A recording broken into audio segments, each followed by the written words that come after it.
Settur fundur í borgarstjórn Reykjavíkur þriðjudaginn 20. júní sem jafnframt síðasti fundur borgarstjórnar fyrir sumarfrí ef að samstaða næst. Við göngum til dagskrár og tökum fyrir tillögu forsætisnefndar fjölda borgarfulltrúa og fyrstur til máls tekur borgarfulltrúi Líf Magnúsdóttir.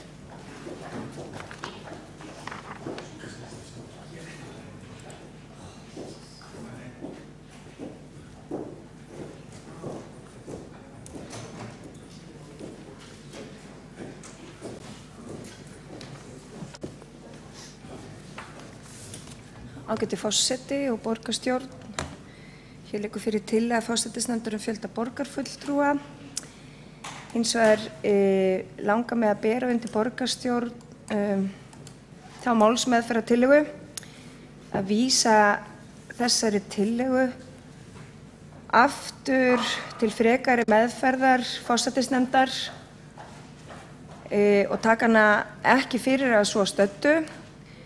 Meðal annars vegna þess að það nokkur óvissa á Alþingi hvort að frumvarpið nái fram að ganga og mér þykir eðlilegt að í því ljósi að forsætisnefnd taki hana aftur til umfjöllunar og vinni hana aðeins frekar og ráðfæri sig jafnvel við ráðuneyti sveitarstjórnarmála og aðra sem kunna að skipta máli í því tilefni. Þannig að hér liggur fyrir málsmeðferðartillaga sem ég vona borgarstjórn samþykki.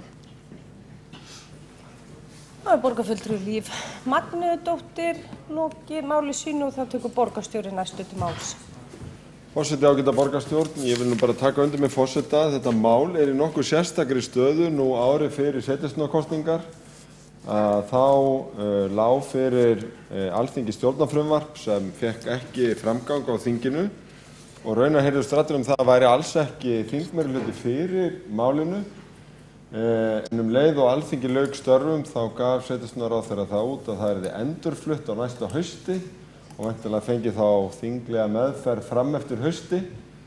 Mér skilst að Sjálfstæðisflokkurinn hyggi á einhvers konar flokksval eða prófkjör í nóvember og aðrir flokkar kannski í kjölfarið eða slíkt, þannig að þetta setur undirbúning sveitarstjórnarkosninga í nokkuð uppnám en mikilvægt að fá úr því skorið hver grunnurinn en þannig að ég held að þetta sé hyggilegt. Borgarstjóri lokið máli sínu og borgarfulltrúi Kjartan Magnússon næstur á mælendaskrá.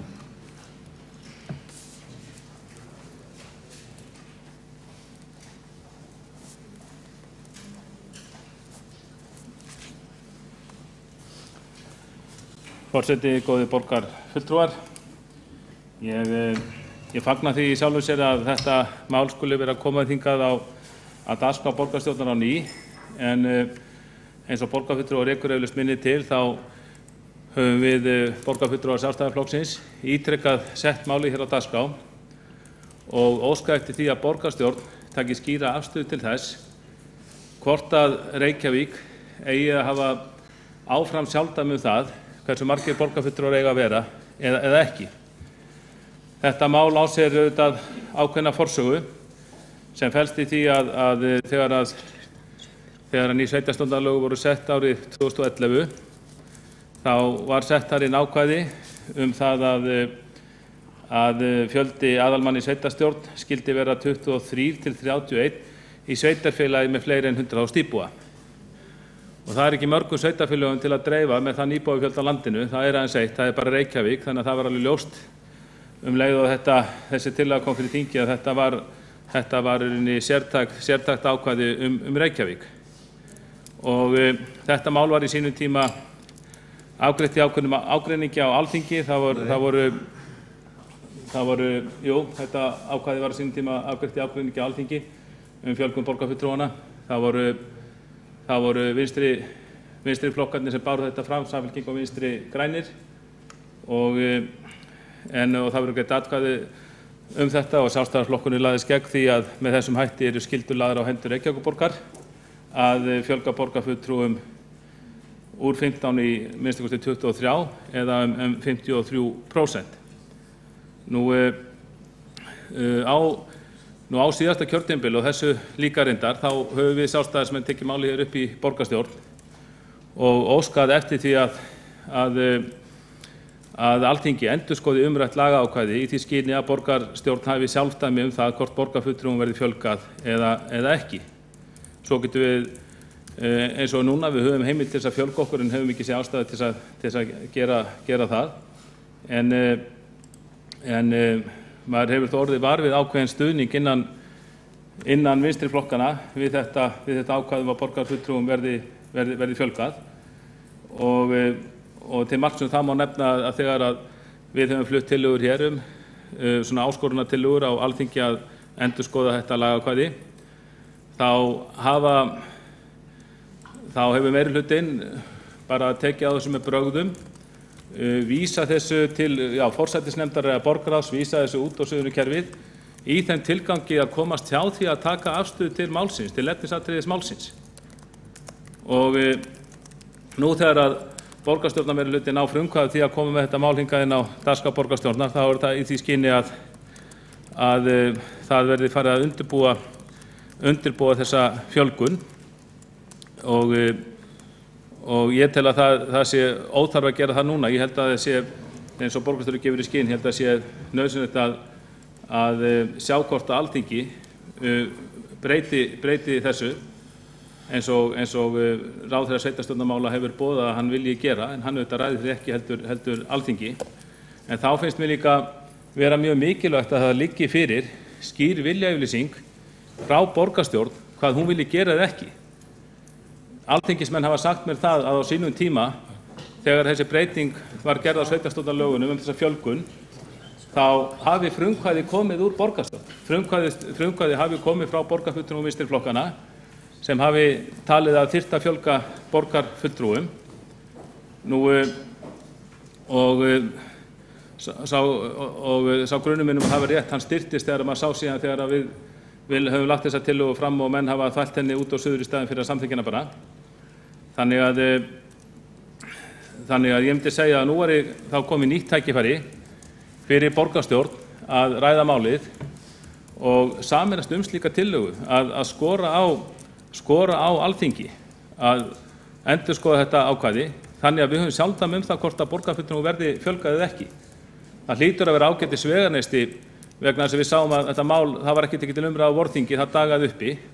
Ef að það kæmi skýr viljayfirlýsing frá borgarstjórnum að þetta frumvarp yrði tekið fyrir, þá hlýtur það að virka, talandi um ef við náum samstöðu það með allra flokka, þá hlýtur það að virka hvetjandi á kollega okkar á Alþingi að taka á þessu máli og afgreiða þetta frumvarp eitt skipti fyrir öll.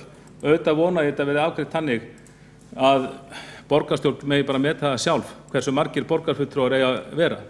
Svo getum við þetta bara í framhaldi af því tekið sér umræðin í borgarstjórnum það hvort að starfið sé svo erfitt eða hvort þetta sé með þeim hætti að það sé nauðsynlegt að fjölga okkur 53% eða sem sagt úr 15 í 23. Þannig að ég tel við hæfum til þessu dagskrárlið og við Sjálfstæðismenn að leggja hér fram tillögu sem svohljóðandi með leyfi forseta. Í 5. tölulið 11. greinar sveitarstjórnarlaga kveðið á að fjöldi aðalmanna í sveitarstjórn skuli vera 23 til 31 í sveitarfélagi með fleiri en 100.000 íbúa. Umrætt ákvæði sem taka á gildi í síðasta lagi í lok næsta kjörtímabils borgarstjórnar leggur þar skyldur á herðar Reykjavíkurborgar að fjölga kjörnum borgarfulltrúum 53 til 107%. Borgarstjórn Reykjavíkur skorar á Alþingi að endurskoða umrætta lagaákvæði í því skyni að borgarstjórn hafi sjálfdæmi hvort borgarfulltrúum verði fjölgað eða ekki. Óska eftir að tillagan verði tekin til afgreiðslu á þessum fundi. Þá hefur borgarfulltrúi Kjartan Magnússon lokið máli sínu. Forseti vilji bera það upp undir borgarstjórn að taka breytingartillögu inn á fundi með afbrigðum og ætla að ganga til atkvæðagreiðslu það. Þeir borgarfulltrúar sem vilja taka breytingartillöguna inn á dagskrá með afbrigðum gefa merki. Tökum bara inn á óska borgarfulltrúar eftir að taka stutt fundarhlé til að fara yfir málsmeðferðina. Þessi tillaga þó borin upp að taka hana inn með afbrigðum inn á þennan fund. Þeir sem að samþykkja það vilja gefa merki. Það skorast samþykkt með endilega gera upp hug sinn. Það skorast samþykkt. Takk kærlega vel fyrir þetta. Þá borgarstjóri næstur upp að veita ansvar við ræðu borgarfulltrúa Kjartans Magnússonar. Forseti ágæta borgarstjórn, ég kem hér fyrst og fremst upp til þess að rifja upp söguna sem að það í fyrsta lagi rangt hjá borgarfulltrúa Kjartani Magnússoni að tala borgar eða bæjarfulltrúa hafa átt upptök í vinstri flokkunum í borgarstjórn eins og norða. Þessar nýju reglur komu frá nefnd sem var skipuð af Sambandi íslenskra sveitarfélaga undir forystu Halldórs Halldórssonar, þó að hann hafi ekki sjálfur verið í nefndinni, og náðu til allra sveitarfélaga, meðal annars leiddi það til fjölgunar bæjarfulltrúa í Garðabæ sem núna hefur þegar orðið. Í öðru lagi að þá tók borgarstjórn ekki beina afstöðu til frumvarpsins eins og það lá fyrir á þingi á sínu tíma, heldur beindi því til borgarstjórnarflokkana og einstakra borgarfulltrúa að beina sjónarmiðum sínum til þingnefndarinnar við meðferð málsins eða vildu koma sjónarmiðum sínum á framfæri. Það var meðal annars vegna þess að voru skiptar skoðanir í öllum flokkum. Meðal annars voru borgarfulltrúar Sjálfstæðisflokksins, Gísli Marteinn Baldursson, man ég sérstaklega eftir, sem að studdi fjölgun borgarfulltrúa. Í þriðja lagi það alrangt að það hefur verið bara með atkvæðum Samfylkingar og VG á þingi sem að sveitarstjórnarlögin voru samþykkt með þessari breytingu. Fyrsta lagi kom ekki fram nein breytinga til að við loka afgreiðslu málsins og þetta mjög auðvelt að fletta upp á heimasíðu þingsins að breyta þessu tiltekna atkvæði og allir sem greiddu atkvæði í málinu nema Þór Saari greiddu atkvæði með lögunum, þar á meðal Bjarni Benediktsson, Birgir Ármannsson og meginþorri þingmanna Sjálfstæðisflokksins, þar sé allir sem voru viðstaddir og Sigmundur Davíð Gunnlaugsson þáverandi sem þá var í minnihluta og Framsóknarflokkurinn líka.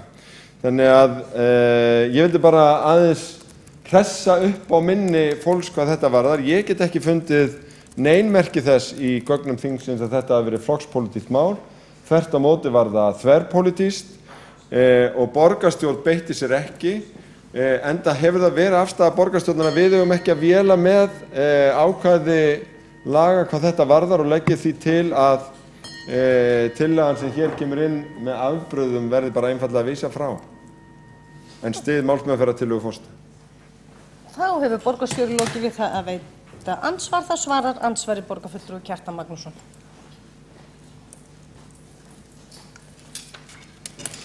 Já, forseti, góðir borgarfulltrúar, ég verð að andmæla þeirri skoðun borgarstjóra að hann telji þess að við borgarfulltrúar séum þess ekki umkomnir að hafa álit á því hvað við eigum að vera mörg til að sinna starfi okkar. Það ekki fyrst sem ég tekist á þetta mál, það hefur bara mjög oft verið, eða nokkuð oft verið tekist á þetta mál í borgarstjórn í fortíðinni og ég man ekki betur en þá hafi borgarstjórar og borgarstjóri yfirleitt og borgarfulltrúar bara leyft sér að hafa skoðun á því hvort hér að fjölga eða ekki. Við vitum það að fjölgun borgarfulltrúa, hún kostar töluverða fjármuni. Það kostar að halda úti kerfi og halda úti kjörnum fulltrúum og aðstoði þá hér í ráðhúsinu og víðar í kerfinu. Þannig að auðvitað eigum við að hafa álit á því eins og öðru. Nú, ég ekki með þessi plögg með mér úr þinginu en ég er nokkuð viss það og auðvitað ekki erfitt að tjekka á því, athuga það. Ég er nokkuð viss það að ég hef rétt fyrir mig með það að þetta var flokkspólitískt mál í þinginu á sínum tíma. Ég man ekki hvort að kom fram breytingartillaga við loka afgreiðslu málsins eða einhvern tímann í ferlinu, en það alveg skýrt í mínum huga að Sjálfstæðisflokkurinn kom þeirri skoðun sinni mjög vel á framfæri á þeim tíma að hann teldi óþarfa að fjölga borgarfulltrúum í Reykjavík. Og ég man vel eftir á sínum tíma að mér var sagt frá því að það væri þrýstingur frá vinstri flokkunum í borgarstjórn, Samfylkingunni og Vinstri grænum. Þar væri þrýstingur á þingmenn um að borgarfulltrúum yrði fjölgað vegna þess að þingmenn höfðu efasemdir það. Ég man ekki nákvæmlega hvernig atkvæðislega var. Ég er þá nokkuð viss að allir þingmenn Sjálfstæðisflokksins greiddu atkvæði gegn þessari 11. grein sem kveður á þessa fjölgun. Þá borgarfulltrúi Kjartan Magnússon lokið við að svara andsvarið og veitar andsvar öðru sinni borgarstjórn. Forseti, ágæta borgarstjórn, ég veit að borgarfulltrúin átti að sjá því að hann á býsna hálum ís þegar hann að vísa í einhverjar svona gróusögur eða einhverjar sögur sem hann heyrði afstöðu hins og þessa.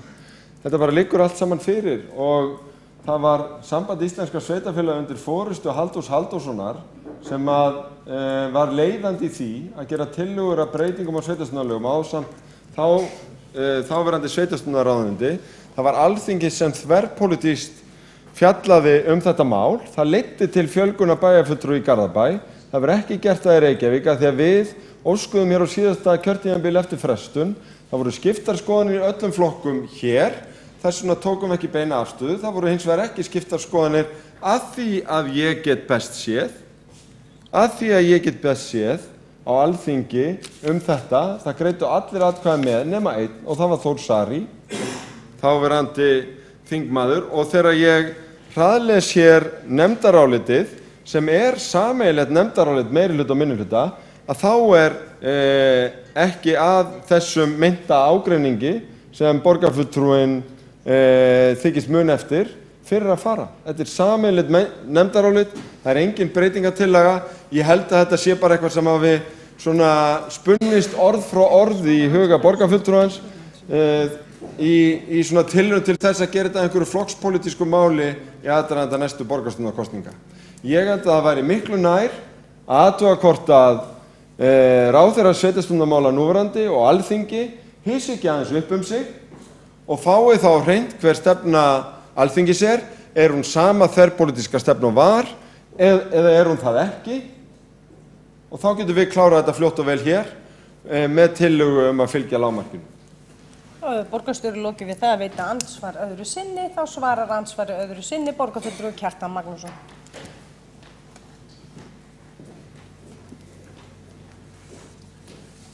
Forseti, góðir borgarfulltrúar, það raunkunnavert að fylgjast með örvæntingarfullri vörn borgarstjóra í þessu máli, hvernig hann hleypur úr einu vafasömu víginu í annað.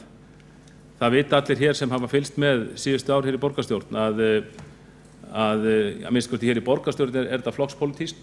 Við sjálfstæðismenn höfum haft frumkvæði að því að skora á Alþingi að þetta ákvæði verið endurskoðað, þannig að við komumst hjá því að fjölga borgarfulltrúum ef við svo viljum og styrkja þannig sjálfsákvörðunarrétt borgarstjórnar Reykjavíkur. En menn vita það þegar þessi umræða hefur verið tekið hér, menn vita alveg hverjir hafa andmælt tillögum okkar, ekki kannski mjög ákveðið, reynt að vísa henni til skoðunar í kerfinu, forsætisnefnd eða borgarráðs, svona tæknilegar útfærslur, af því eins og menn vita þá meirihlutinn haldinn þeirri þráhyggju, hann vill helst enga tillögu samþykkja frá minnihlutanum hér og allra síst Sjálfstæðisflokknum, og þá gripið til einhverja svona ræðubragða eins og að kenna oddvita okkar Halldóri Halldórsinni, formanni Sambands íslenskra sveitarfélaga, þetta af því að einhver vinna var unnin á vegum nefndar sem þar satt.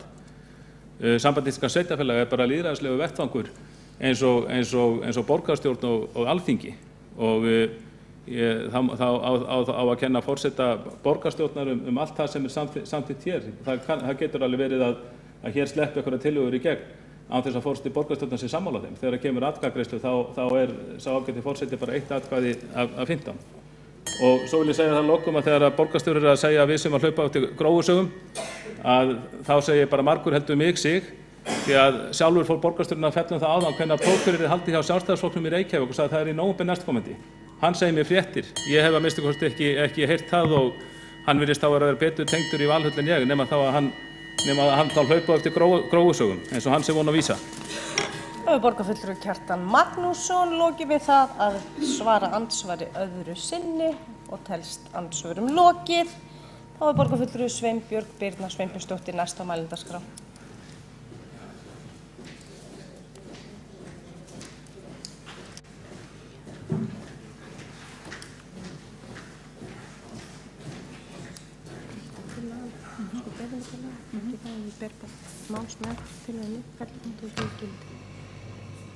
Frú forseti, borgarstjóri og ágæta borgarstjórn. Ég vil nú byrja að þakka fyrir að þessi tillaga hafi verið sett hérna á dagskrá og mér finnst raunverulega mjög miður að við skulum vera að fara í málsmeðferðartillögu á henni af því að ég tel að það sé svo mikilvægt á þessum tímapunkti að við tökum efnislega umræðu þetta hérna í borgarstjórn. Við höfum verið núna síðastliðin 2 ári, raunverulega alveg frá upphafi kjörtímabilsins, með þetta verkefni inn í forsætisnefnd og ég ætla alveg að hrósa forsætisnefnd fyrir þá vinnu sem að þar hefur verið unnin. Mér finnst þetta eins og svo oft áður og ég hef komið hérna í pontu og rætt varðandi þessar málsmeðferðartillögur að mér finnst að vera svona slá málunum á frest og það er svona að taka þau upp þegar kannski hentar einhvern veginn betur en persónulega þá tel ég að það henti ekkert betur að bíða með þetta mál. Málið það eru bara ákveðin lög í gildi núna og þau segja að það eigi að fjölga. Við vorum á undanþágu og hún er ekki lengur. Ég hef komið hérna ítrekað á kjörtímabilinu og rætt það að mér finnst óeðlilegt til dæmis að það séu varaborgarfulltrúar sem að sitja sem formenn til nefnda og ráða sem sitja þar leiðandi ekki hérna í borgarstjórn. Og við í Framsóknarflugvellinum hefur rætt það einmitt inn í forsætisnefnd hversu mikilvægt það er fyrir lýðræði, fyrir lýðræðislega umræðu og það díalóg sem við viljum eiga í borgarstjórn til þess að dýnamíkin náist upp að hérna séu svona allir þeir sem að fara með formennsku í nefndum og ráðum á vegum borgarinnar. Til þessa til dæmis að þá fengum við upplýsingar og fengum heimsókn frá Alþingi þar sem að fara í hvernig uppskiptingin er þar.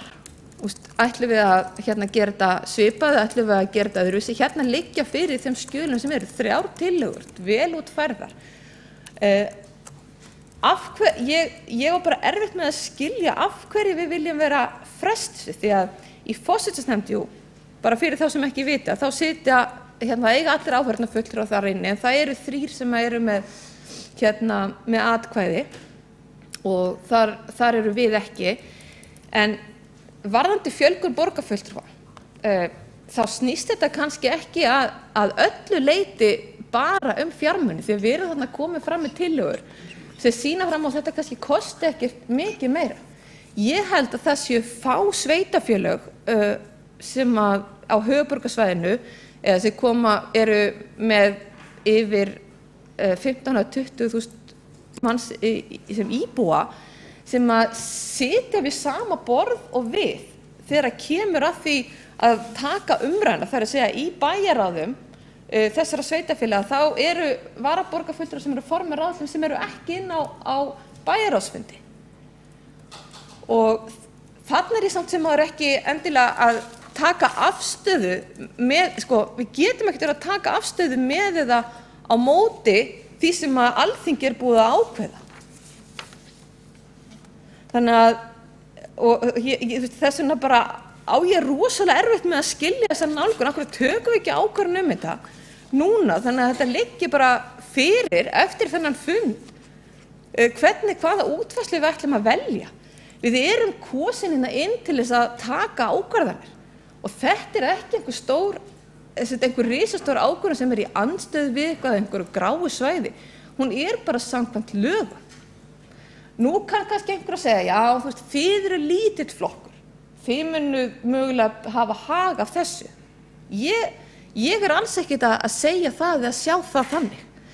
Ég að sjá það að þetta svo mikilvægt fyrir þessa lýðræðislegu umræðu að við tökum þetta hérna í borgarstjórn.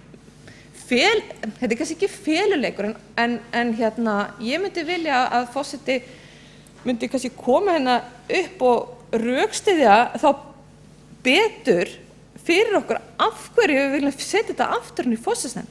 Það búið að vinna mjög mikið í þessu, það búið að halda marga fundi, við erum búin að fá marga sérfræðinga til þess að koma og ræða við okkur. Umræðan á milli borgarstjóra og háttvirts borgarfulltrúa Kjartans Magnússonar snerist eitthvað verklag, á Alþingi hvað einhver segir og hvað einhver gerir þar. Þeir sögðu fyrir mörgum árum að við ættum að fjölga með þessi nýju sveitarstjórnarlögum. Við höfum tekið þau góð og gild. Meira segja var breytingin til dæmis svo á þessu kjörtímabili, það ekkert að skipta inn aðalmanni og varamanni eins og var áður en nýju sveitarstjórnarlögin tóku gildi. Þannig ætlum við bara fara eftir þeim öllum nema þessu eina ákvæði. Og nú kann einhver segja, betur hún bara farin að tala eins og meirihlutin. En þetta snýst ekki raunverulega það. Þetta snýst það að mér finnst allt og oft að við tökum ekki umræðan til þess að reyna að leiða mál til lykta með málefnalegum hætti hérna inni. Forseti búin að vinna þetta skjal sem hérna liggur fyrir og það tillögur mjög vel. Síðan ef það kemur breyting frá Alþingi, lagabreyting, þá sjálfsögðu getum við tekið málið upp aftur. Það ekkert sem að segja að það sé ekki hægt að gera það. Ef að háværi verða Alþingi ákveður að gera þannig að setja þetta í sjálfsvald sveitarstjórnarna sem að ég reyndar hef gefið yfirlýsingar í fjölmiðlum að ég til að sé fullkomlega eðlilegt. En á bakvið hvern, ef við tökum þess með fjöldan, á bakvið hvern kjörinn fulltrúa í borgarstjórn Reykjavíkur náttúrulega miklu meiri fjöldi atkvæða heldur en á bakvið nokkurn annan sveitarstjórnarfulltrúa annars staðar á landinu. Þannig að ég held að mér finnst mjög hæpið að þetta geti orðið eitthvað kosningamál eins og borgarstjórinn var að setja upp. Þetta snýst ekki það. Þetta snýst það hvaða lýðræðislega umræðu við viljum geta tekið hérna, hvort að við viljum hafa þetta hérna fyrir opnum tjöldum þessa umræðu, hvort við ætlum að þæfa málið, fela einhverju vandræðaganginn í forsætisnefnd áfram í sumarfríinu. Og ég reynda að samþykkja málsmeðferðartillöguna, það náttúrulega bara venja og en ég sé ekki að hvorki meirihlutinn né forsætisnefnd sé einhverju vandræði með þetta mál. Þannig að hvar viðkvæmnin fyrir því að taka ákvörðunina og við komum henni í pontu og lýsum okkar skoðun. Takk fyrir. Þá borgarfulltrúi Sveinbjörg Birna Sveinbjörnsdóttir lokið máli sínu. Það var 2 borgarfulltrúar óskað eftir því að veita andsvar við ræðu borgarfulltrúans og fyrst til þess borgarfulltrúi Marta Guðjónsdóttir.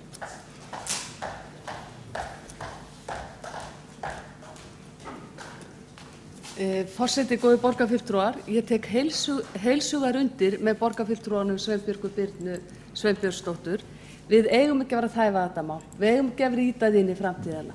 Það heilt ár í kosningar. Við verðum að vita hvar við stöndum. Ekki bara við, heldur líka borgarbúar. Og kannski hugsanlega þeir sem að hyggjast bjóða fram einhver ný framboð. Og ef við ætlum að virða lýðræði, þá finnst mér að það geti orðið liður í því að við sýndum það ábyrgð að vera búin að komast að einhverju niðurstöðu og senda skilaboð héðan úr borgarstjórn.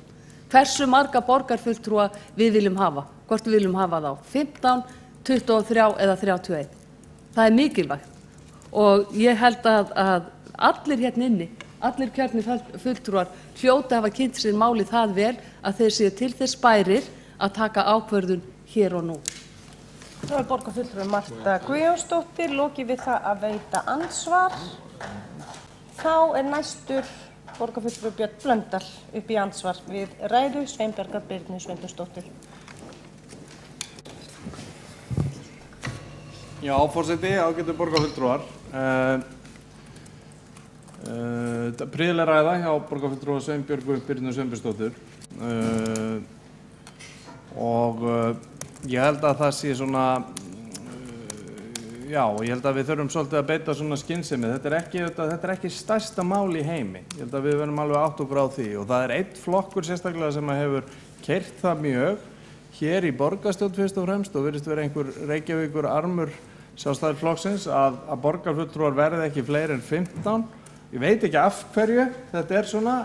Þeir hafa beitt þeim rökum að þetta sé svo dýrt, það er sem að búið að sýna fram á að það þarf ekki vera í nánast neitt kostnaðarauki af þessu, pluss það að það gæti orðið mjög aukin skilvirkni.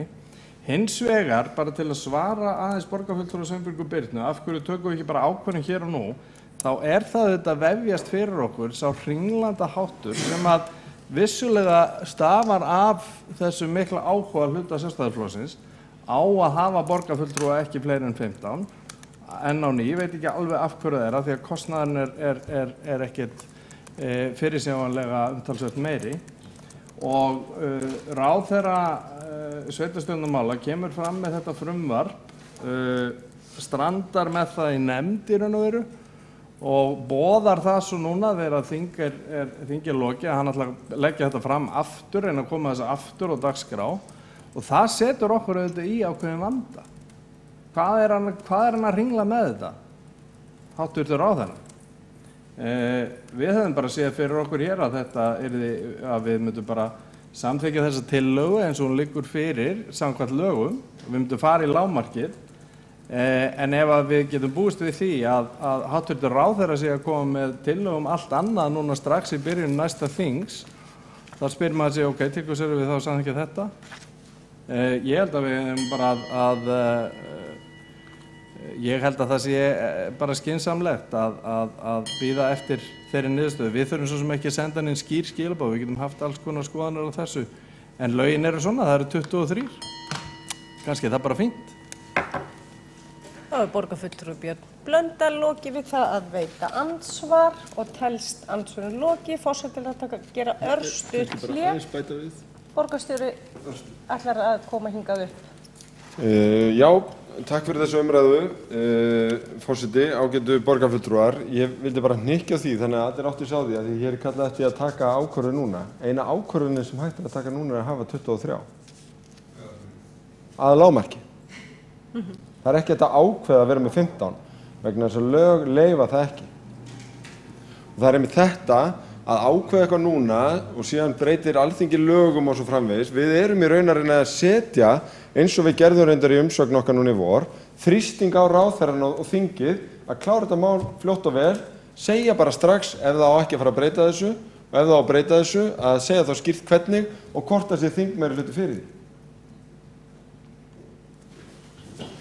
Þá hefur borgarstjóri lokið máli sínu og einn borgarfulltrúi hefur óskað eftir því að koma upp við andsvar við ræðu borgarstjóra, það er borgarfulltrúi Marta Guðjónsdóttir.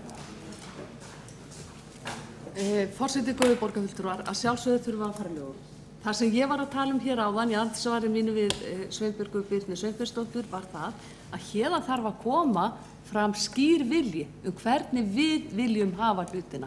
Hvort að við viljum fjölga borgarfulltrúanum eða hvort að við viljum hafa það 15 eins og nú eða jafnvel 31. Það er mjög mikilvægt fyrir ráðherra að vita hver vilji borgarstjórnar Reykjavíkur er í þessum efnum.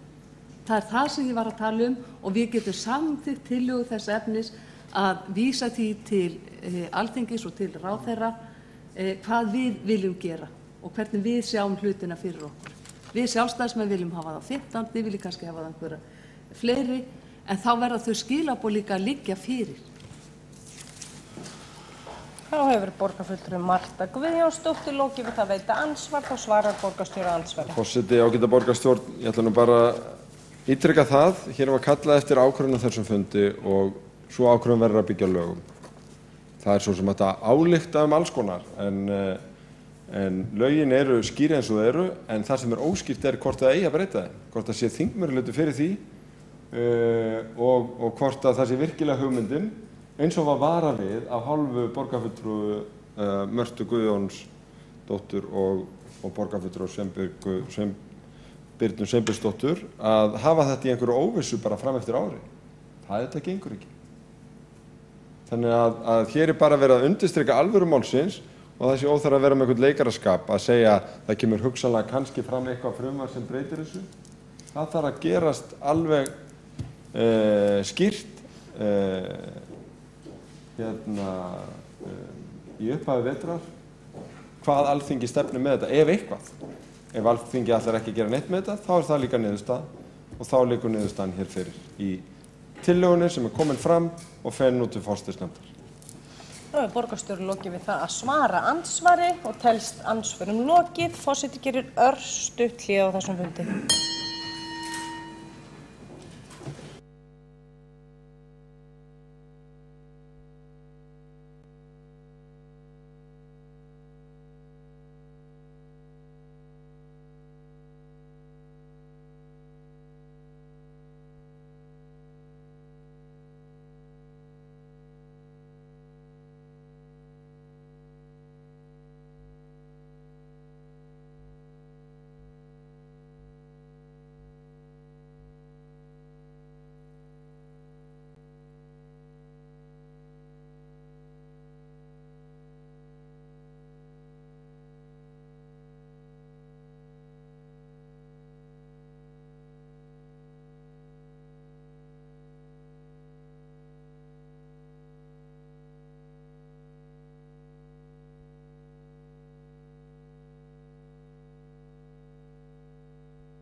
borgarstjórnar fram haldið og næst á mælendaskrá er borgarfulltrúi Líf Magnúðardóttir. Ágæti forseti og borgarstjórn. Hér liggja fyrir 2 tillögur, önnur tekin með afbrigðum sem tillaga Sjálfstæðisflokksins. Það hefur einnig komið fram málsmeðferðartillaga að vísa fyrsta dagskrárlið, tillöguna sem þar undir, til forsætisnefndar til frekari skoðunar og umfjöllunar. Þess að það kannski ekki eins og maður heyri kannski á umræðum hér í dag, ekki full einingu þetta allt saman. Það ágætt að taka enn eitt snúning á þessu og stíga varlega til jarðar og vanda sig og vinna verkin vel. Ég ætla að bera hér upp aðra málsmeðferðartillögu tillögu Sjálfstæðisflokksins að vísa henni einnig til umræðu í forsætisnefnd, nota sumarið til þess að vinna þetta allt saman vel, að þá held ég að við getum loksins sent skýr skilaboð auðvitað þurfum við að uppfylla lagabókstafinn, við þurfum að uppfylla lögin kveða á að fulltrúi verði 23 til 31 og hér er sjálfsvald sveitarstjórnarinnar í rauninni, þannig að en það er gott að vanda sig og því ber ég upp þessa málsmeðferðartillögu einnig. Það er borgarfulltrúi Líf Magnúðardóttir lokið máli sínu og borgarfulltrúi Guðfinna Jóhanna Guðmundsdóttir næst á mælendaskrá.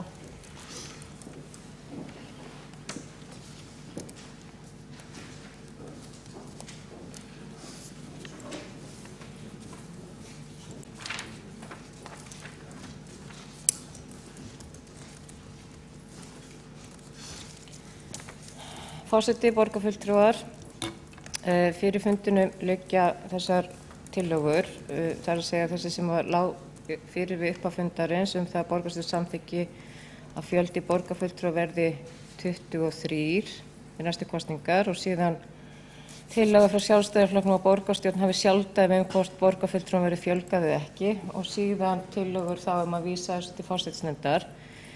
Það liggur alveg skýrt fyrir að í núgildandi lögum að þá á að fjölga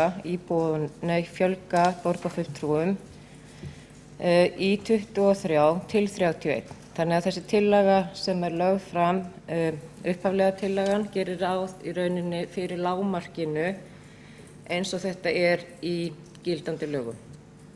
Það auðvitað búið að fjalla þetta margoft í forsætisnefnd og spurning hvað hægt að fjalla þetta meira. Afstaða mín varðandi þetta atriði sú að ég tel að það eigi að vera Alþingi sem eigi að ákveða fjölda borgarfulltrúa en ekki við borgarfulltrúarnir sjálfir vegna þess að eins og við vitum að þá skoðun okkar mjög mismunandi og þetta svona vinsælt popúlistamál hvort að það eigi að fjölga þeim eða ekki og hættan á því að það fari allt of mikil tími og allt of mikil orka í að hýta þetta í staðinn fyrir að ræða þau mál sem að skipta raunverulegu máli í borginni. Og við vitum það auðvitað öll að það töluverður kostnaður sem hefur fylgt því að aðrir en borgarfulltrúar sitji í ráðum og nefndum, ekki eingöngu varaborgarfulltrúar, heldur einnig aðrir sem ekki eru varaborgarfulltrúar og með því að fjölga borgarfulltrúum auðvitað hægt að hafa borgarfulltrúa meira í þessum nefndum og ráðum, auk þess sem að það þyrfti auðvitað þá sameina einhverju ráð og nefndir til þess að borgarfulltrúarnir geti í rauninni sinnt í sérstaklega hjá flokkum sem eru þá með færri kjörna fulltrúa heldur en aðrir flokkar. Þannig að afstaða mín sú að það Alþingi sem á að ákveða fjölda borgarfulltrúa, ekki við sjálf. Mér finnst það einkennilegt og mér finnst það í rauninni vera tilefni til ágreinings og málalenginga ef við ætlum að vera rífast það næstu mánuðina. Og þessi tillaga í rauninni það lægsta samkvæmt lögunum, það að segja 23 en ekki upp í 31 eins og lögin gerir ráð fyrir. Og síðan það auðvitað bara Alþingis að ákveða það hvort að Alþingi breytir þessum lögum og fækkar þessu eða hvað. En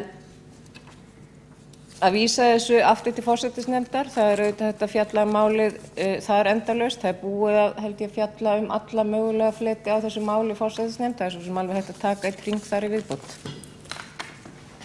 Borgarfulltrúi Guðfinna Jóhanna Guðmundsdóttir lokið máli sínu og borgarfulltrúi Líf Magnúðardóttir óska eftir því að veita andsvar við ræðu borgarfulltrúans.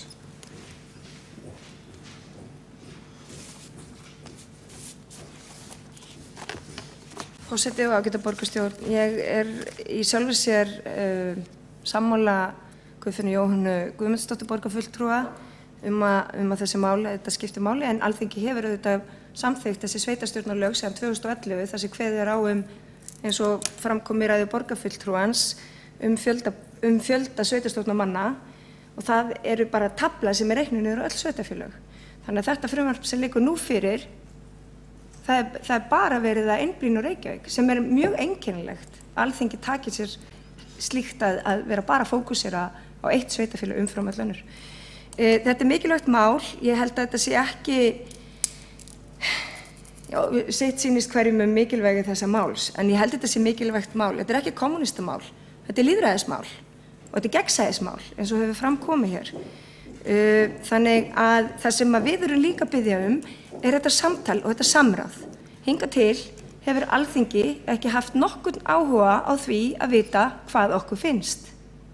Og það ágætt kannski að það koma þeim vettvangi á þar sem við erum að ræða þetta við þá ráðamenn sem skipta máli í þessu máli. Og borgarfulltrúi Líf Magnúðardóttir lokið við það að veita ansvar. Þá telst ansvörum lokið. Það hafa ekki fleiri hvatt sér hljós. Jú, borgarfulltrúi Kjartan Magnússon.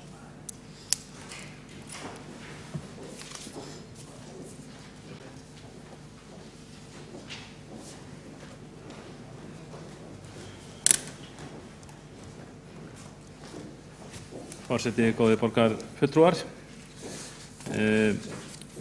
Það koma nokkrum atriðum að hérna í lokin og ég tel að það sé í góðu lagi að samþykkja tillögu Sjálfstæðisflokks hvað þetta varðar, vegna þess að þá með henni, með samþykkt hennar, þá væri skýrlega gefið til kynna við Alþingi hver vilji borgarstjórnar í þessu máli.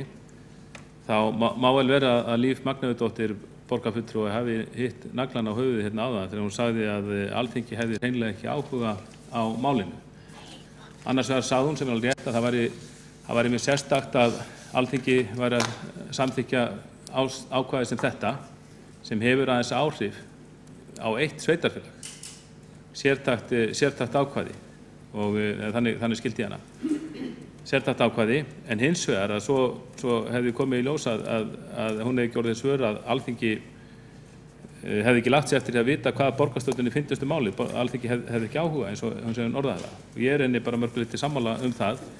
Ég hef ekki orðið var við mikinn áhuga Alþingis á málinu, en ég þó nokkuð viss það að ef að borgarstjórn kæmi með skýra línu í þessum efnum, þá myndi Alþingi hlusta á okkur. Ég held að við getum ekki kvartað yfir því að í gegnum tíðina hafa alþingismenn hlustað á borgarfulltrúa þegar þeir hafa komið sínum stefnumálum með skýrum hætti á framfæri. Auðvitað annað mál, þeir hafa ekki alltaf farið eftir sem við höfum sagt, en ég að minnsta kosti hef ekki getað kvartað því að ekki verið hlustað á mann. Og þá má þetta veltaði fyrir sér að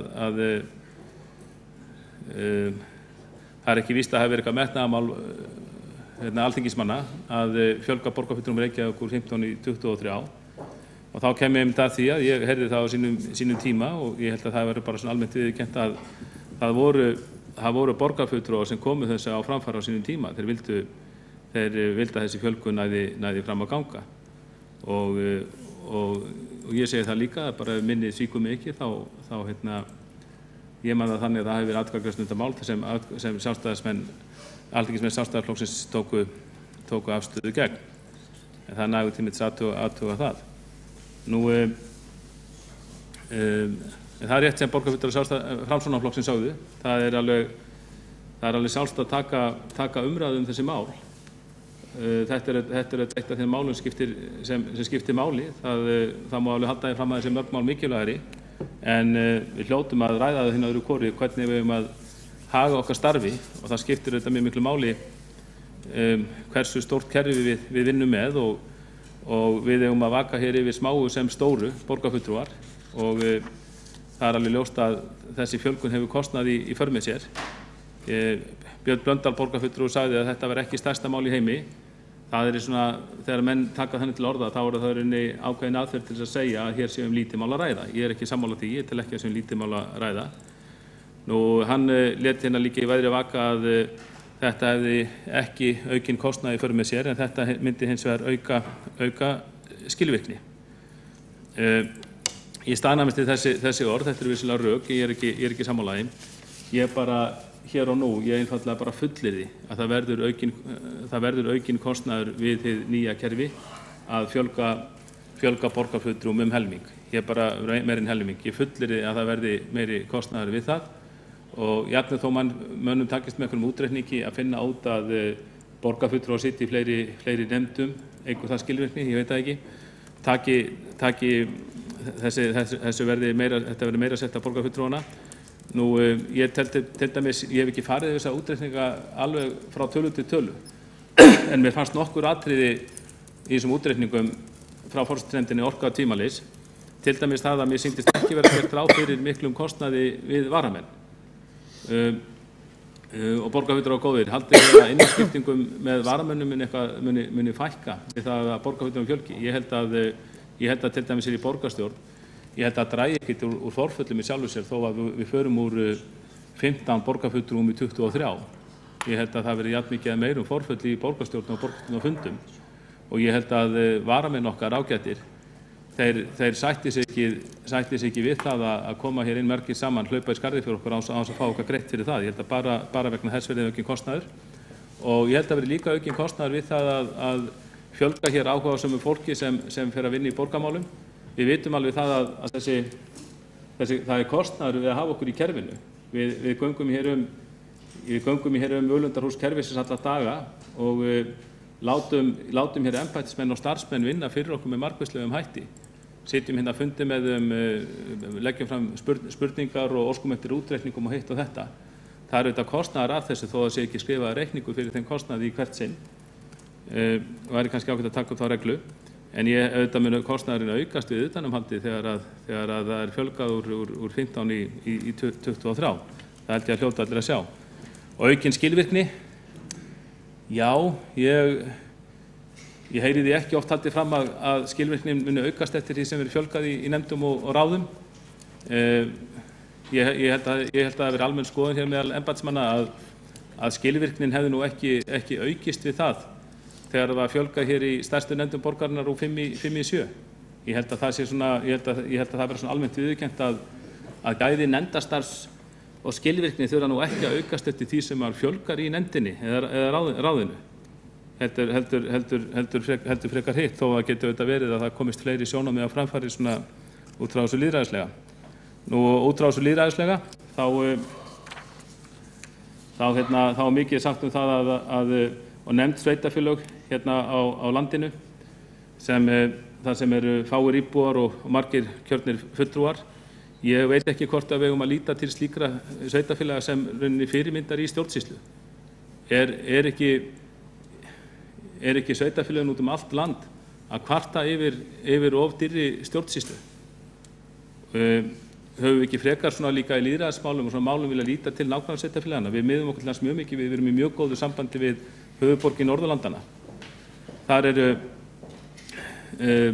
ég get nefnt það bara í Stokkólmi, þar eru 8.900 íbúar á bak við hvern borgarfulltrúa. Í Helsinki eru 7.300 íbúar á bak við hvern borgarfulltrúa. Í Noregi er það 10.800, í Kaupmannahöfn eru 10.000 íbúar á bak við hvern borgarfulltrúa, en hjá okkur eru 8.000 íbúar á bak við hvern borgarfulltrúa. Við erum að pari við þetta. Það er auðvitað, ef menn vilja, er auðvitað að finna fjölmörg dæmi með gagnstæða. Ég held að daginn var borgarstjóri í Fíladelfíu í heimsóknina, mikill ágætis maður og virðist stjórna sinni borg að mynduleika. Hvað eru margir borgarfulltrúar í Fíladelfíu? Ég skildi hann ekki betur en að hans menna, það var eitthvað í kringum 15 borgarfulltrúar í Fíladelfíu. í milljón eða 1,5 milljóna borg. Þannig að við sjáum að þetta er með ýmsum hætti. En mér finnst lágmarkið vera það að við höfum skoðun á því sjálf hvað við erum að vera mörg. Á Alþingi ákvæða hverju margir í borgarstjórn, eða það ekki láta Alþingi ákvæða fyrir okkur hvað ég að vera margir í nefndum og ráðum borgarinnar.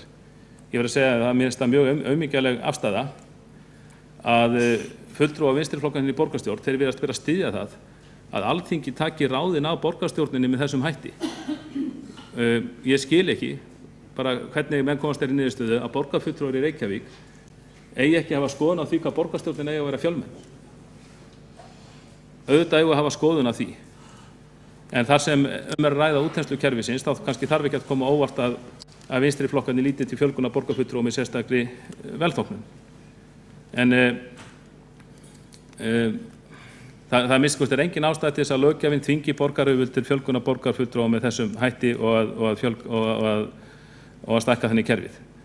Það fer best á því að samþykkja þá tillögu sem Sjálfstæðisflokkurinn hefur lagt hér fram.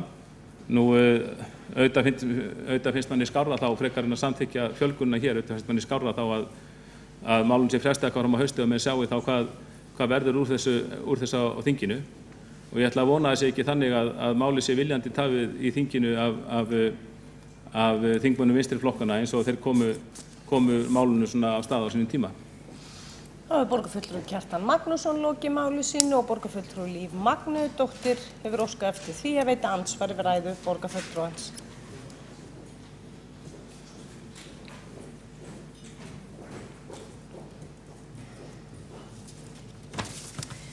Já, ég ætla nú, ágætu forseti og borgarstjórn, ég ætla nú bara að leiðrétta orð borgarfulltrúans í segja Alþingi, sem að kom síðan líka fram í ræðu borgarfulltrúans að Alþingi hefur ekki haft áhuga á því að vera í samráði við borgarstjórn áður en að þetta frumvarp lagt fram og hér mér finnst skjóta skökku við að hér verið að tala á borgarstjórn þó ekki að hafa skoðun á neinu og gera bara sem Alþingi segir jú, auðvitað eigum að hafa skoðun á þessu máli. Það ekkert verið að hugsa heildarhagsmuni eða ásýnd. Það bara einhvern veginn, þetta virðist vera eitthvað einkamál og eitthvað svona mál þar sem að Sjálfstæðisflokkurinn að þráskallast. Og við hvað veltir maður fyrir sér? Þetta ekki bara þegar Sjálfstæðisflokkurinn búinn til völdin? Af því að þetta gagnast flokkum sem að hljóta ágætiskosningu.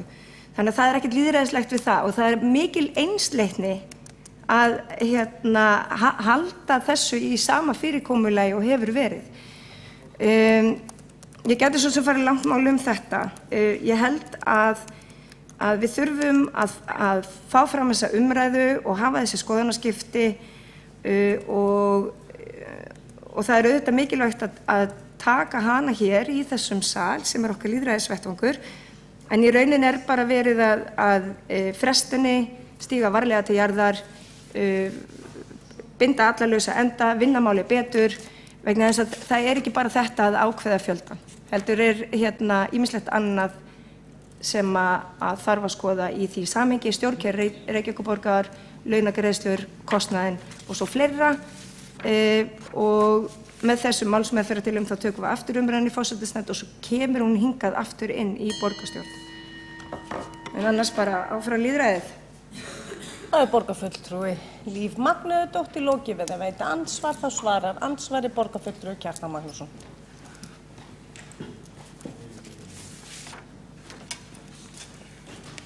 Já, forseti góða borgarfulltrúar, ég bara leiðrétta Líf Magnúðardóttur borgarfulltrúa. Hún sagði hér að Sjálfstæðisflokkurinn hefði verið stofnaður völdin. Það rangt. Sjálfstæðisflokkurinn var stofnaður lýðræðið og frelsi einstaklingsins. Gott að fá að leiðrétta þetta hér. hafi borgarfulltrúinn efast annað. En ég neita því algjörlega að Sjálfstæðisflokkurinn sé eitthvað þráskallast í þessu máli. Það þetta bara með þetta sem annað. Okkur trúa hérna fyrir stóru sem smáu peningum skattborgarna og ég held að við þurfum bara einfaldlega að hafa mjög sterka sannfæringu fyrir því að ef við fjölgum, hvort sem það hér eða eitthvað staðar annar staðar, og við tökum náttúrulega oft ákvörðun það að við erum að styrkja einhvern þátt og fjölgum þá. Öðrum tíma reynum við að hagræða og spara og skera niður og fækka jafnvel starfsmönnum, og ég verð að segja það, mér finnst það mjög furðuleg skilaboð, því að það hafa verið skilaboð, eru rauninni þau skilaboð sem sendum frá okkur í sífellu, að nú verði menn að leggja meira á sig, það sé meira álag, við þekkjum það frá mörgum vinnustöðum í borginni, það er verið að fækka starfsmönnum, það er ekki ráðið í staðinn, það er sem sagt ákallum það að færri starfsmenn taka á sig meiri starf og allt þetta. Það finnst verið mjög undarlegt og þurfa að fara mjög góð rök fyrir því sem ekki hafa verið færið ennþá í mín eyru, að á sama tíma við erum að biðja starfsmenn hér að leggja harðar að sér, hjóla hraðar, þá séum við sjálfa fjölga okkur rúmlega 50%. Og auðvitað á bara samþykksa tillögu hér. Ég man ekki skiptin, ég held að þetta er sennilega 3. skipti sem ég stend hér í pontinu og flyt þessa tillögu, og það er sagt að ég hafi vísað til forsætisnefndar. Hversu lengi ætlar meirihluti borgarstjórnar að koma sér hjá því að taka afstöðu í þessu máli, en vísar í þessi stað inn í rangala borgarkerfisins og reynir að láta til forsætisnefndar til þess að svæfa það eða þæfa enn frekar? Þá er borgarfulltrúi Kjartan Magnússon, lokið við það að svara andsvari, þá veitir andsvar öðru sinni, borgarfulltrúi Líf Magnúsdóttir. Já, forseti, ágætu borgarstjóri, það er ekki verið að svæfa neitt, það er bara verið að vanda sig, eitthvað sem að Sjálfstæðisflokkurinn kannski ekki við. En allavega í Reykjavík þá eru rúmlega 133.000 íbúar, eitthvað svo ef ég með einhver rétt mynd til þess, og við erum með 15 borgarfulltrúa. Í Kópavogi þá eru 30.000 íbúar og þau eru með 11 borgarfulltrúa. Það er bara augljós skekkja hérna. Og við þurfum að endurspegla hlutfall íbúa, og 8% er bara allt og há tala. Það eru 5.000 og eitthvað atkvæði á baku hvern borgarfulltrúa hér inni. Þetta er bara augljós lýðræðishalli, og ég held að og kannski ættum við í rauninni að vera bara með miklu fleiri aðalmenn.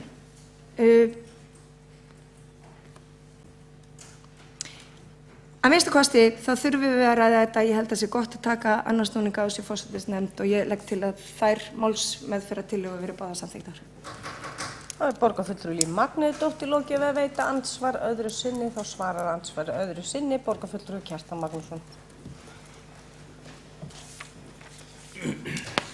Forseti, góðir borgarfulltrúar. Já, vanda sig, segir forseti borgarstjórnar. Hversu mikið eigum að vanda okkur? Það kom einn fulltrúi meirihlutans og sagði að þetta var ekki stærsta mál í heimi. Væntanlega er þá ekki mjög flókið að ráða fram úr því. Hvernig stendur það á því að Sjálfstæðisflokkurinn hefur ítrekað lagt fram þessa tillögu sem að leggja fram hér í dag í borgarstjórn, en meirihlutinn þarf alltaf að skoða hana aðeins betur, vegna þess að forseti segir, við þurfum að vanda okkur. Ég held, ég bara hef ekki talið, ég held þetta sé í 3. sinn sem þessari sömu tillögu er vísað til forsætisnefndar, vegna þess að það þarf að skoða málið og menn þurfa að vanda sig og það má ekki eitthvað annað út í eitthvað. Af hverju þarf að vanda sig svona rosalega mikið ef þetta er eins og formaður borgarráðs segir, þetta er ekki stærsta mál í heimi? Af hverju þarf þá að fresta málinu árum saman og vísa því frá einni nefnd til annarar, og vegna þess að borgarstjórn getur ekki tekið afstöðu til málsins? Mér er alveg fyrirmunað að skilja það. Varðandi lýðræðishallann, ég ætla ekki að fara út í mjög mikla svona efnislega umræðu, ég gerði það nú í ræðu minni áðan hérna í andsvörunum, en alveg eins og það er hægt að nefna mörg sveitarfélög og krummaskuð út á landsbyggðinni sem eru með marga fulltrúa miðað við kjörna fulltrúa miðað við íbúafjölda, þá eins og ég hérna áðan, þá gat ég líka nefnt margar borgir hérna í nágranna ríkjum okkur þar sem þetta er á pari við okkur, og gleymum því ekki heldur að borgarfulltrúar Reykjavík eru atvinnupólitíkusar, þeir eru í fullu starfi við þetta, sem menn eru ekki á landsbyggðinni, þar eru þeir bara, eða í nágrannssveitarfélögum, þar er þetta hlutastarf. Þannig að það er svo sannarlega ástæða til þess að ræða þetta, og ég bara fagna því að meirihlutinn er tilbúinn til að gera það við þetta tækifæri. En við höfum rætt þetta mál hér í nokkur ár. Meirihlutinn hefur ekkert viljað ræða þetta, hann hefur vísað tillögum okkur hingað og þangað kerfið, af því hann virðist ekki vilja taka afstöðu.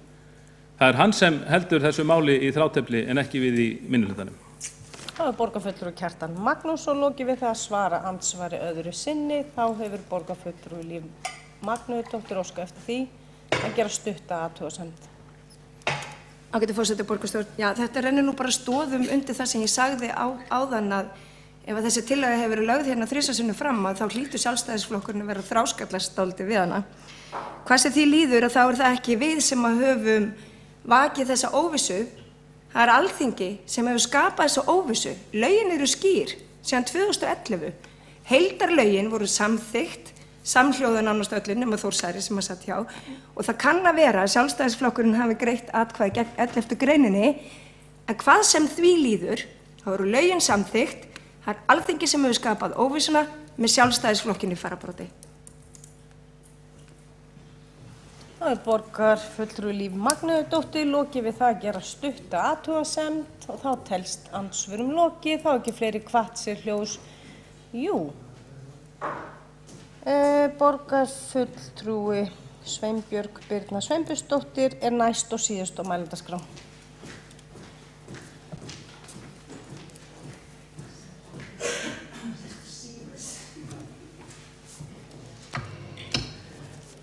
Frú forseti, borgarstjóri og ágæta borgarstjórn. Ég vil byrja að þakka fyrir þessar umræður sem hafa komið hérna fram þetta og þó sé ennþá erfitt að átta sig á nákvæmlega hvar af hverju við erum að fresta þessu.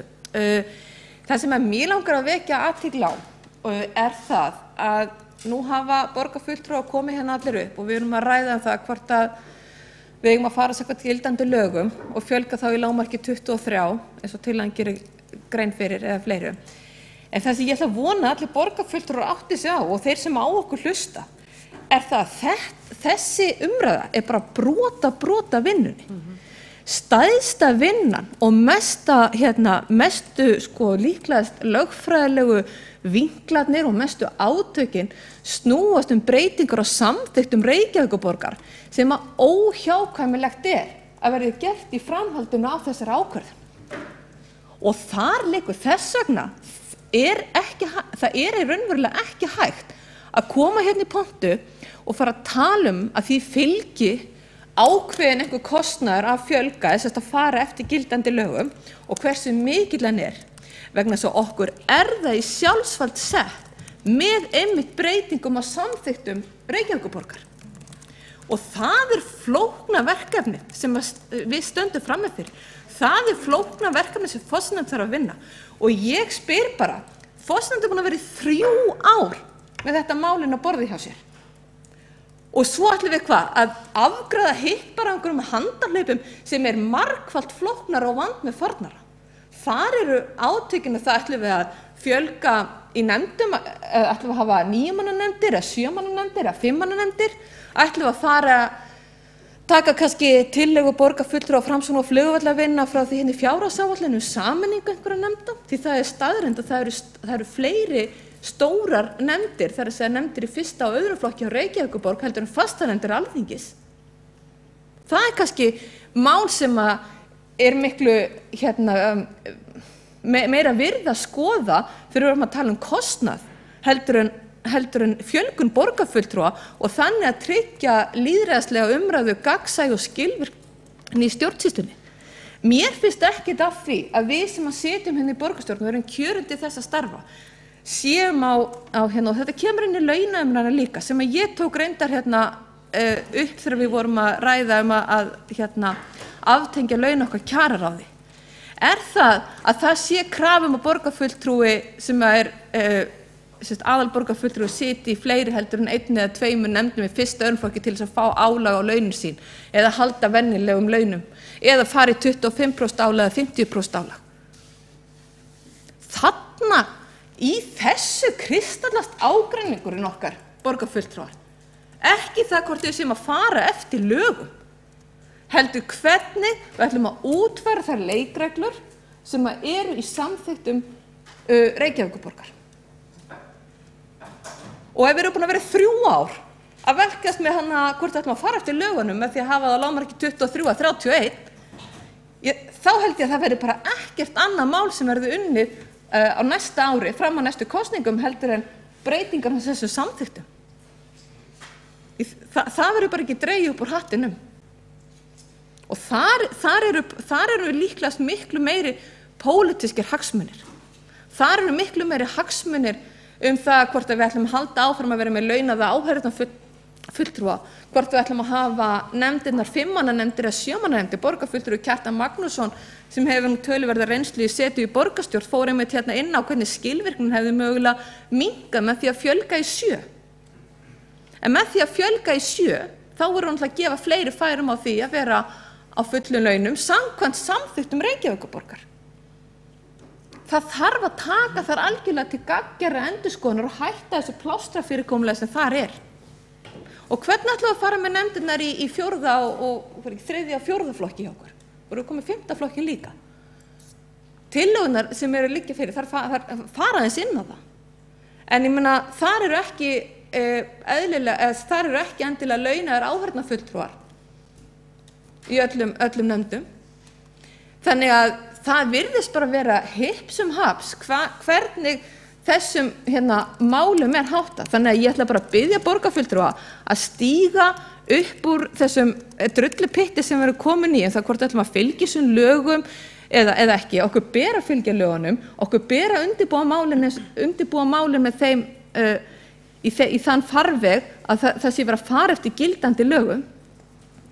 Síðan að þá þurfum við að leggja mikla vinnu og hafa það breytingu á samþykktu Reykjavíkurborgar, og sú vinna þarf að vera opinber því að sú vinna skiptir skattgreiðendur margfalt meira máli heldur en fjölgun borgarfulltrúa, vegna þess að þar er raunverulega tekið á það hver kostnaðurinn er.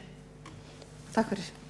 Það er borgarfulltrúi Sveinbjörg Birna Sveinbjörnsdóttir lokið máli sínu og borgarfulltrúi Guðfinna Jóhanna Guðmundsdóttir næst á mælendaskrá.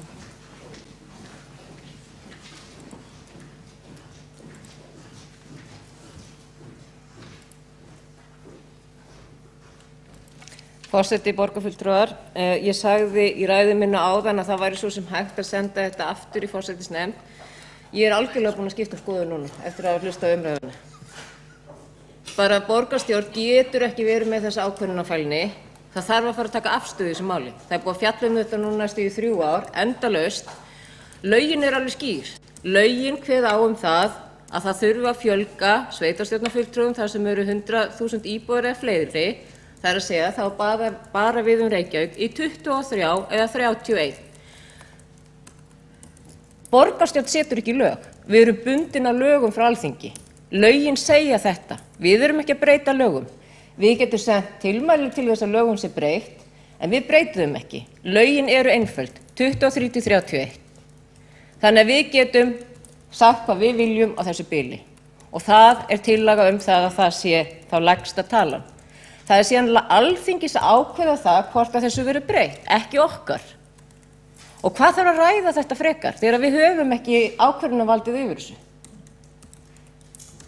Við erum búin að ræða þetta í 3 ár. Við erum búin að velta upp öllum vinklum, borgarstjórn á að taka endanlega ákvarðanir, ekki nefndir, og fara að vísa þessu eina ferð nefnd til forsætisnefndar til þess að ræða það hvort að við viljum hafa á 23 til 31 eins og lögin eru, og það er verið að leggja það til að við förum í lægstu töluna. Það er ekkert annað sem við getum valið.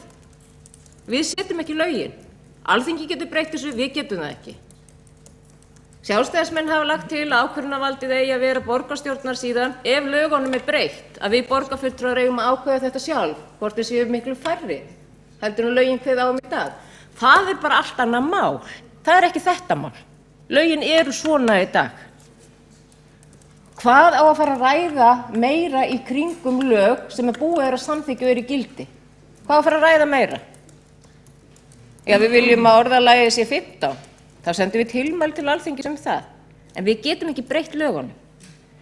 Þannig að í stað þess að fara að ræða þetta eina ferðina enn, fara inn í 4. árið að ræða hlut sem við erum bundin af, er algjörlega tilgangslaust.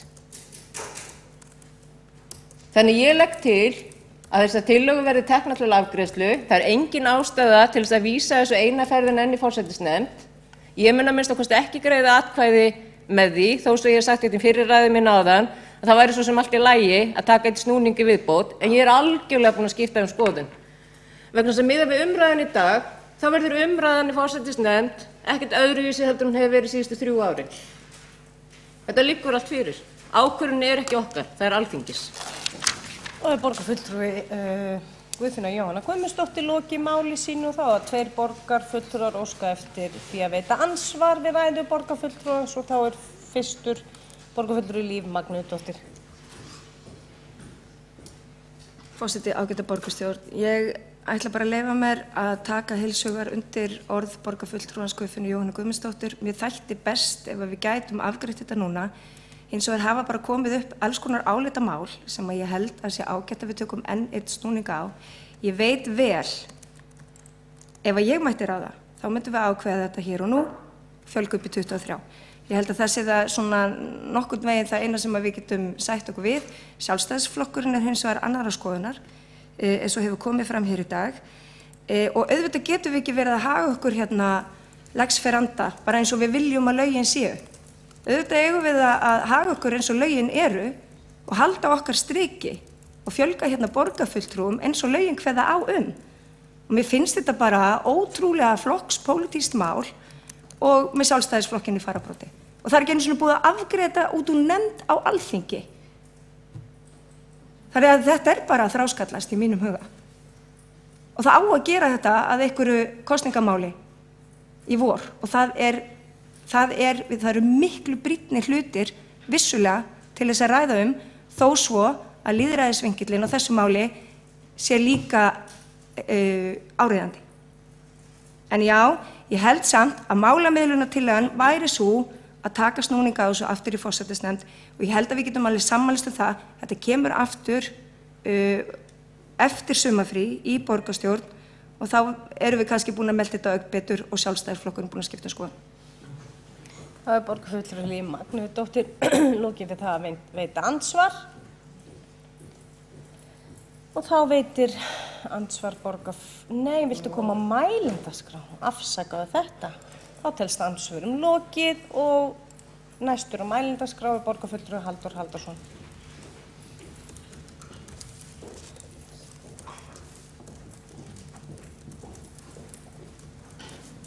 Já, forseti, góðir borgarfulltrúar.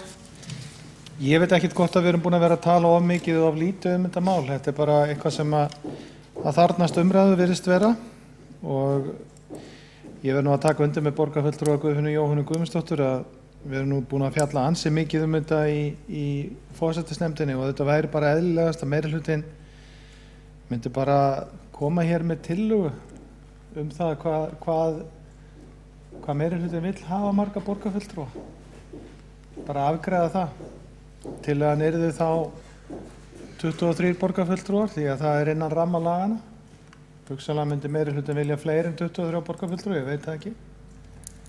En það væri eitthvað sem að meirihlutinn í borgarstjórn gæti gert innan ramma núgildandi laga sem að bara út af ræðu borgarstjóra hér áðan að þá var það þannig að sjálfstæðisflokkurinn studdi sveitarstjórnarlögin sem í gildi, sveitarstjórnarlög númer 138/2011 sem tóku gildi 1. janúar 2012 að sjálfstæðisflokkurinn studdi þau lög en greiddi atkvæði sérstaklega gegn greininu fjölda fulltrúa í sveitarstjórnum.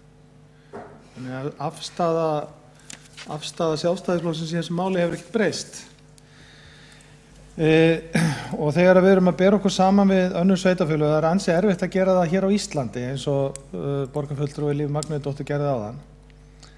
En ef við berum okkur saman við svona meðaltala á hinum Norðurlöndunum eða víðar eins og borgarfulltrúi Kjartan Magnússon gerði áðan þá erum við ekkert með hlutfallslega færri fulltrúa fyrir ákveðin hóp íbúa. Við erum hins vegar með töluvert annað kerfi. Í þessum sveitarfélögum eða borgum sem við erum að bera okkur saman við, þá er bara hluti borgarfulltrúan í fullu starfi. Við erum hér með 15 borgarfulltrúa, þeir eru allir í fullu starfi. Þannig þetta er allt annað kerfi. Og ég hef allan að mínu upplifun svo að þegar ég er að tala við borgarfulltrúa í öðrum sveitarfélögum á Norðurlöndum og þá mörgu leyti finnst þeim þetta svolítið sniðugt kerfi hjá okkur. Þau eru að funda miklu sjaldnar en við. Nema fólki sem fer þá fyrir ákveðnum málaflokkum og er þar að leiðandi í fullri vinnu. En svo sem allir ekki segja mikið meira þetta, ég langar þó út af því sem borgarfulltrúi Líf Magnúsdóttir sagði hér að Þetta með að þetta væri ekki enn komið út úr nefnd á Alþingi, það ekki út af Sjálfstæðisflokknum í sjálfu sér. Það út af einhverjum öðrum flokkum á þingi sem að þvælast fyrir þessu. Það búið að vera svona þvælu tæknileg mál í gangi á Alþingi út af þessu frumvarpi og það ekki Sjálfstæðisflokkurinn sem hefur verið að þvælast í því máli. Það hefur til dæmis flokkur borgarfulltrúans, Lífar Magnúsdóttir VG verið að þvælast fyrir þessu máli og aðri flokkar. Hefðu alveg getað afgreitt þetta út frá þinginu í vor. Og það setur okkur auðvitað í erfiðari stöðu að þingi skuli ekki hafa klárað þetta í vor. Ég tek alveg undir með þeim borgarfulltrúum sem hafa verið að gagnrýna það. Mér finnst það mjög gagnrýnivert að við skulum eiga vona á því að fá þetta aftur inn hér í haust eins og ráðherra hefur boðað. Og það auðvitað mun hafa áhrif á það að hvenær að flokkarnir sem hyggjast bjóða fram í borgarstjórn, hvernig þeir standa að sínum málum með val og lista og svoleiðis, því að væntanlega nú mikilvægt að vita hvað eiga að vera margir borgarfulltrúar. En eins og ég sagði hér í upphafi, meirihlutinn getur auðvitað bara innan ramma núgildandi laga, getur bara komið tillögu og sagt, meirihlutinn í borgarstjórn leggur til að það verði þetta margir borgarfulltrúar, það geti þá minnst verið 23 og mest 31. Þetta eitthvað sem þið getur bara aðgreitt núna, þess vegna. Þó að við styðum ekki þá tillögu, en þá meirihluti fyrir henni, innan ramma lagana. Þá borgarfulltrúi Halldór Halldórsson lokið máli sínu og þá hafi ekki fleiri hvatt sér hljós undir þessum dagskrárliði og telst umræðu lokið. Forseti ber upp tillögu sjálfstæðismanna sem kom hingað inn á fundinn, inn með afbrigðum, ber þá málsmeðferðartillögu að vísa þeirri tillögu inn til forsætisnefndar. Eru allir hér, þeir borgarfulltrúar sem samþykkja það gefi merki. Fyrirgefðu. Forseti að bera upp tillögu Sjálfstæðisflokksins sem kom hingað inn með afbrigðum á fundinn fyrir í dag. Ég ber það hér með upp að henni verið vísað til forsætisnefndar. Þeir sem samþykkja það gefi merki. Einhver á móti. Það telst samþykkt með 9 atkvæðum gegn 6. Þá berum við upp tillögu sem liggur hér fyrir á þessum fundi og var send út með útsettri dagskrá. Við berum það upp að vísa þeirri tillögu einnig til forsætisnefndar. Þeir sem samþykkja það gefi merki. Einhver á móti. Já, þá telst þessari málsmeðferðartillögu hún samþykkt með einu mótatkvæði ekki satt og þá hefur borgarfulltrúi Sveinbjörg Birna Sveinbjörnsdóttir óskað eftir því að koma hingað upp og gera grein fyrir atkvæðagreiðslu sinni.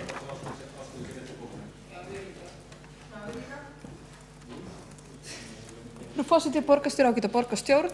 Ég tel bara rétt að koma hérna upp og gera grein fyrir því af hverju ég ákvað að vera á móti því að vísa þessari tillögu til forsætisnefndar.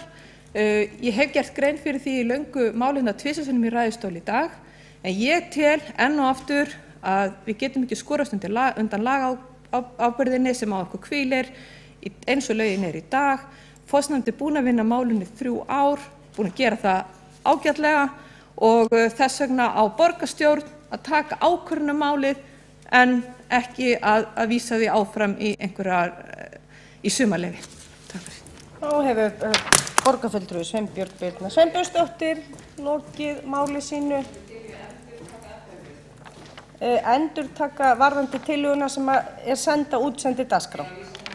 Þá það lagt til, nú ætlum við að endurtaka atkvæðagreiðslu varðandi að vísa tillögu forsætisnefndar fjölda borgarfulltrúa aftur inn til forsætisnefndar. Þeir borgarfulltrúar sem samþykkja það vilja gefa merki. Hér eru 9 manns sem að greiða atkvæði með því að vísa þessari tillögu inn til forsætisnefndar. Væru einhverju borgarfulltrúar á móti? Það eru 2 borgarfulltrúar á móti. Það eru 6 borgarfulltrúar á móti því. Þá þessi málsmeðferðartillaga samþykkt. Þá göngum við til dagskrár. Allt á hreinu hér. Hvað nú? Ekkert. Þá tökum við fyrir annað mál á dagskrá. sem tillaga borgarfulltrúa Sjálfstæðisflokksins að þjónusta mötuneyti við eldri borgara skerðist ekki vegna sumarlokana. Þá tekur borgarfulltrúi Áslaug María Friðriksdóttir fyrst til máls.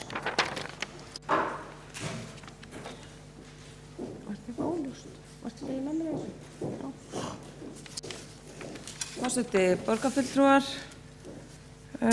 við leggjum hér fram tillögu sem hljóðar svo. Borgarstjórn samþykkir að mötuneytisþjónusta við eldri borgara skerðist ekki vegna sumarlokana nú í sumar. Og með þessari tillögu fylgir greinargerð sem að hljóða svo.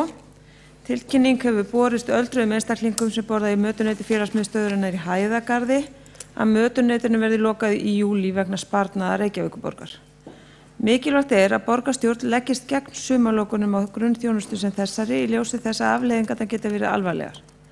Aðgangur að mötuneyti tryggir fjölbreytni í mataræði og næringu, stuðlar að sjálfstæði, sjálfsvirðingu og gerir mörgum kleift að búa í eigin húsnæði. Ferðir í mötuneyti gefa mörgum öldruðum ástæðu til að fara út úr húsi, stuðlar að virkni og því að eiga félagslegt samneyti við aðra. Erfitt fyrir marga að fást við breytingar og það að geta áfram sótt þjónustu í umhverfi sem fólk þekkir veitir fólki öryggi. Tillagan til komin vegna þess að okkur borgarfulltrúum, allavega þeim sem situr í velferðarráði, var bent á það utan bæ að sumarlokanir yrði að ræða og mér finnst nú ástæða til þess þegar borgarsjóður hefur nú litið svona svartari augum á fjárhaginn að við hverfum frá þeirri stefnu að loka grunnþjónustu eins og þessari og gerum það alls ekki í sumar. Ég veit að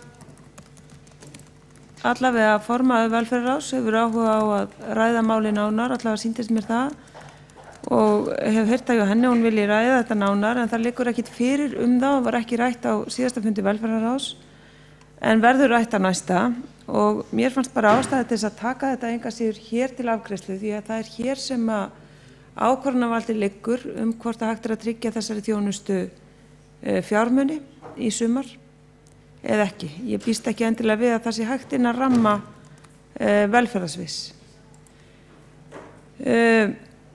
Við fengum til okkar póst frá aðstandanda sem að lýsir því að búið sé að tilkynna þeim íbúum sem að nýta þjónustuna í Hæðagarði sumarlokanirnar og þá spyr ég bara þá sem að betur vita hvort að þær séu kannski fleiri því að mér ekki kunnugt það en hef svo sem rekið mig á það að mann ofta ekki alveg kunnugt hvað í gangi með sumarlokanir.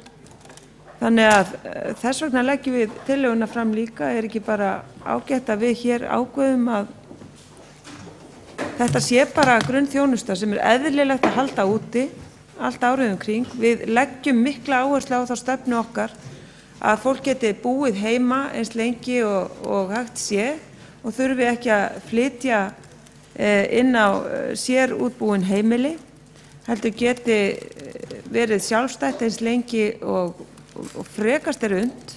Þessi þjónusta liður í því og ég held að hljóti bara vera að við séum öll sammála það hér að koma í veg fyrir þessar lokanir.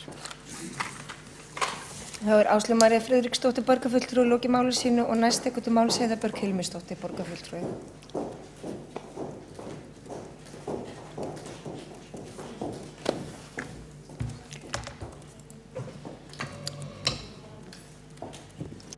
Forseti, kæru borgarfulltrúar, við erum að ræða hér mat og mötuneyti fyrir eldri borgara. Þetta málefni sem við höfum verið að ræða í velferðarráði eða velferðarráðsfulltrúar hafa verið að velta fyrir sér. Það eru sem sagt þessi mötuneyti sem að standa eldri borgurum og fleirum reyndar til boða víða borgina. Þetta eru samtals 16 mötuneyti sem eru opin í hádegi og ein af þeim sparnaðar eða hagræðingaraðgerðum sem farið var í á sínum tíma var að prófa það að skerða opnunartíma helming þeirra yfir sumartímann. Þannig að Og það svo sem með þeirri von og með þeim upplýsingum að það eru önnur mötuneyti opin. Það eru 8 mötuneyti hafa verið opin allt sumarið. Hins vegar hefur þetta mælst svona misvel fyrir og margir eru vanafastir og vilja fara í sitt mötuneyti á sama stað og eru fara venjulega. Og það bara alveg eðlilegt. Við lokuðum 5. Í fyrra voru 5 mötuneyti lokuð og 3 voru með skertum opnunartíma, 8 óbreytt. Málið á dagskrá núna velferðarás, ekki á morgun heldur hinn. Þar verður tillaga fyrir ráðinu og mér finnst bara eðlilegt að við vísum bara þessari tillögu inn í þann fund og þar mun þá ráðið ræða þetta, hvernig við viljum haga þessum málum. Þetta vissulega mikilvæg þjónusta fyrir eldri borgara, bæði þá sem búa í þessum þjónustumiðstöðum, þá sem búa heima hjá sér og enginn sem ósammála því á nokkurn hátt og enda hefur hún alltaf staðið til boða allt sumarið á þessum 8 stöðum og í rauninni á 11 stöðum síðustu ár af því að það var skertur aðeins opnunartíminn í Aflagranda og Borgum og Gerðubergi en það var samt opið. Og það hefur verið opið allt sumarið í Lönguhlíð á Vitatorgi, Vesturgötur 7, Norðurbrún 1, Dalbraut 27 og Hvassaleiti 56 og 58 og Furugerði 1 og Árskógum. Þannig að það svona svolítið vel dreift yfir borgina. Hins vegar var lokað í fyrra í Hæðargarði Sléttuvegi Dalbraut 18 til 20 en þá var opið hinum megin við götuna í Dalbraut 27 og Bólstaðarhlíð og Hraunbæ. En við erum með tillögu það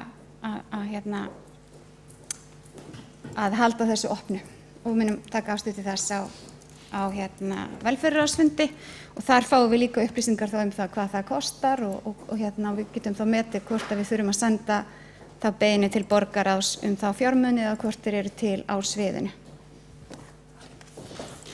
Heiða Björk Hilmisdóttir, borgarfulltrúi loki máli sínu. Einn borgarfulltrúi hefur óskað upp að eftir að koma í andsvar við ræðu borgarfulltrúans og það taka til máls. Áslaug María Friðriksdóttir, borgarfulltrúi, tekur þá næst til máls.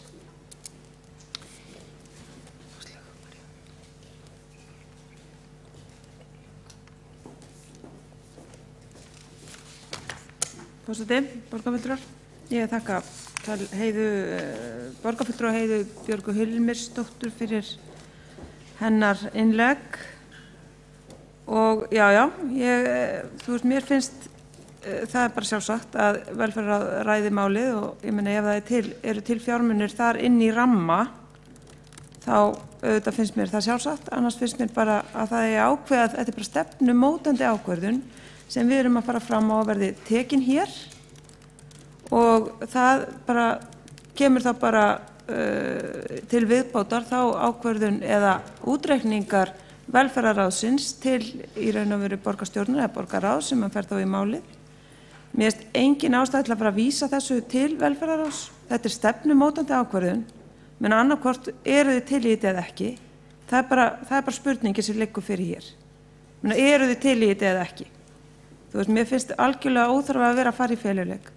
Og til þess að svona bara leggja áherslu á hversu mikilvæg þessi þjónusta þá ætla ég að leyfa mér að lesa hér eða fara hér aðeins yfir innlegg bréfsins sem við fengum nú send sem lýstu svo ótrúlega vel hversu mikilvæg þessi þjónusta því að það ekki hægt að segja að það að hafa opið á 7 stöðum eða 5 stöðum í staðinn fyrir 8 eða hvernig sem það af því að hér erum við að tala mjög viðkvæma þjónustu. Við erum að tala mjög viðkvæma þjónustu fyrir fólk sem jafnvel komið með elliklöp eða minnissjúkdóma eða margt annað sem hrjáir það og það ofboðslega mikilvægt að það geti gengið að sínu örugga umhverfi.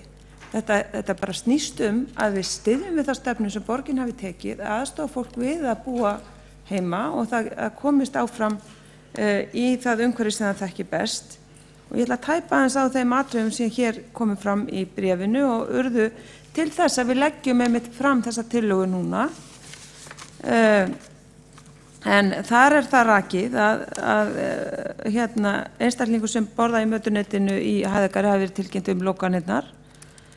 En áður hafi það verið gert með svona ákveðnu loforði, nú get ég ekki rakið það hvernig það fór fram, með ákveðnu loforðum að það hafi átt að gera það í síðasta sumar. Þannig fólk taldi að það yrði ekki oftar og finnst vera komið aftan að þeim. Og þetta það sem ég að lýsa hér sjónarmiðum þeirra sem aðstandenda sem þarna koma að. Þá hér bent á að það vilji brenna við að þjónustan sé flokkur sem lúxus sem hún geti alls ekki verið og það sé alrangt því að þetta séu í raun og veru algjöra grunnþarfir. Og þarna sé verið að tryggja það að fólk fái eina máltíð á dag og hún tryggi fjölbreytni mataræði og hún tryggi að fólk haldi ákveðinu sjálfstæði og sjálfsvirðingu og hún geri mörgum öldruðum kleift að búa áfram einir og þurfa ekki sérstaka þjónustu. Svo kemur að því sem snýr að rútínu og festu sem nákvæmlega þessum hópi afar mikilvægur þáttur. Og þar nú nefnd saga konu sem lendir nú bara í því óskemmtilega að þegar rútínan rofin með sumarlokun á síðasta ári þá verður bara uppnám í hennar lífi og það rakið hér í þessu bréfi. Ég ætla ekki að lesa þetta orð fyrir orð en ég legg áherslu á það að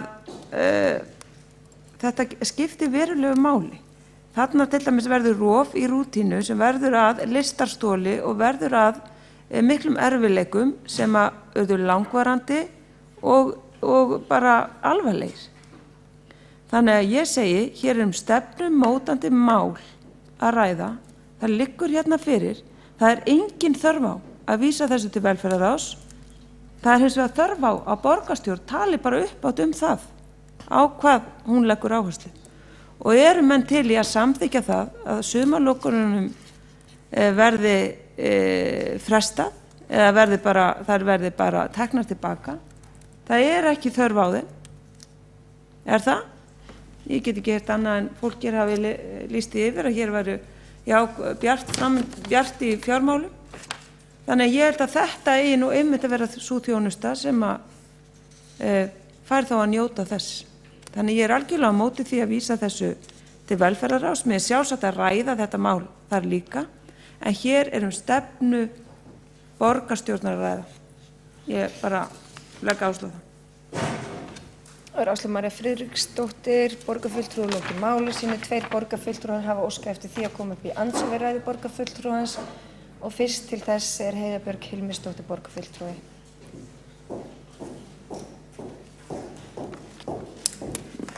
Forseti, ágætu borgarfulltrúar, ég ætla að bara segja það, ég ósammála að þetta sé einhver stefnubreiting eða hér sé einhver stefnumótun í gangi. Það einfaldlega þannig að við rekum 16 mötuneyti sem opin og við höfum haft opin alltaf 8, 9 mötuneyti öll sumur.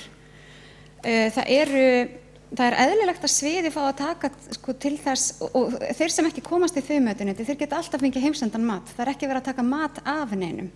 En hins vegar getur verið rútína og slíkt og það getur vel verið að við viljum hafa opið í Hæðagarði, Sléttuvegi, Dalbraut og Bólstaðarhlíð í sumar og þá bara tökum við afstöðu til þess í ráðinu þegar við fáum kannski ekki það jafn mikilvægt á öllum stöðum, kannski finnst fólkinu í Dalbraut 18 og 20 og allt í lagi að labba yfir götuna yfir í Dalbraut 27 á sumrin þegar það betra veður. Við þurfum að bara fara yfir þetta allt saman og skoða. Við getum heldur ekki lofa því að við getum mannað þessar stöður, þannig það annað sem að sviðið getur hjálpað okkur með að meta hvort að það sé líklegt eða ekki. Þetta svo sem ekki stórar stöður, þetta svona frekar erfiðir stubbar stundum til þess að ráða í, skilst mér. Þannig að mér finnst þetta ekki svona stefnubreiting. Við höfum viljað bara sjá til þess að allir sem að vilja þessa þjónustu geti fengið hana. Hún sé aðgengileg fyrir alla. Það alltaf, það er alla borg hægt að fara og fá mat í hádeginu, vissulega ekki, það geta ekki allir farið í sama mötuneyti og þeir eru vanir, það geta allir farið í mötuneyti og það geta líka allir fengið matinn sinn sendan heim eða þeir kjósa frekar. Við erum að tala að það var fyrirhugað að loka í 3-4 vikur. Þannig að þetta er ekki þannig að þetta er frá í Hæðagarði reyndar frá 3. júlí til 31. júlí. Þannig að hinum stöðunum var fyrirhugað að loka frá 10. júlí til 4. ágúst. Men þetta getur verið langur tími ef maður er vanur og vill alltaf fara á sama stað. Ég ger ekkert lítið úr því og mér finnst allt í lagi við tökum þá umræðu.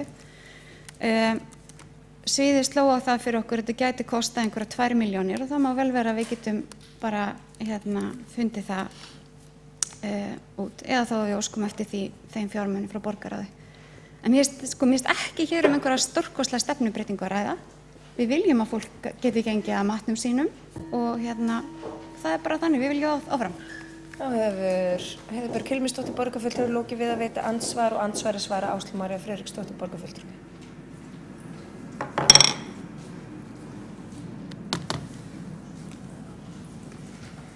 Forseti, borgarfulltrúar,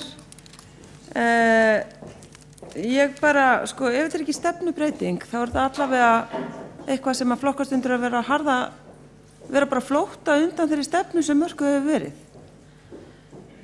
Nú er síðasti fundur velferðarráðs núna, í þessari viku, þannig að það er mjög mikilvægt að borgarstjórn samþykki það hér að það verði komið í veg fyrir lokanir, algjörlega óháð því hvað velferðarráð ræður á sínum fundi. Og það verði þá bætt í ramma velferðarráðs því fjármagnið sem þarf, verði sé þörf á því. Það er bara mjög mikilvægt að borgarstjórn ákveði það hér. Svo er það líka þannig að það er fólk utan bæ sem kemur og borðar í mötuneytunum. Það kann að labba sína leiðir, það býr í íbúðum í grenndinni. Það er ekki, og það að spyrja bara íbúðun á stöðunum er bara ekki nóg. Það þarf að bara kanna þá, þetta krefst meiri vinnu og það er eiginlega líka bara, og ég lýsi yfir, mér finnst bara óskiljanlegt. Ég prófaði nú að googla bara sumarlokanir og Hæðagarð og eitthvað, þetta er hvergi auglýst. Fór þetta í leyni til fólksins? Eða hvenær var fjallað þetta í velferðarráði? Ég man ekki eftir því. Kannski er það minni sem er farið að bregðast mér, það getur vel verið. En mér finnst þetta bara skrítin staða og mér finnst líka skrítið að sé vera einhvern veginn að verja þetta hérna. Það er engin þörf á því. Það er fjármagn til, það er búið að eyða fullt af fjármagni í verkefni sem bara verða ekki talin til grunnþjónustu. Þau verða ekki talin til grunnþjónustu eins og þessarar. Þetta á að vera í hæsta forgangi og ég bara skil ekki að það sé einhver mótstaða við það. Ég skil það ekki. Og ég bara fer fram á það að borgarstjórn samþykki það hér samhljóða að það fari fjármagn til þess að koma í veg fyrir sumarlokanir. Þá er Áslaug María Friðriksdóttir borgarfulltrúi lokið við að svara andsvari og öðru sinni kemur upp í andsvar Heiðbjörg Hilmisdóttir.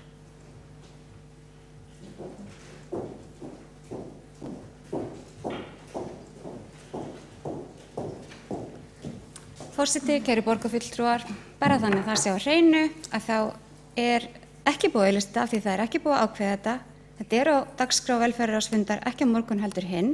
Eftir þann fund er hægt að segja hvar verður opið og hvar verður lokað. En það er velferðarráð sem að rekur þessi mötuneyti og velferðarráð mun ákveða hvar verður opið og hvar verður ekki opið og það er vilji meiri hlutans í velferðarráði að það verði opið allstaðar. Bara þannig það sé sagt og það sé á hreinu. Það er enginn að segja neitt annað.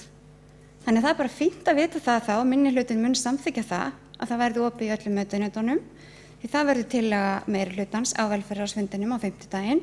En mér finnst bara rétt að velferðarráð ákveði þetta, fái sín starfsfólks sviðsins á það hvar þurfa að vera opið, hve lengi, þá skiptum góldúk einhvers staðar, það er alls konar hlutir sem þarf bara að taka inn í þetta. Og við ræðum þetta bara þar. En það er enginn að verja það, þetta er bara eitt af því sem var gert til þess að spara, þegar við þurftum að spara. Og svo er bara komið reynsla á það og við bara metum hana og nú bara finnst okkur mikilvægt að hafa opið alls staðar. En það hefur bara Það verður engin svo sem stórkostleg stefnubreyting orðið á því. Þetta bara eitthvað sem okkur finnst mikilvæg þjónusta. Það er Heiða Björg Hilmisdóttir lokið við að koma upp í andsvari öðru sinni og Áslaug María Friðriksdóttir borgarfulltrúi svarar andsvari öðru sinni.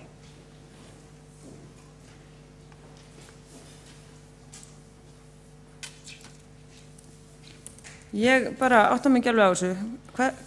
Hvernig stendur á því að búið að tilkynna þeim sem nýta mötuneytið lokanir þegar engin ákvörðun liggur fyrir? Hvers konar vinnubrögð eru það? Af hverju er verið að opna einhverja óvissu og koma fólki í einhverja stöðu þar sem það verður óöruggt með sína bara afkomu í sumarfríum? Ég krefst þess að við fáum skýringar á því. Mér finnst þetta mjög óeðlilegt. Þá hefur Áslaug María Friðriksdóttir borgarfulltrúi lokið við að svara andsvara öðru sinni og þessari lotu andsvara er lokið og Sveinbjörg Birna Sveinbjörnsdóttir hefur óskað eftir því að koma upp í andsvararæðu borgarfulltrúans. Og Sveinbjörg Birna er borgarfulltrúi. Gleymdu því. Frú forseti, ágæta borgarstjórn. Ég ætla að koma upp í andsvörum við ræðu borgarfulltrúa Áslaugu Maríu Friðriksdóttur af því að mér fannst og taka undir tillöguna sem hún flutti hérna og einmitt sérstaklega að hvetja til þess að ákvörðun verði tekin hérna í borgarstjórn. Borgarfulltrúar sem hafa hlustað á það sem ég hef sagt hérna allavega að þessu ári og örugglega síðasta ári líka hafa tekið eftir að ég tel að það sé mjög mikilvægt að við getum komið með tillögur hérna inn í borgarstjórn og þær séu bara teknar og afgreiddar hér. En síðan spunnust hérna upp mjög sérstakar umræður á milli borgarfulltrúa flytjenda tillögurinnar Áslaugar Maríu Friðriksdóttur og borgarfulltrúa Heiðu Björg Hilmisdóttur þar sem einmitt lítur út fyrir og það er það sem að virðist nú ekki hafa verið vandað sérstaklega til verksins að hvernig stendur á því að það sé búið að tilkynna lokun og síðan núna þá ætlar velferðarráð að fara að snúa því við með skottið á milli lappanna. Þetta hljómar svona óneitanlega til dæmis eins og allar ákvarðanir í tengslu við Rangárselli ekki, selja hlíðina, ekki alls fyrir löngu. Þannig að ég bara ætla að hvetja borgarfulltrúana Áslaugu Maríu Friðriksdóttur til þess að berjast fyrir því að tillagan verði tekin hérna á dagskrá og afgreidd og ekki vísa áfram. Við eigum að taka ákvarðanir hérna í sal borgarstjórnar til þess erum við kosin. Þá hefur Sveinbjörg Birna Sveinbjörnsdóttir borgarfulltrúi lokið við að gera andsvar við ræðu borgarfulltrúans og Marta Guðjónsdóttir, andsvörum er lokið og Marta Guðjónsdóttir borgarfulltrúi tekur næst til máls.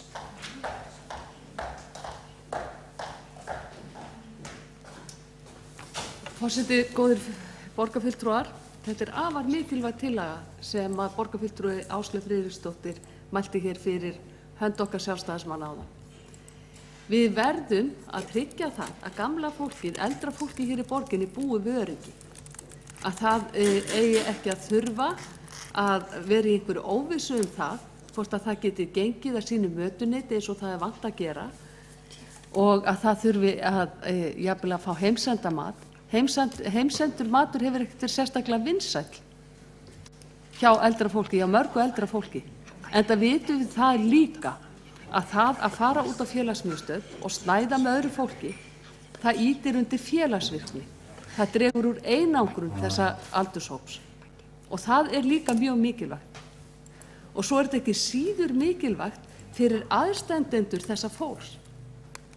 Aðstandendur þessa fólks er að fara í sumarleyfi og þeir vilja geta farið öryggir í sumarleyfi það að öryggi þeirra foreldra þeirra og aðstandenda sé tryggt og að þetta fólk geti notið samvista við aðra. Það er stór þáttur í því að geta farið og snætt með öðrum að auka félagsvirkni og við eigum að ýta undir það. Og hér er ekki það mikla fjármuni að ræða að við ættum hér í þessum sal í dag að geta tekið ákvörðun þetta mál. En ekki að vísa því inn í velferðarráð til afgreiðslu þar. Þá hefur Marta Guðjónsdóttir borgarfulltrúi lokið máli sínu. Einn borgarfulltrúi hefur óskað eftir því að koma upp í andsvör við ræðu borgarfulltrúans og það er Magnús Már Guðmundsson. Hún ætlar að taka til máls. Þá hefur Marta Guðjónsdóttir borgarfulltrúi lokið máli sínu og næst tekur til máls Magnús Már Guðmundsson borgarfulltrúi. Forseti ágæta borgarstjórn, þakka fyrir þessa umræðu en hún er svona ekkert vera mjög að skila miklu. Eins og máli blasir við mér þá er þetta ákvörðun sem var tekin fyrir einhverju síðan að skerða opnun á vissum stöðum fyrir borginni. Við höfum fengið gagnrýni áður frá aðstandendum varðandi lokun í Hæðargarði. Við fengum öll bréfið frá aðstandendunum núna. Mér fannst bréfið gott. Ég svaraði viðkomandi aðstandenda og sagði að við myndum fylgja málinu eftir. Það sem gerist í raun og veru bara að ágæta fyrir borgarfulltrúa og aðra sem hér sitja og það sem er að fylgjast með er að þessi borgarstjórnarfundur er á undan velferðarráðsfundinum. Máli fór strax í ferli til að verði lög fyrir í velferðarráði á næsta fimmtudag eftir 2 daga. Þessi tillaga sem hér liggur fyrir það er ekki kostnaðar á henni. Það vantarlega ekki að samþykkja slíka tillögu. Og það eina sem er í gangi raun og er að málið er í vinnslu. En hér ætla að menna að skreita sig með því að fá einhverja tillögu að samþykkta á máli sem er þegar í vinnslu.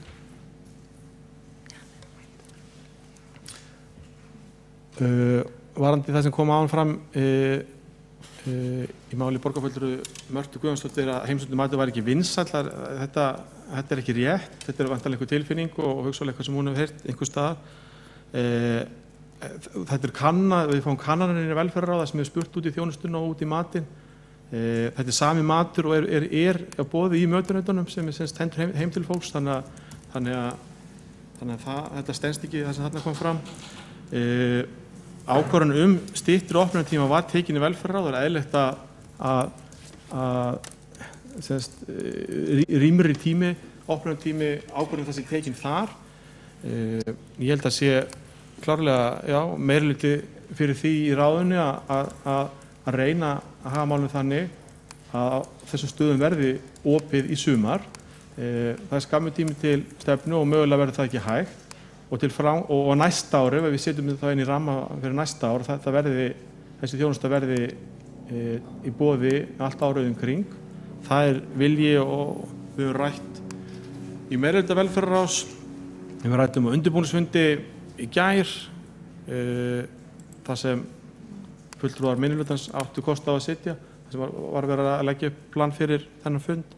Þannig að mér finnst umræðan og dramatíkin hér á þessum fundi undir þessum lið óþörf.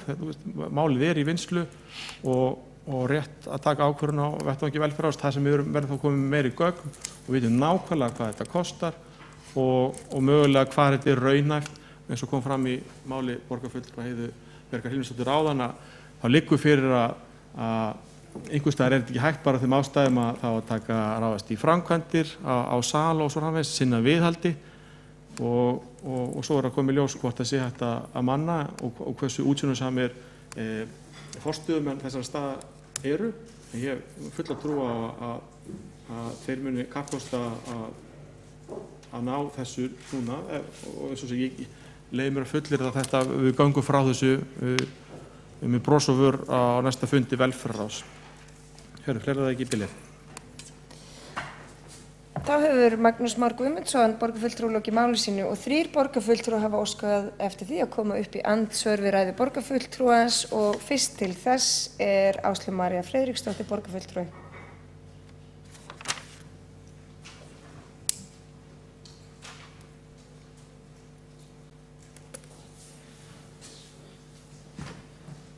Forseti borgarfulltrúar. Þetta bara mál er þessi eðlis að hér er bara leggjum við fram tillögu að borgarstjórn taki þá stefnu að veita þessa þjónustu alveg óháð því hvað hún kostar. Að við séum bara ekki lengur með sumarlokanir á dagskrá. Ef það þarf að gera eitthvað, dúkarleggið eitthvað sem ég veit að stendur einhvers staðar til, já, þá er það auðvitað bara eðlileg röskun að verður einhvern tímann einhvers staðar að koma því við.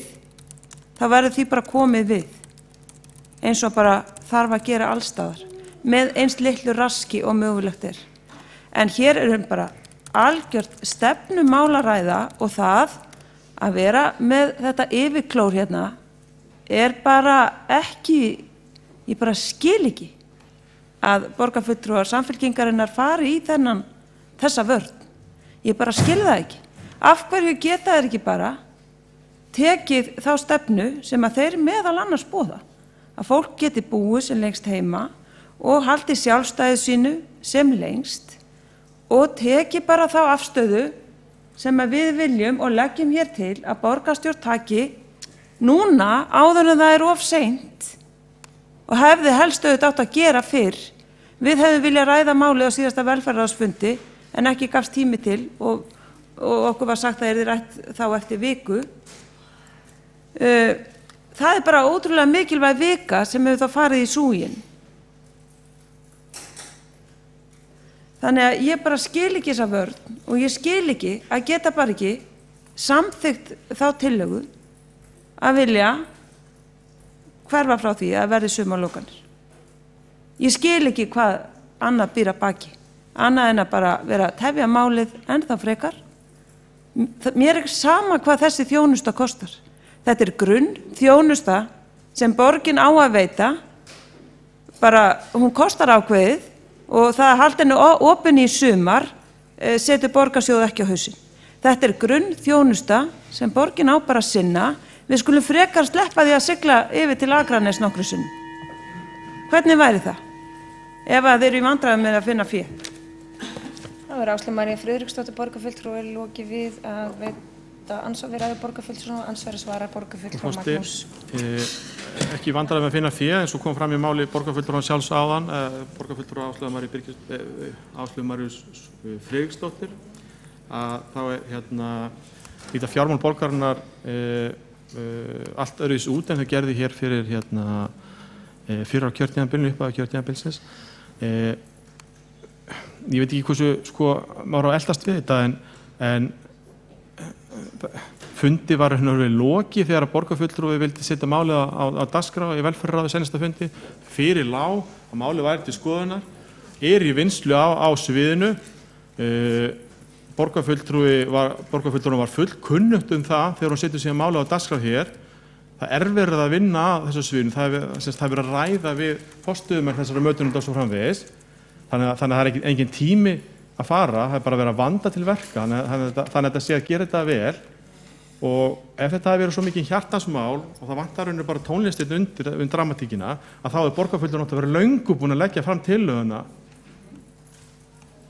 en gerði það ekki fyrir bara núna, þegar hún veit að málið í vinnslu á sviðinu.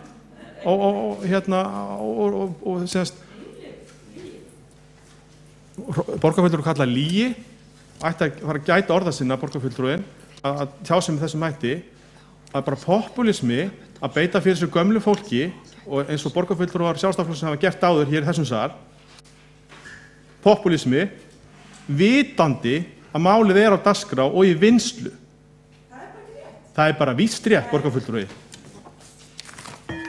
Ég ætla að biðja borgarfulltrúa að gæta orða sinna og vera ekki gjammandi út í sal. Magnús Már Guðmundsson hefur lokið við að svara andsvari og því næst ætlar Áslaug María Friðriksdóttir að koma upp í andsvar öðru sinni.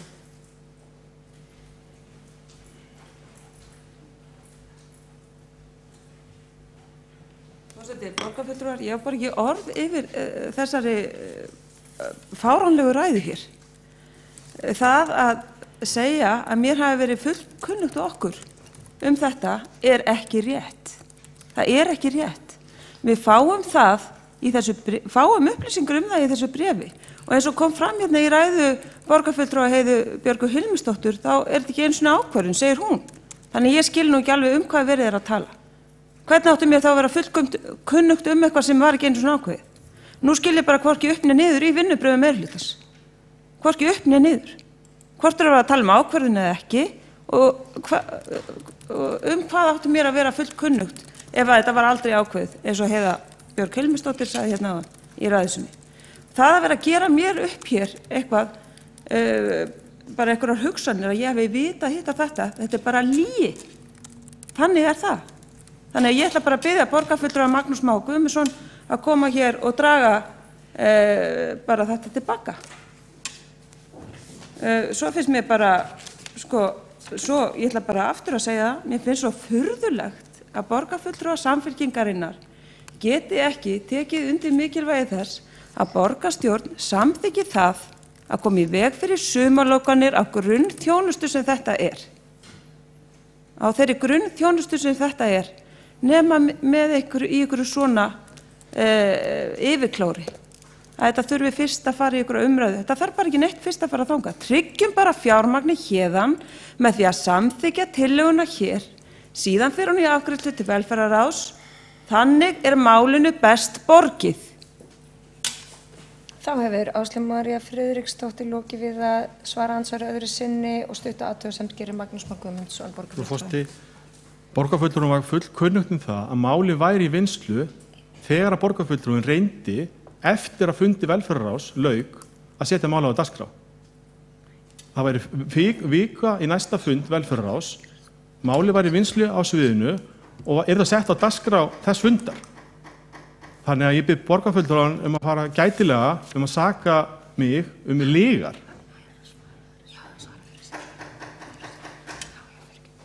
Þessi opnun er í vinnslu, það búið að ræða við forstöðumenn á þessum stöðum, það er verið að taka saman kostnað, það er óábyrgt að koma hér inn með tillögu og svo þegar á það er bent að það sé ekki kostnaðið með henni ef hún er ekki verðmerkt, að segja, mér er bara alveg sama. Það má bara kosta hvað sem er. Það er óábyrgt. Við erum vant til verka og undirbúa okkur vel í þessu. Göngum frá málinu þar. Ég skil ekki að borgarfulltrúinn sé ekki til í að formleg og endaleg ákvörðun bíði í 2 daga. Magnús Már Guðmundsson lokið við að svara andsvari öðru sinni var þetta og Áslaug María Friðriksdóttir hefur beðið að gera stutta athugasemd.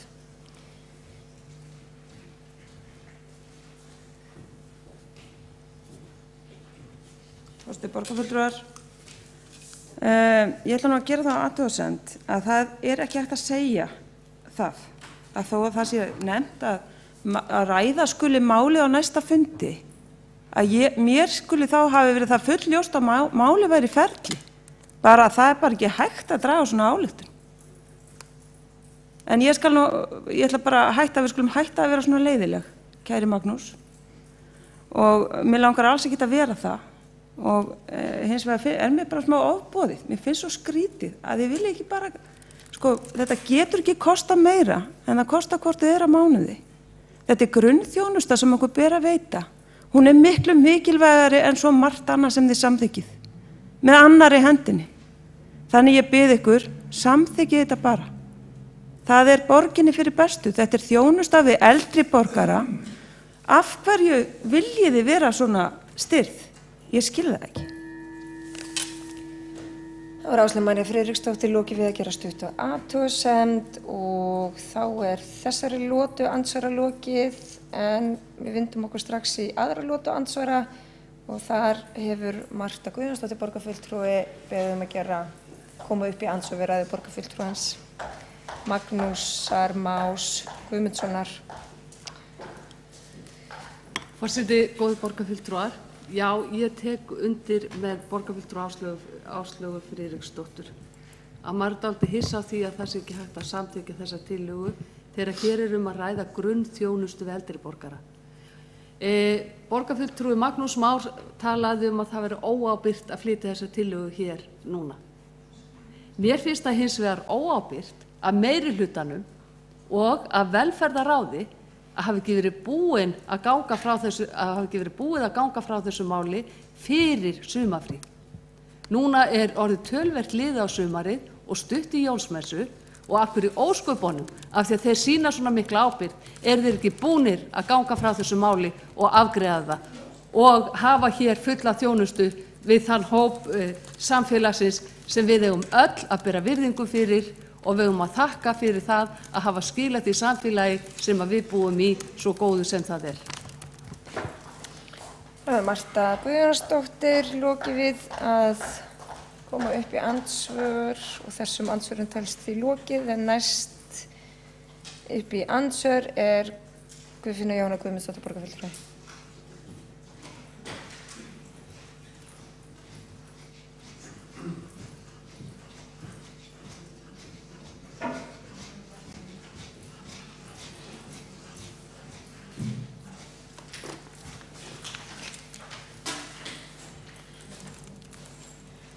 Forseti, borgarfulltrúar, ég tek undir tillögu Sjálfstæðisflokksins. Mér finnst þetta mál hið einkennilegasta að búið sé að tilkynna fólkinu að það eigi að loka mötuneytinu í júlí og það eru nú bara 10 dagar þangað til að júnímánuður er búinn og 1 velferðarráðsfundur eftir fyrir sumarfrí.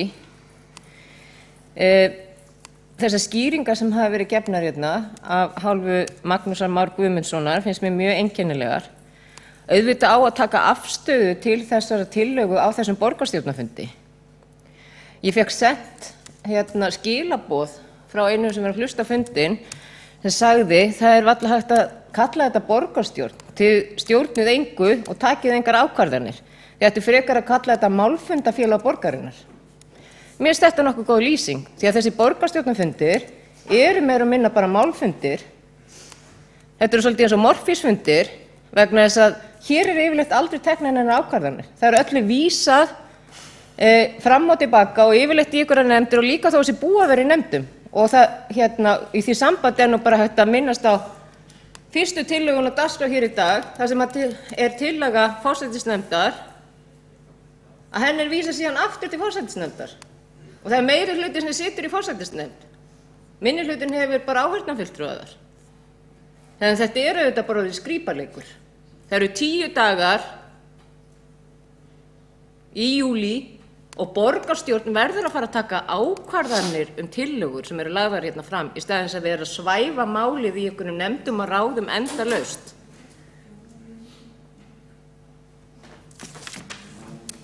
Guðfinna Jóhanna Guðmundsdóttir, borgarfulltrúi, lokið við að veita andsvör borgarfulltrúins og andsvörum svarar borgarfulltrúin.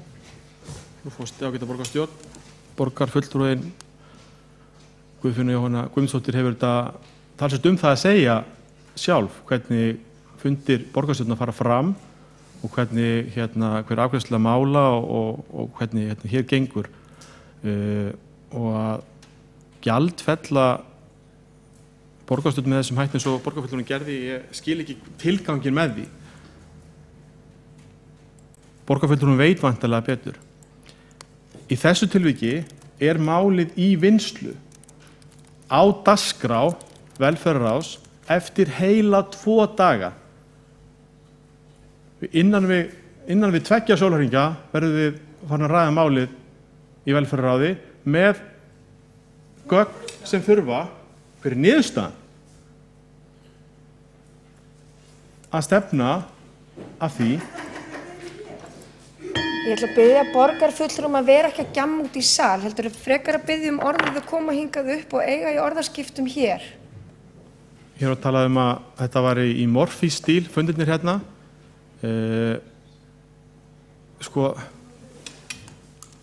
Ég álega bara ekki orðið við að setja málið á dagskrá, vitandi það að málið er í ferli.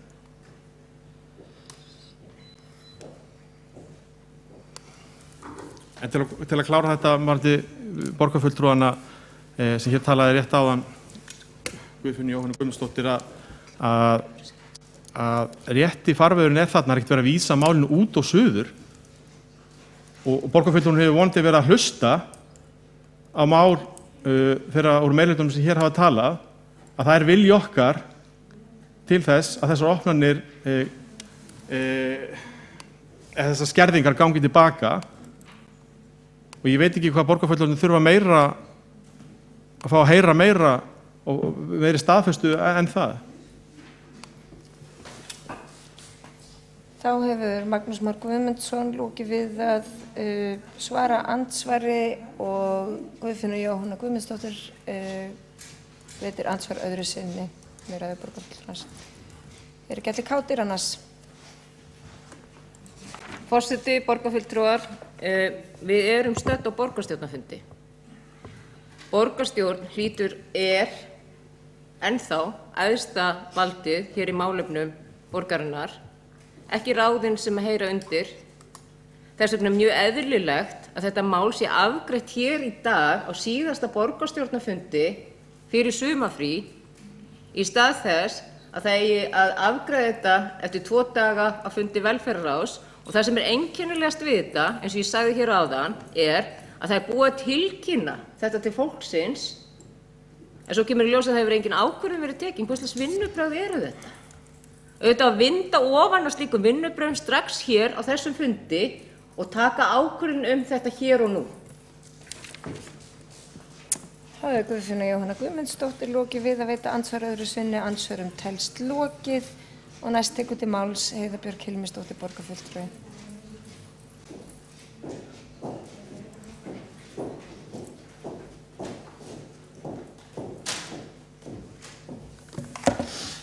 Kæri forseti og elskulegu borgarfulltrúar, bara svo það sé algjörlega á hreinu, þá meirihlutanum í borgarstjórn mjög umhugað næringu og aðgengi allra íbúa en ekki síst eldra fólks að mat. Enda eru hér 16 mötuneyti opin virkum dögum, í hádegi og virkum dögum alla borg og þau eru nokkuð vel sótt. Það líka hægt að fá heimsendan mat alla daga ársins og honum til varnar þá hefur hann nú almennt talist frekar góður og í þjónustukönnun sem var gerð 2014 þá voru yfir 90% ánægðir með matinn og sagðist geta mælt með honum og það hefur nú svona frekar aukist að fólk sé að panta hann, þannig að það nú engin svona ekkert neyðarbrauð þannig. En það líka eðlilegt að maður vilji fara í sitt mötuneyti og nú þegar betur árar ekkert óeðlilegt við það að við skoðum að opna þetta, að opna þessa staði sem við höfum lokað á sumrin meðan við vorum í hagræðingaraðgerðum. Við tókum auðvitað ákvörðun með því að við breyttum þessu ekki í fjárhagsáætlun. Þegar við gerðum fjárhagsáætlun síðast, þá breyttum við ekki þeim upphæðum sem fara í þetta. Þannig eðlilega gera stjórnendur ráð fyrir því að þeir eigi að loka að sumri. Það má vel segja það. Það hefði verið betur á því að afgreiða þetta fyrr. Það algjörlega rétt.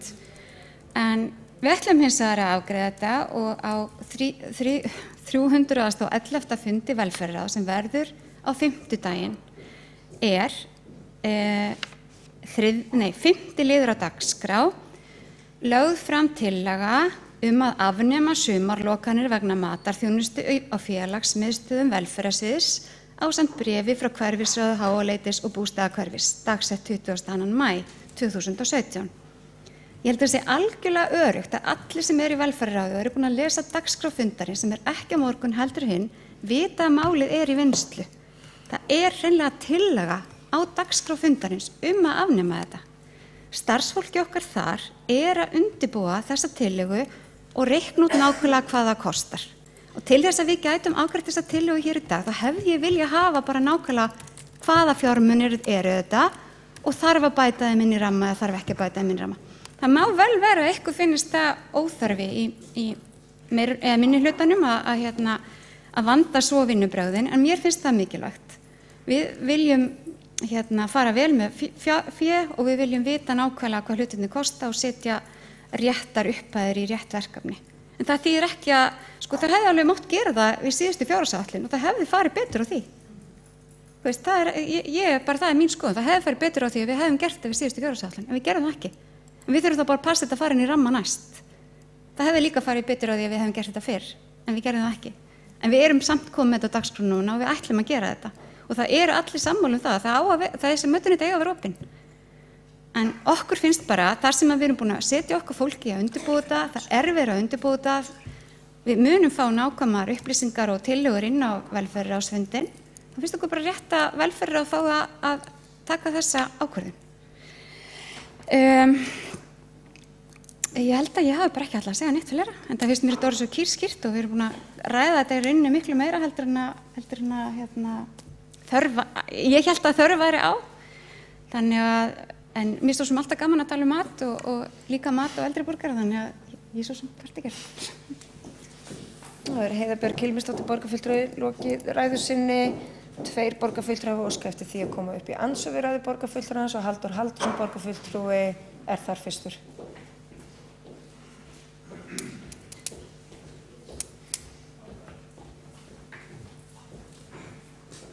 Já, forseti, góðir borgarfulltrúar. Ég átti nú ekki von á því í fyrra þegar við vorum að fjalla málefni eldri borgara upp í Eyrborgum að við myndum standa í þessum sporum aftur, en það gerum við. Og ég skil ekki alveg hennar málflutning hérna hálfu meirihlutans. Hvað er að því að afgreiða þessa tillögu? Ég meina, sérstaklega ef að það er þannig að eins og kom fram hér í máli borgarfulltrúa Heiðu Björgar Hilmisdóttur að þetta sé á dagskrá sem tillaga, af hverju má þá ekki afgreiða tillöguna hérna? Mér dettur bara eitt í hug reyndar. Mér dettur bara ein ástæða í hug fyrir því að meirihlutan vill ekki afgreiða þessa tillögu. Og það er það að þetta kemur frá borgarfulltrúum Sjálfstæðisflokksins, þessi tillaga. Þess vegna megi ekki afgreiða hana hérna. Það hafa nú alveg verið tillögur afgreiddar sko á þess að maður hafi haft hugmynd hvað það kostaði. Ég ætla að nefna eitt dæmi hérna. Og það er dæmi það sem við spurðum ítrekað borgarráðsfulltrúa Sjálfstæðisflokksins í borgarráðum hvað kostaði. Og það tók okkur 1,5 eða 2 mánuði að fá það fram. Það var samt búið að ákveða hálfu meirihlutans að fara í það verkefni. Það voru 14,7 milljónir í siglingu á milli Reykjavíkur og Akraness. Ágætis verkefni í sjálfu sér, en algjörlega sko út í hött þegar á að forgangsraða fjármunum og nota í einhverju grunnþjónustu verkefni eins og það sem við erum að ræða hér. Við fengum ekki að vita að þetta væri 14,7 milljónir. Við marg ítrekkuðum spurninguna, hvað kostar þetta? Það var búið að ákveða hálfu meirihlutans að setja peninga í siglingar, niðurgreiða siglingar milli Reykjavíkur og Akraness. En hérna er ekki hægt að afgreiða tillögu frá borgarfulltrúum Sjálfstæðisflokksins að forgangsraða í þá eldri borgara vegna þess að þeir viti ekki hvað það kostar, nákvæmlega upp á krónu. Þannig að annars vegar er hægt að afgreiða tillögu sem að snýst ekki grunnþjónustu heldur siglingar milli Reykjavíkur og Akraness án þess að hafa hugmynd hvað hún kostar, en hérna er ekki hægt að afgreiða tillögu af því að þið viti ekki hvað hún kostar. Það er tillögu grunnþjónustu. En auðvitað er ástæðan svo að tillagan kemur frá borgarfulltrúum Sjálfstæðisflokksins.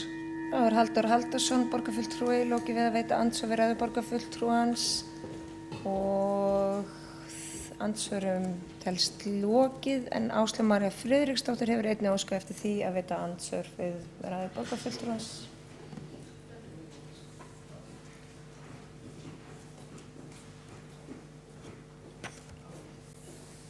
Já, þetta eru athyglisverðar umræður. Ég ætla nú bara að þakka fyrir umræðunar. Mér finnst þetta bara hafa einhvern veginn þróast í það bara átt sem að ég átti ekki bara von á.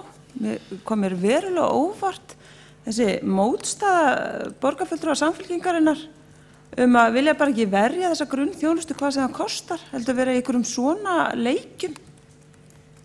Þú veist, vera eitthvað að segja að maður hafi vitneskju því og vísa í undirbúningsfund sem er haldinn eftir að við leggjum tillögun á dagskrá þessa fundar sem er gert á föstudaginn síðasta. Þannig að sko ég skil þetta ekki. Nú ef að það er vilji fyrir því hvort þið er inn í velferðarráðinu sem er heyrist að samþykkja það að það verði ekki af sumalokunum, þá á ekki að vera neitt í vegi fyrir því að samþykkja þessa tillögu hér. Nema mótþróa röskun borgarfulltrúa Samfylkingarinnar. Þá er Áslaug María Friðriksdóttir borgarfulltrúi lokið við að veita andsvör við ræðu borgarfulltrúans andsvörin telst lokið og ekki hafa fleiri hvatt sér hljóðs undir þessum lið. Þá tökum við hann til afgreiðslu. Þau ykkar sem að samþykki þá málsmeðferð að vísa tillögu borgarfulltrúa Sjálfstæðisflokksins að þjónusta mötuneyta við eldri borgara skerðist ekki vegna sumarlokana inn til velferðarráðs. Hér vantar borgarfulltrúa í salinn.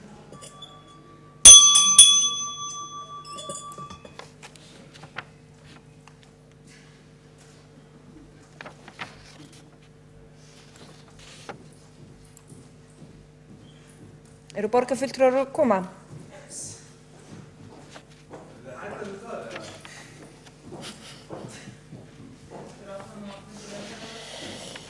Já, hér tökum við til afgreiðslu málsmeðferðartillögunum að vísa tillögu Sjálfstæðisflokksins þjónustumötuneyta við eldri borgara að hún skerðist ekki vegna sumarlokana inn til velferðarráðs. Þau ykkar sem samþykkja það, gefa merki. Þau ykkar sem á móti kunni að vera. Tillagan er samþykkt með 9 greiddum atkvæðum og 6 atkvæði kjósa gegn málsmeðferðartillögunni. Hér áskilja allir sér rétti bókana og við göngum til 3. liðar á dagskrá sem er tillaga borgarfulltrúa Sjálfstæðisflokksins viðgerð og endurbætur vegna útilistaverka og fyrst tekur til máls Marta Guðjónsdóttir borgarfulltrúi.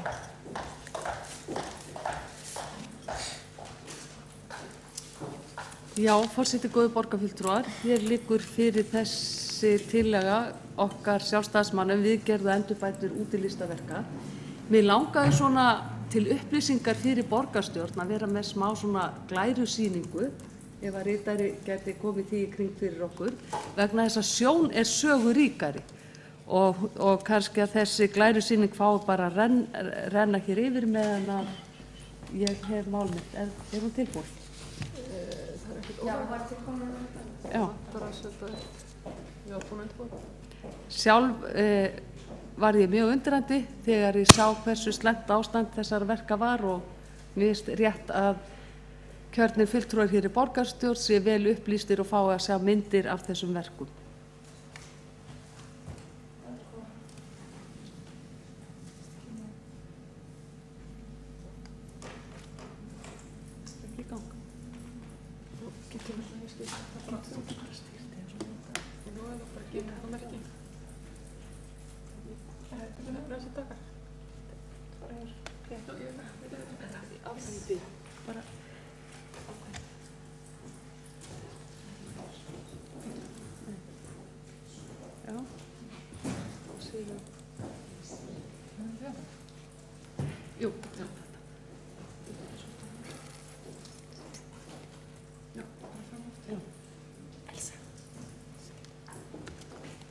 Já, þá bara ætla ég að byrja á að sýningur hvernig ástandið er raunverulega og við fengum sérstaklega kynningu menningar og ferðamálaráði á þessu ástandi þessara verka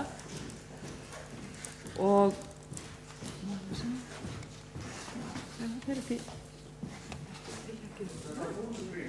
það er einhverjir tæknilegir örðugleikar var að sýna þetta. Hér er náttúrulega verið að tala bara útilistaverk í eigu Reykjavíkurborgar og dæmi forgangsverkefni og reglubundið viðhald og önnur verkefni og tilfæringar. Síðan er hér fjöldi útilistaverka í safnaeign og hversu mörg á viðhaldslista.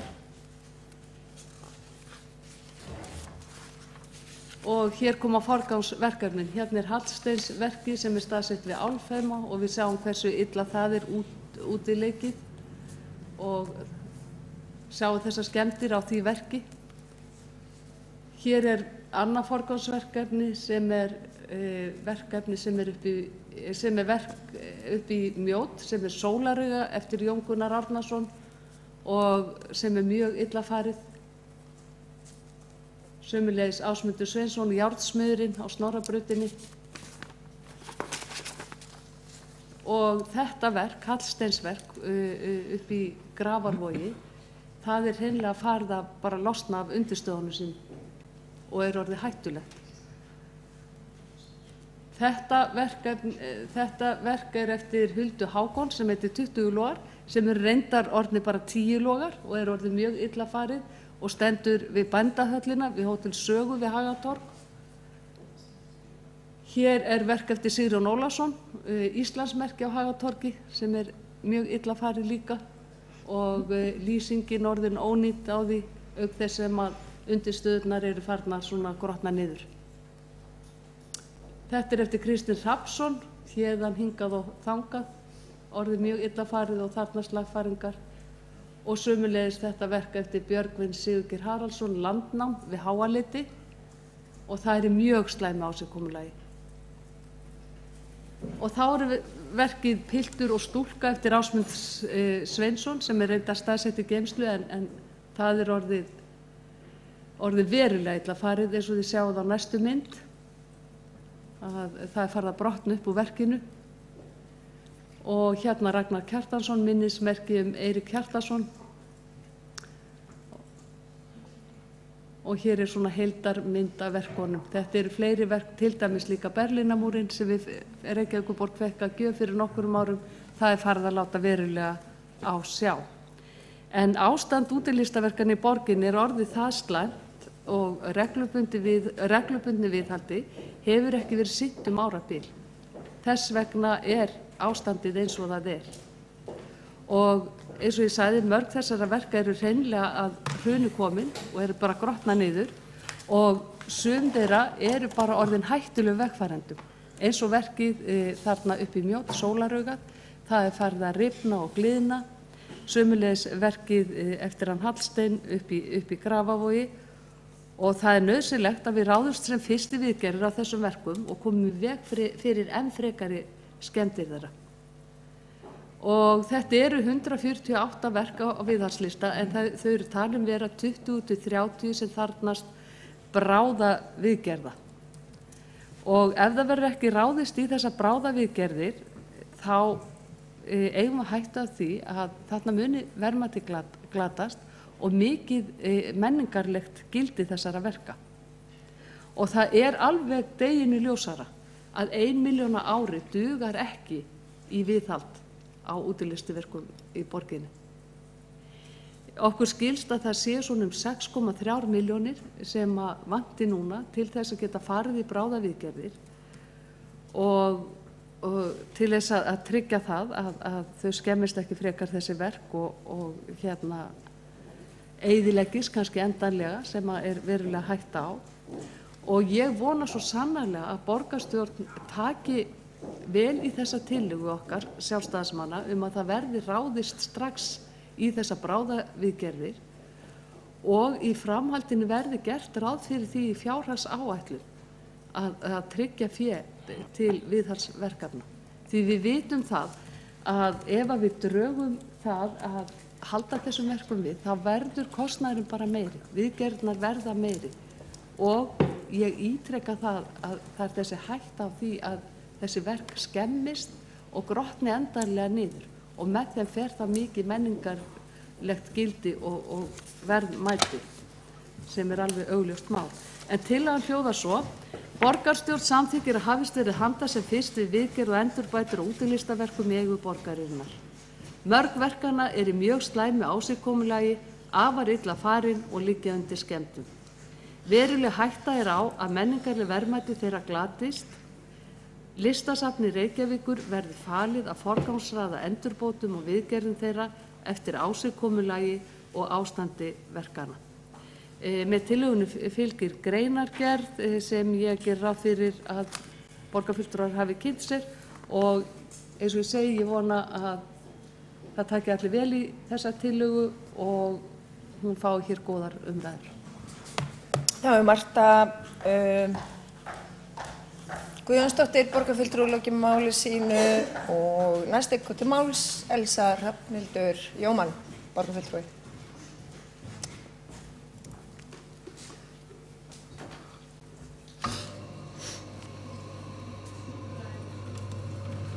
Forseti, kæra borgarstjórn, ég þakka bara borgarfulltrúanum Mörtu Guðjónsdóttir kærlega fyrir að taka þessa tillögu á dagskrá.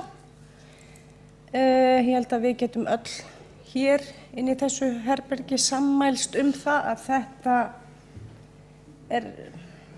já, við ættum að geta gert betur en árið 2010 sennilega, þá skárum við alveg hressilega niður í þessum lið. Og það hefur bara ekki ratað aftur inn í ramma menningar- og ferðamálaráðs og það miður, það hefur verið áhyggjuefni. Og mér minnir að það hefur verið 10 milljónir árið 2009 en svo hefur það verið að minnka bara í hagræðingarvinnu og það bara miður að við höfum aldrei bætt því inn í ramma. En við höfum náttúrulega við sem sitjum í ráðinu, þetta eru engar frétt, þetta er ekki, við erum ekkert að fá þessar fréttir í fyrsta skipti, við hefum margoft fengið ítarlega góða kynningu á þessu vandamáli og það ætti að setja meira fjármagn en því miður hefur það ekki ratað. En svo vil ég líka kannski aðeins benda á það við gerð fjárhagsáætlunar á hverju einasta ári óskar maður margoft eftir því að ráðsmenn komi með ábendingar eða tillögur að annarri forgangsröðun og það hefur aldrei komið fram hjá ráðinu. Ég er ekki að segja að það sé ástæði fyrir því að megi setja mál hér á dagskrá. Þetta er kannski svona svipað eins og dagskrárliðurinn sem við vorum að ræða hérna á undan. Að það væri ofsalega gaman og fínt kannski líka að fá bara ábendingar á því við gerð fjárhagsáætlunar. Þá hefðum við alveg getað tekið það fyrir ráðinu og rætt, en það afsakar það ekki að þetta er ekki gott og ég tek algjörlega undir það og það er bara, við eigum að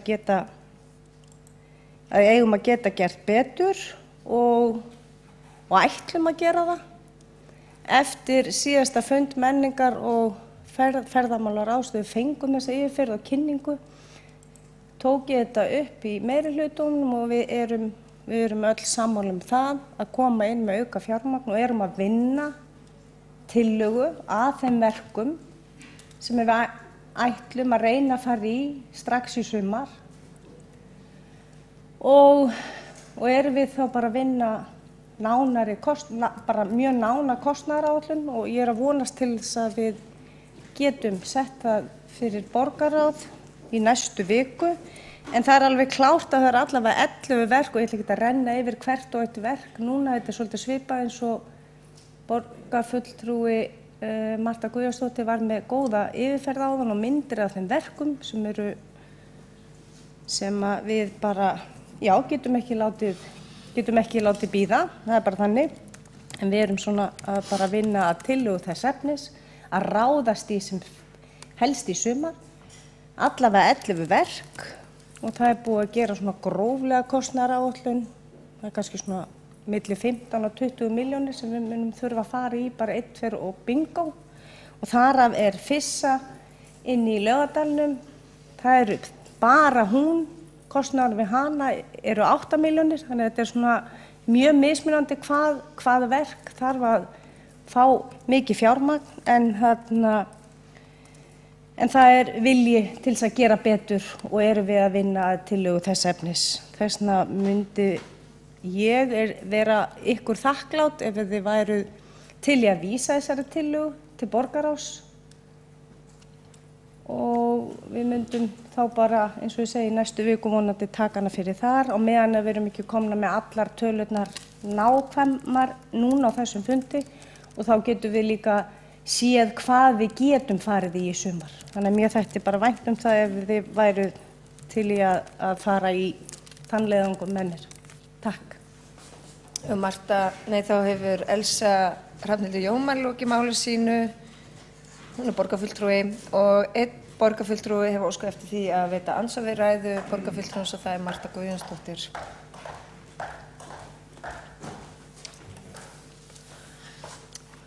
Já, forseti, góði borgarfulltrúar, ég þakka borgarfulltrúnum Elsu Jómann fyrir að taka vel í þessa tillögu og sýna henni skilning og sýna mikilvægi þess að það veri hafist í endurbætur og viðgerð á þessum listaverkum, að sýna því góðan skilning.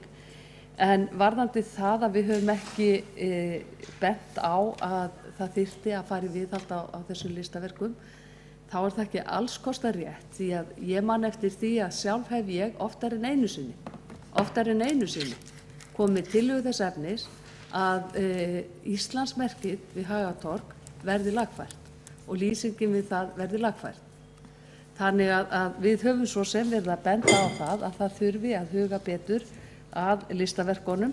Hins vegar er þetta ástand sem að blasi við núna, það er svo sem kannski mjög svona frekar nýtt fyrir mörgum fulltrúum og þess heldur ættum við að bregðast við strax varðandi það.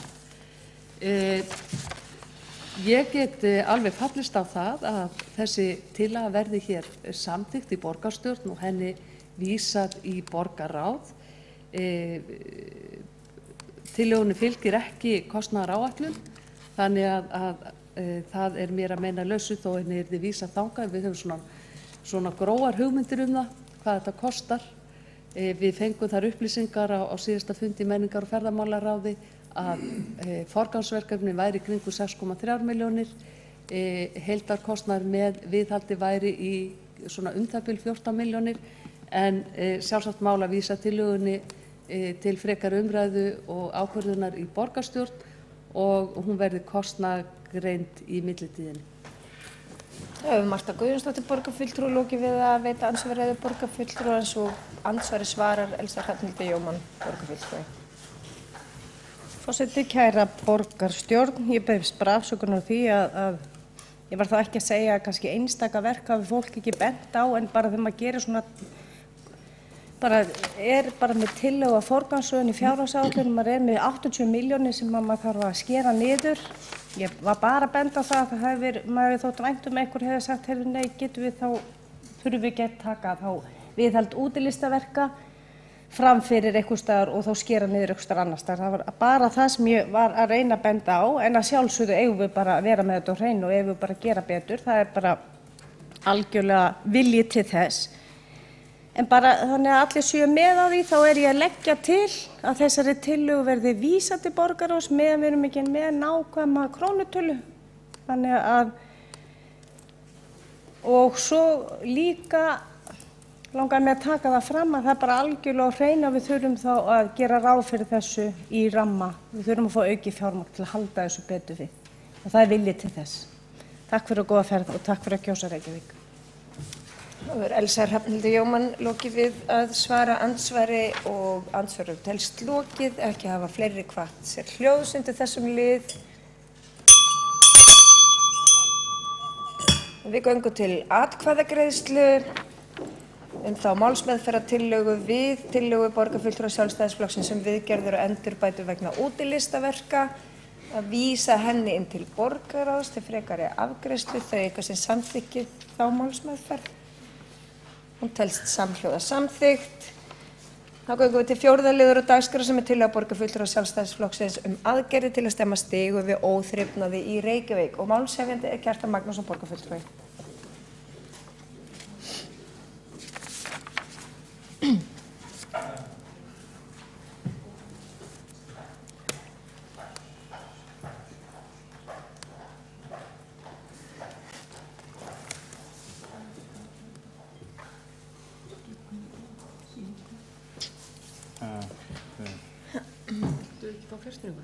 Það er flott.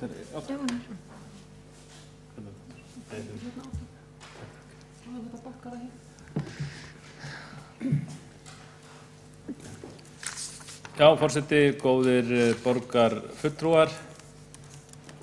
Það er komið sumar og borgin, þessi fallega borg sem við búum í, hún skartar sínu fegursta. En það má alltaf gera góða hluti betri og það á svo sannarlega við, finnst mér, umgengni í Reykjavík. Borgaryfirvöld leggja mikla áherslu á það að fólk gangi vel um.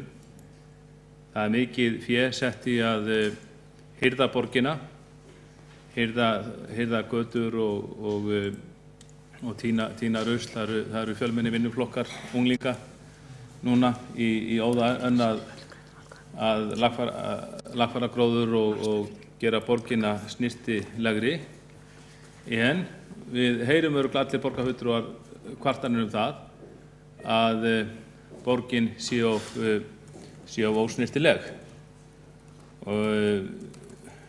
Við höfum til dæmis átt umræðu það að það getur verið rétt að þvo götur, gera betur í að þvo götur, það minnki svifryk og gerir borgina snyrtilegri.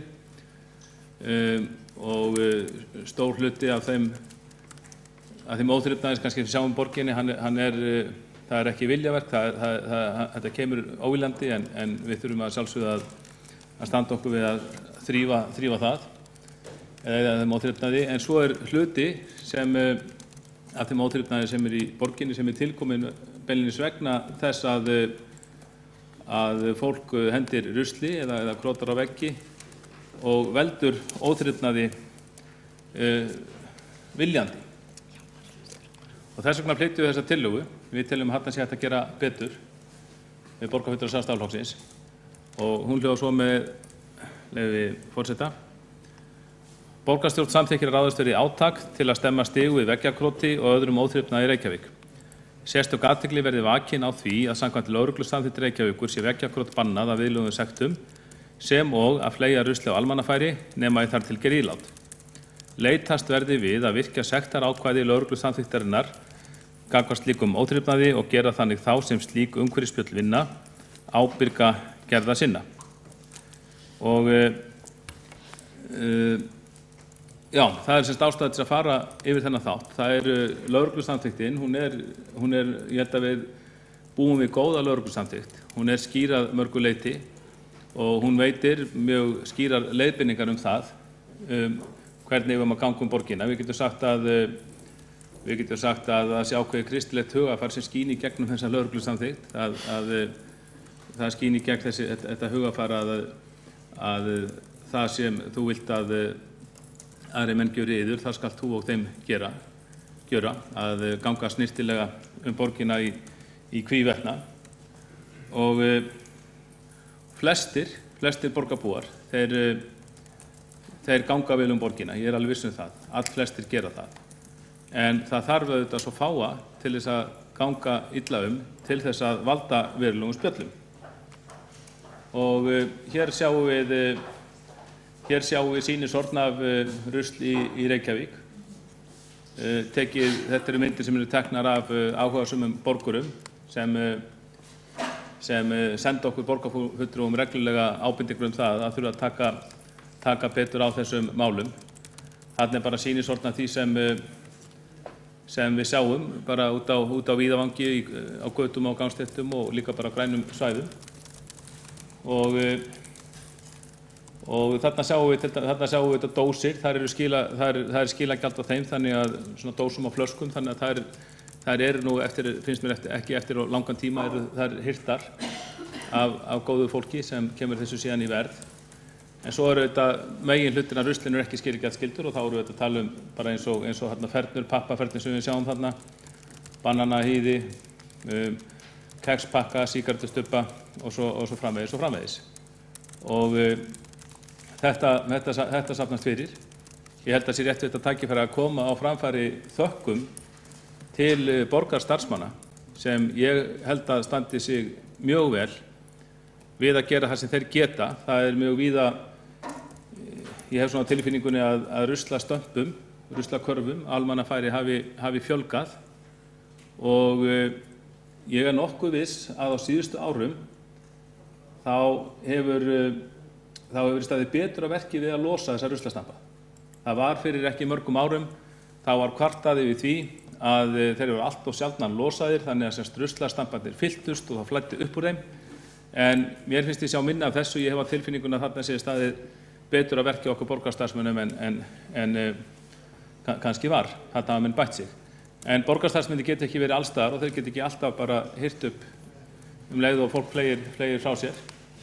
Og ekkur liti gera borgar það. Þarna sjáum við fræga síðu, ágæta síðu sem heitir Rusl í Reykjavík. Þarna sem ágætt fólk stofnaði og í því skyni að sýna hvað ruslið sé, í því skyni að hvetja meðborgara sinna til þess að ganga vel landið og skilja ekki rusl eftir á víðavangi og þetta fyrirmyndar framtak. Þetta getur við sagt að sé svona eins og Svíarnir kalla meðborgaralegt verkefni.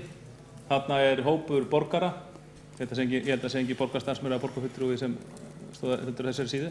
Þarna hópur borgara sem hvetur samborgara sinna til að taka með sér póka í gönguferðir og heyrðu upp rusl og jafnvel mynda og birta á þessari síðu. Og síðan það veggjakrótið og Reykjavíkurborg hefur tekið afstöðu gegn veggjakróti sem er gott. Það var ekki, mér fannst fyrir svona 10 árum þá fannst mér ekki nægilega skýr afstaða tekin gegn veggjakrótinu af Reykjavíkurborg. En það hefur batnað finnst mér. Það viðurkennt og þetta á vef Reykjavíkurborgar að veggjakróti alþjóðlegt vandamál og þarf að nálgast sem slíkt í samvinnu og samstarfi við fjölda aðila. Og markmið okkar að standa sameiginlega hreinni borg, bættu viðhaldi og góður umgengni. En það hins vegar mikið veggjakrót í borginni, þetta kemur í einhverjum bylgjum. Mér sé stundum umdelt hvort að hvar í bylgjunni við stöndum núna. En það allt of mikið þetta. Borgin setur stórfé í það á hverju ári og Orkuveitan ekki síst, setur stórfé í að hreinsa af sínum byggingum, sem sagt mála yfir veggjakrótið og reyna að hreinsa það af og þetta kostar stórfé.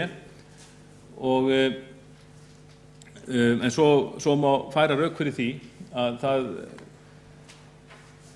það ágætt að gera það í sjálfu sér, en það spurning hvort það dugar og þá má jafnvel halda því fram að borgin hugsar auðvitað fyrst og fremst sínar eignir, ekki eignir borgarna, að með því að hirða vel sínar eignir mála yfir sem til sást að gera og ná veggjakrótinu af, þá sé jafnvel verið að hvetja til þess hvetja veggjakrótana til þess að fara þá frekar á eignir sem í eigu hjá húseigendum og fyrirtækjum. Ekki gott ef svo og við höfum átt umræðu það og fyrir cirka 10 árum þá var ráðist í aðgerðir gegn veggjakróti vegna þess að við kynntum okkur þá á þeim tíma hugmyndafræði erlendis frá, kynntum okkur þær aðferðir sem hafa gripið til í borgum í kringum okkur og höfðu gefið góða raun gegn veggjakróti. Og fengum kynningu á því í einhverjum nefndum á ráðum borgarinnar. Og þar kom fram, ef ég man rétt, að einna besti árangurinn hafði náðst í Kaupmannahöfn og Helsinki. Og það voru 3 atriði sem þessar borgir, hérna sáum við heldur hljómskálan, sjáum hvernig hann útleikinn, þetta nú ekki skemmtileg mynd. En það voru 3 aðferðir sem talið var skila bestum árangri í baráttunni gegn veggjakrót og það var í fyrsta lagi sú sem við reyndar ástundum hérna hjá borgareignum að reyna að vera fljót að mála yfir krótið og hreinsa það af viðkomandi veggjum. Í öðru lagi þá var talað jákvæðan áróður, það að vera jákvæðar áróður gegn veggjakróti ekki úti í samfélaginu, ekki síst hjá börnum og unglingum, það að segja í skólum borgarinnar sem hægt að koma vel við.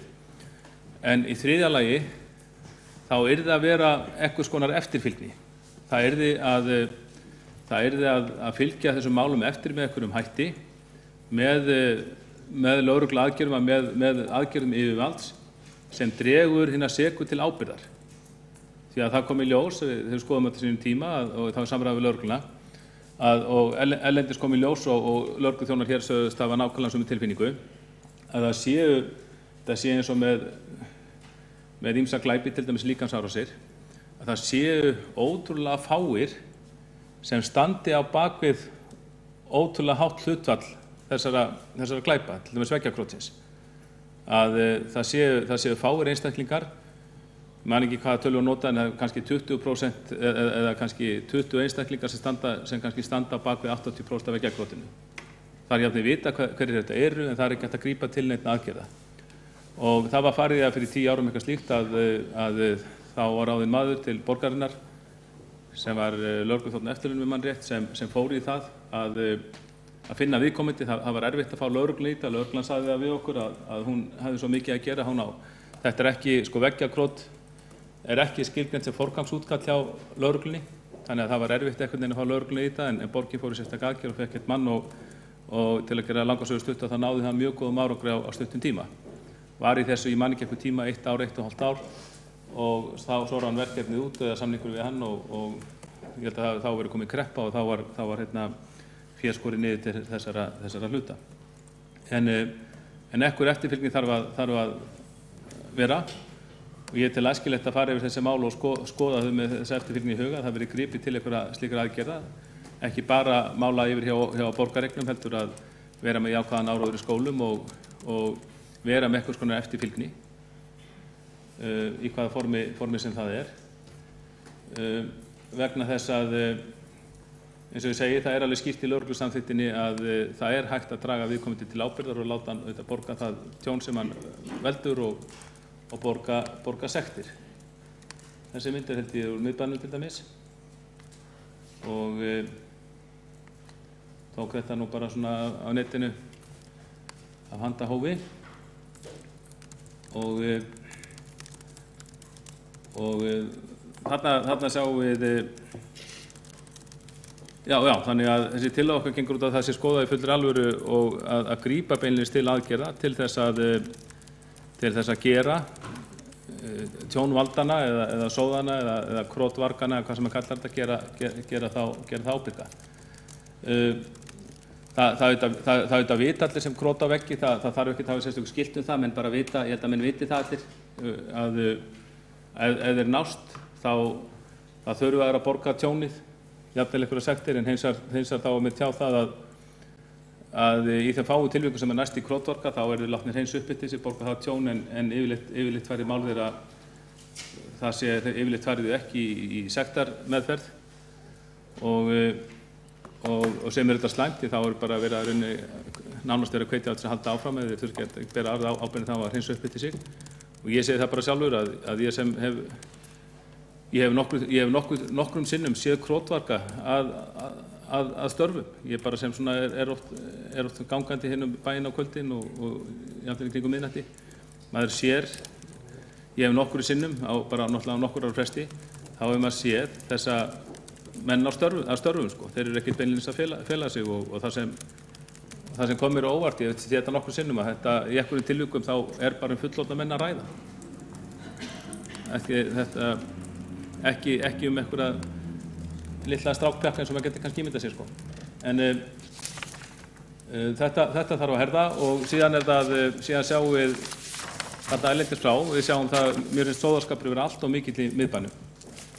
Og erlendar borgir, þær hafa þróað ýmsar aðferðir til að stemma stigu við sóðaskap. Við höfum tekið sumar uppbyttanir menn ekki til þessa. Við sjáum, mér finnst það vera algengara þegar ég ferðast borgir erlendis og þá ekki síst í Þýskalandi, Bretlandi og Bandaríkjunum að maður sér svona skilti. Þetta hefur örugglega einhver fælingaráhrif. Þetta rauninni bara yfirlýsing það að þessi sektarákvæði sem eru auðvitað örugglega í reglugerðum og lögum flestra landa að þau eru virkjuð af alvöru. Við erum með þessi sektarákvæði í lögreglusamþykktinni okkar. Ég held að þið sé ekkert virkjuð. Ég hef spurt lögregluþjóna aðeins og þeir segja mér þeir viti ekki til þess og þeir viti ekki til þess að fólk sé neitt sektað fyrir að fleygja rusli. En svona skilti hefðu alveg örugglega einhver fælingar áhrif. Við sjáum það að þessi skilti eru til í ýmsum útgáfum og þau eru þarna er texti, þarna í miðjunni, þarna er ekki texti, þetta er bara allt mjög sýnilegt að hamarinn táknar auðvitað dómsvaldið, hinn langa arm lagana og dómsvaldið og þarna sjá að skilti hefur verið hengt upp á ljósastur, það er alveg hægt að koma þessu fyrir og þarna er sérstaklega lögð áherslu á að með ekki henda rusli úr bíl og sektir alltaf $10.000 sem er nú bara hátt í bílverð og svona skilti getur við til að hengt upp á gatnamótum. Við sjáum það til dæmis að það er alvanlegt að menn hendi sígarettustubbum frá sér út úr bílum á gatnamótum og ég held að væri til góðs að setja upp slík skilti og það má velta fyrir sig hvernig þeim verði sem best framfylgt. Vandamálið er kannski það eins og við höfum skilgreint í fortíðinni að lögreglan hún lítur sennilega ekki hvorki á krotni, veggjakrotni það er eitthvað fleiri rusli sem forgangsútkall. En það má velta fyrir sig hvort þið ekki grípa til nýra aðgerða, til þróa þetta eitthvað og fá til dæmis hinna árvögulu starfsmenn bílastæðasjóðs sem hafa auðvitað á 2 áratugum eða svo gerbreytt í hvernig menn leggja bílum í borginni, hvort það með ekki fá þá til þess að jafnvel líta þennan þátt líka og það er gert erlendis, sums staðar erlendis, þá eru borgarverðir eða bílastæðaverðir, þeir eru notaðir til þess að framfylgja reglum og standa að sektum eftir ákveðnum reglum þá sem fleygja rusli. Ég er viss að okkar velvakandi og árvökulu starfsmenn bílastæðasjóðs, þeir gætu alveg lagt sitt að mörkum til að þessu leyti og fylgt eftir slíkum reglum. Talanum ekki ef við hengjum skilta nokkrum stöðum í bænum sem gefa þetta til kynna að þetta varði sektum. Það eru til ýmsar tegundir á svona skiltum. Þarna sjáum við þetta svona skilti til þess að vekja fólk til umhugsunar, hvað rusl sem fólk hendi frá sér í náttúrunni, hvað það er lengi að eyðast. En aðalmálið er þetta bara það að óþrifnaður hann er óheimill, að minnsta kosti ef hann er vísvitandi. Það, samkvæmt lögreglustjórninni, ber öllum að gæta þess að ganga vel á almannafæri, hvort þeim það er að króta á mannvirki eða fleygja rusli. Og það er alveg skýrt í lögreglustjórninni að okkur er heimilt að sekta. En það er hins vegar mikill misbrestur á því að þessum ákvæðum sé fylgt eftir, og þar þurfum við borgaryfirvöld að koma til skjalana ef á því þarf að vera breyting. Og ég held að þær menningarþjóðir sem við viljum helst miða okkur við, ég held að þær taki miklu harðara á þessu en við þessum umhverfisspjöllum, og tel að það sé nokkuð auðvelt að breyta þessu. Auðvitað getum farið í þetta strax ef við ætlum til þess að virkja starfsmenn bílastæðasjóðs, verði bílastæðasjóðs í þessu skyni, þá væntanlega þarf breyting á reglugerð eða lögum sem ég held að yrði ekkert mál fyrir okkur að koma í gegn. En það rættum við fyrir á fundinum að alþingismenn hlusta nú vilt alltaf á okkur. En þetta semst gengur út á það að gera þá sem vinna slík umhverfisspjöll ábyrga gerða sinna, og mér finnst að við borgarfulltrúum að ræða þetta, ekki síst núna þegar sumar og borgin skarta sínu fegursta, og lýsa eftir umræðum þetta og stuðningi við þessa tillögu. Það er Kjartan Magnússon borgarfulltrúi lokið máli sínu og næstu tekur til máls Hjálmar Sveinsson borgarfulltrúi.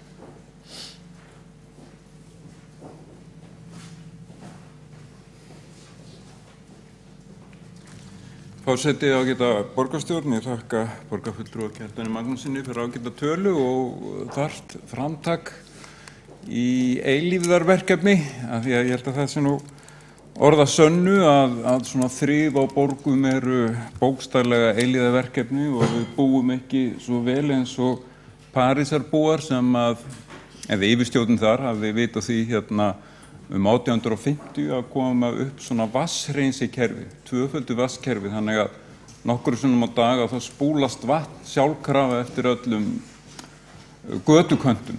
Það var ótrúlegt að sjá, og síðan enda fylgi yfirleitt menn með svona sóp og hreinsa það úr götuköntunum, og það sem ég vildi sagt hafa, því ég ætli kannski ekki að hafa mjög langt mál þetta, ég ætlaði bara að segja það strax, ég legg til að þessar ágætu tillögur verði vísað til umhverfis- og skipulagssviðs. Þar eru þessi mál til stöðugrar umfjöllunar og íhugunar. Mér fannst það gott í máli borgarfulltrúans að hann benti á það að borgarbúarnir beru þetta ábyrgð á sínu umhverfi. Það er ekki hægt að ætlast til þess að yfirvöld eða yfirvöld bera ábyrgð á öllu. Fólk verður að hugsa sitt umhverfi sjálft að einhverju leyti. Og það held ég að sé nú ástæðan fyrir því að á sínum tíma var breytt aðferðum hér þegar var verið að þrífa veggjakrót, að það var horfið frá því að þrífa veggjakrót að veggjum eða húsum þriðja aðila, það er að segja húsum í einkaeign, en áhersla lögð á það að borgin þrífi sínar eigin eignir, og þetta þarf því sama að gilda þær fjölmörgu stofnanir sem eru eigu ríkisvaldsins. Mér barst til að mynda í vetur myndir frá gamla fangelsinu við Skólavörðustíg, þar sem var búið að króta mjög mikið og hlíðarvegginn, og þá er það sem sagt verkefni ríkisins í því tilfelli að sjá til þess að þeir veggir séu hreinir. En þó að þetta fyrirkomulag sé núna, þá er það þó þannig að borgin Í fyrsta lagi hvetur mjög alla borgarbúa til þess að láta vita af því þegar fólk verður vart við veggjakrot, tilkynna það og hefur líka aðstoðað almenna húseigendur eða lagt á ráðunum það hvernig best að fjarlægja slíkt og mála yfir og svo framvegis.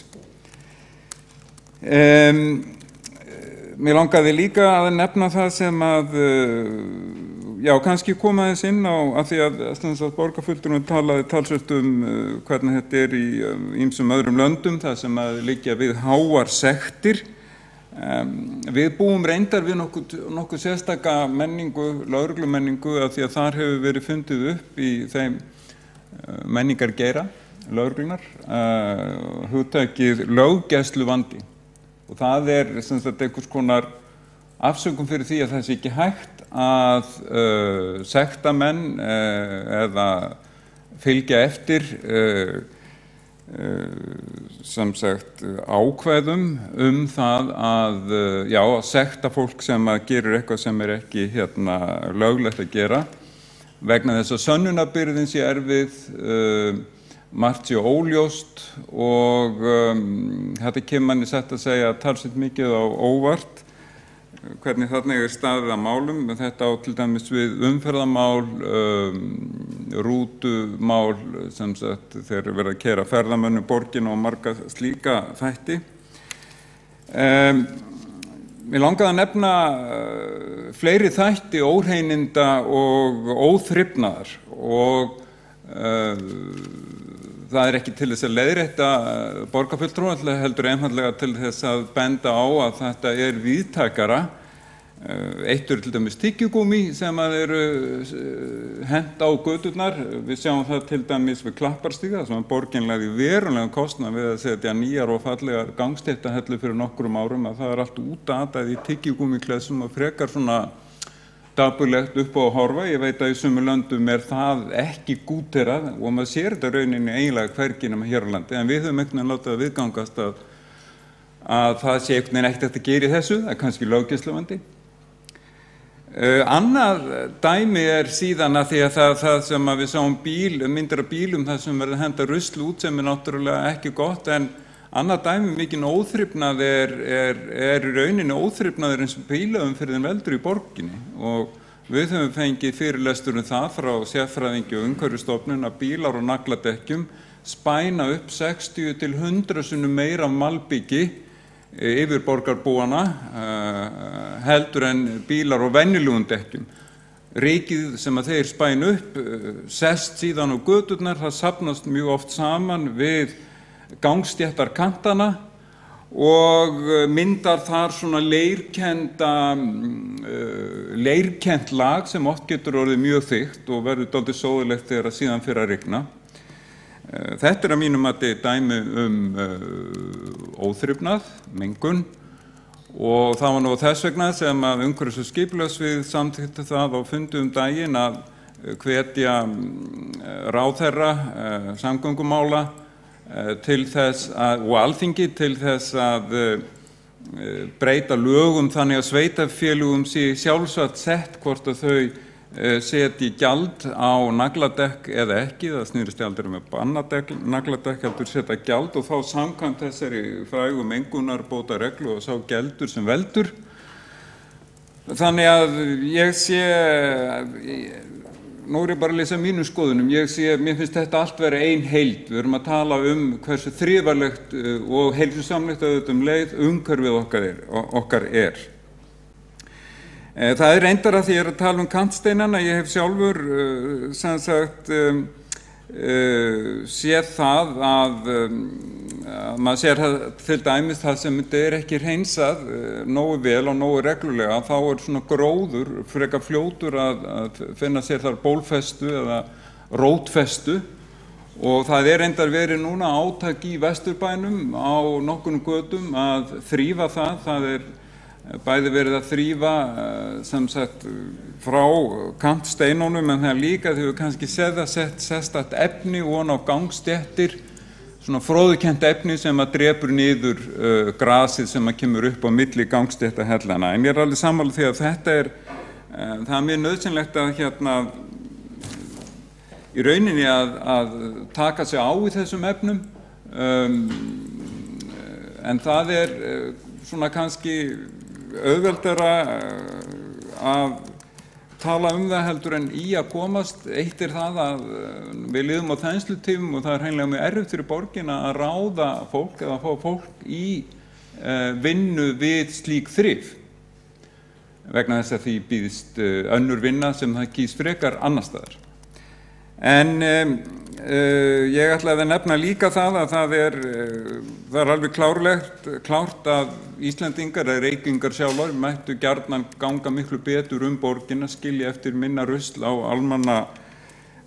í almenningsrýminu, en auðvitað gerist það líka eftir því sem að ferðamönnum fjölgar, og þeim fjölgar mjög oft, þá verður meira rusl.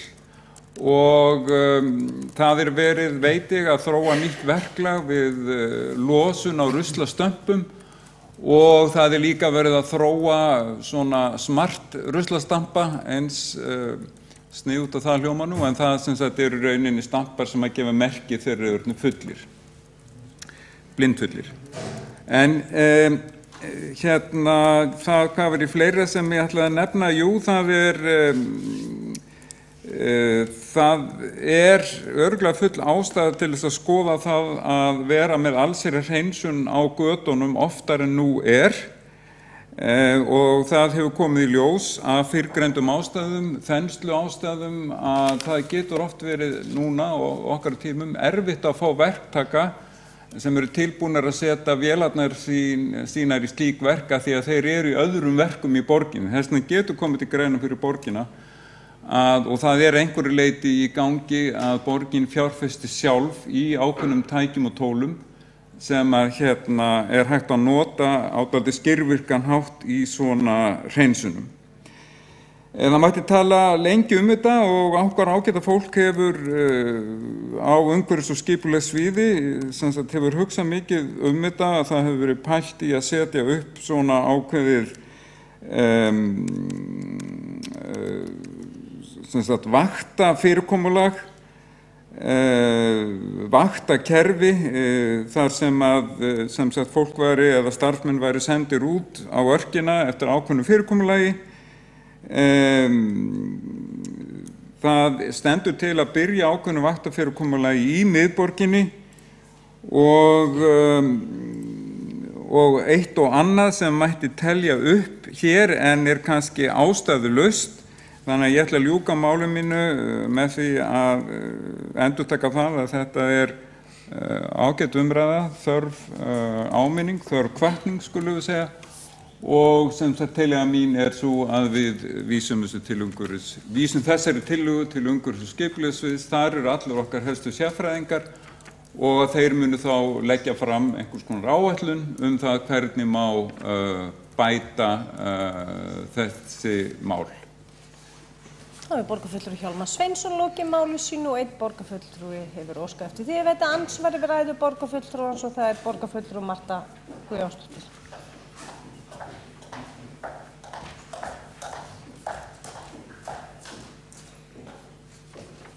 Forseti, góðir borgarfulltrúar, já, hér talað að vísa þessari tillögu til umhverfis- og skipulagssviðs.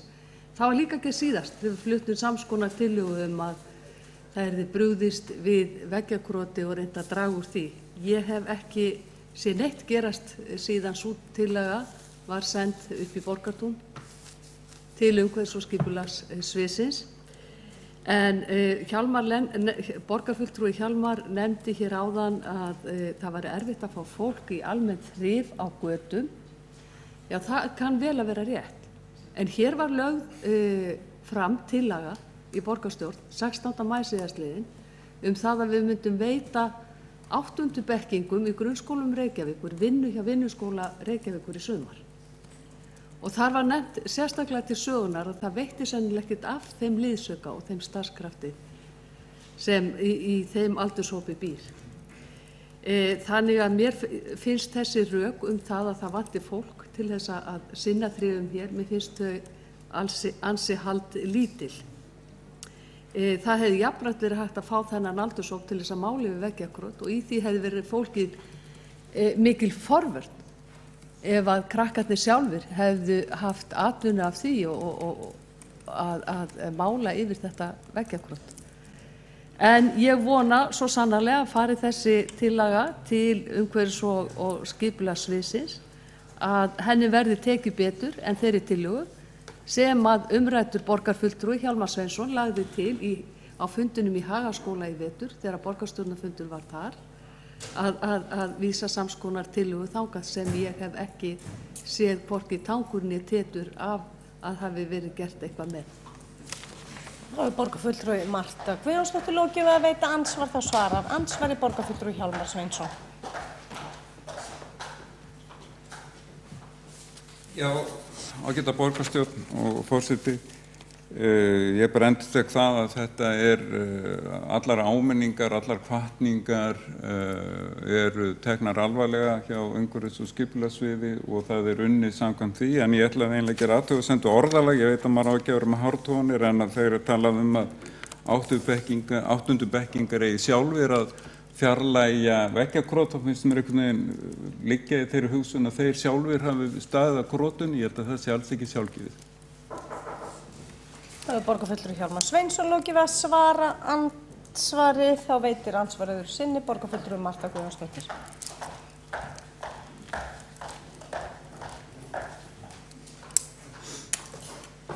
Forseti, góðir borgarfulltrúar, nei, það var alls ekki þannig meint að þeir sjálfur hefðu staðið fyrir því.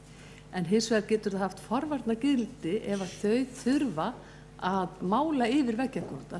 Það fái þau til þess að huglega það að þarna sé skemmdarverk að ræða á eignum almennings og á einkaeigum. Og þau hugsi út í það að það þurfi að fara í lagfæringar eftir þessi skemmdarverk og þau kosti. Það er borgarfulltrúi Marta Guðjónsdóttir lokið við að veita andsvar öðru sinni og telst andsvörum lokið.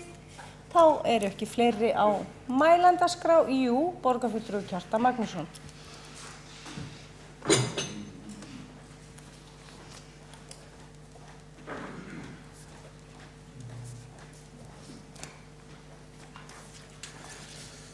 Forseti, ágætu borgarfulltrúar, ég bara þakka fyrir ágætar umræður tillöguna mestu leyti og ég held að við séum allir sammála það borgarfulltrúar að við viljum standa betur að verki en við erum að sjálfsögðu þakklát öllum þeim starfsmönnum sem vinna þessum málum fyrir okkur hvort sem þeir eru á umhverfis- og skipulagssviði eða bara út á vettvangi. Þeir standa sig auðvitað vel og ég held að aðferðir hafi smám saman verið að batna. En hér erum við að tala að standa enn betur að verki og mér list í sjálfu sér bara til að segja lagi að vísa til annað. En ég velti samt aðeins fyrir mér bara að þessi tillaga vísinni sem sagt til umhverfis- og skipulagssviðs velti fyrir mér hvort það geti náðst samstaða að vísinni til umhverfis- og skipulagsráðs. Því þá henni bæði vísa til sviðsins og ráðsins, hún þarf ekki að koma til ráðsins á næsta fundi, alveg að skoðana fyrst. Og það vegna þess að það ég til rétt að pólitíska ráði fjalli svona þetta. Þetta svona, hér er lagt til að verið skoðuð ákveðin breyting og ég held að þeir sem skoðið hann á sviðinu, þeir munu telja sig þurfa pólitískan stuðning ef niðurstaðan verður sú að fara í það breytingar sem er lagt til að verði farið í hér. Ég man fyrir 10 árum þegar að þessi aðferðafræði var tekin upp að fá þessi eftirfylgni sem kölluð var að fá mann til þess að leita uppi beinlínis stórtækustu krotvargana sem bara góðan árangur og svo fóru þeirra mál bara í meðferð hvort sem það var sektarmeðferð eða sáttameðferð. Ég held að þau hafi aðalega farið í sáttameðferð. Þá var þetta það mikil breyting að menn töldu sig þurfa fulltingi pólitíkurinnar stjórnmáluna til þess en það myndi ekki duga sviðið ákvæðið eitt og ég hygg að verði eins í þessu.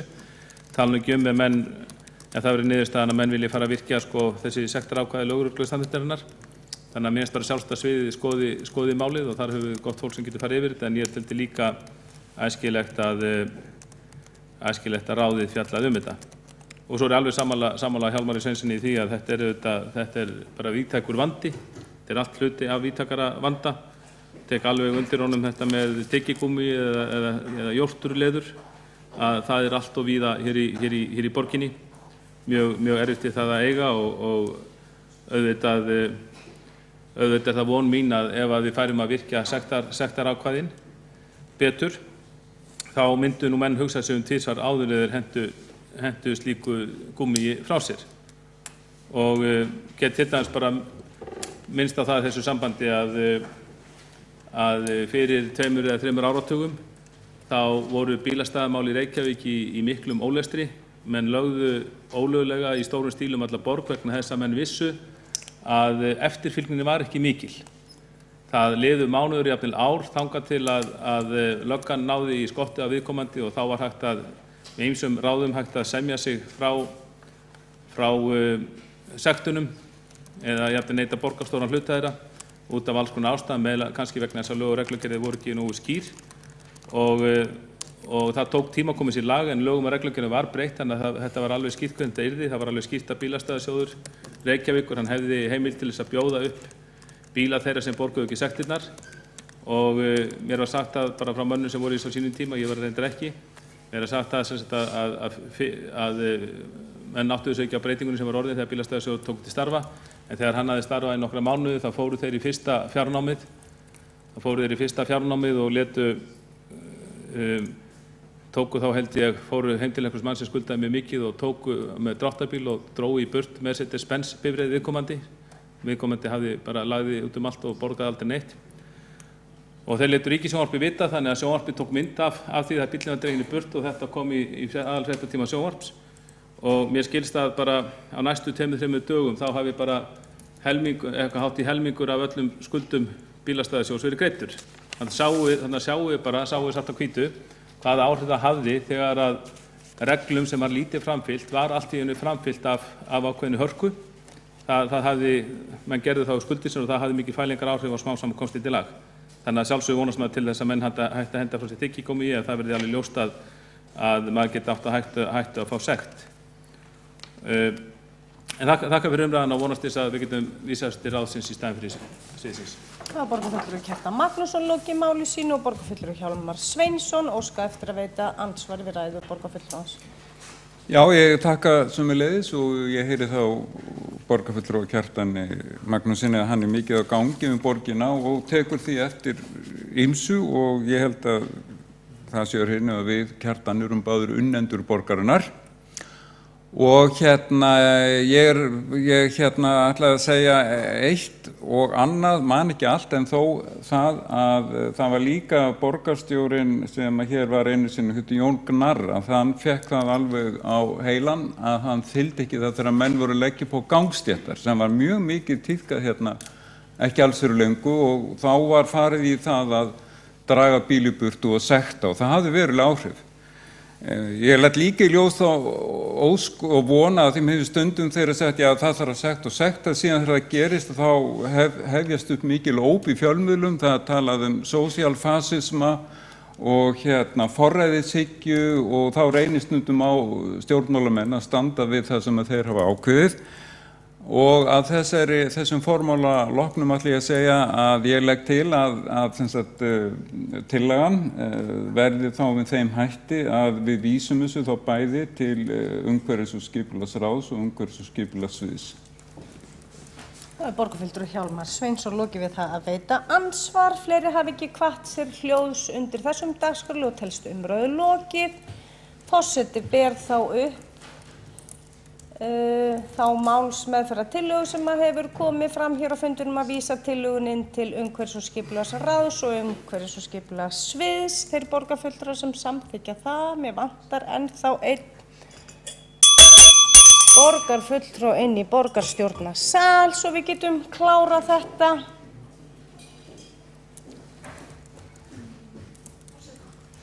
Við berum upp þessar tillögur sem að forseti las hér upp að vísa þessu bæði til umhverfis- og skipulagsráðs og umhverfis- og skipulagssviðs. Þeir sem gefa sem samþykkja það vilja gefa merki.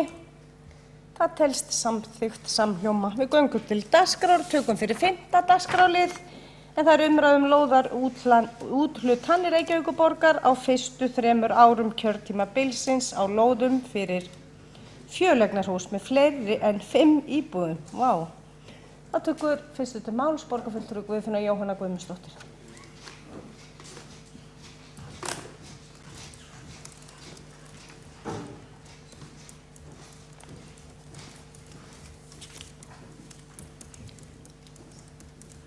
Forseti, borgarfulltrúar, undir þessum lið ætlum við að ræða lóðaúthlutanir Reykjavíkurborgar á fyrstu 3 árum kjörtímabilsins á lóðum fyrir fjöleignarhús með fleiri en 5 íbúðum. Það er að segja, þeim lóðum sem hefur úthlutað, ekki það sem skrifað hefur undir vilyrði eða viljayfirlýsingar, því það er auðvitað ekki búið að klára þá úthlutun og ekki byrja að byggja þau hús. Það er heldur ekki verið að fara að fjalla lóðir sem hefur úthlutað þar sem eru færri íbúðir á lóð heldur en 5. Því að við vitum það auðvitað að það hefur verið úthlutað eitthvað að einbýlis, rað- og parhúsalóðum á kjörtímabilinu, aðallega í Úlfarsárdalnum og síðan við Reynisvatnsás. Einstrengisleg þéttingar og lóðaskortsstefna meirihlutans í borginni hefur valdið miklum húsnæðisvanda og hækkun húsnæðisverðs.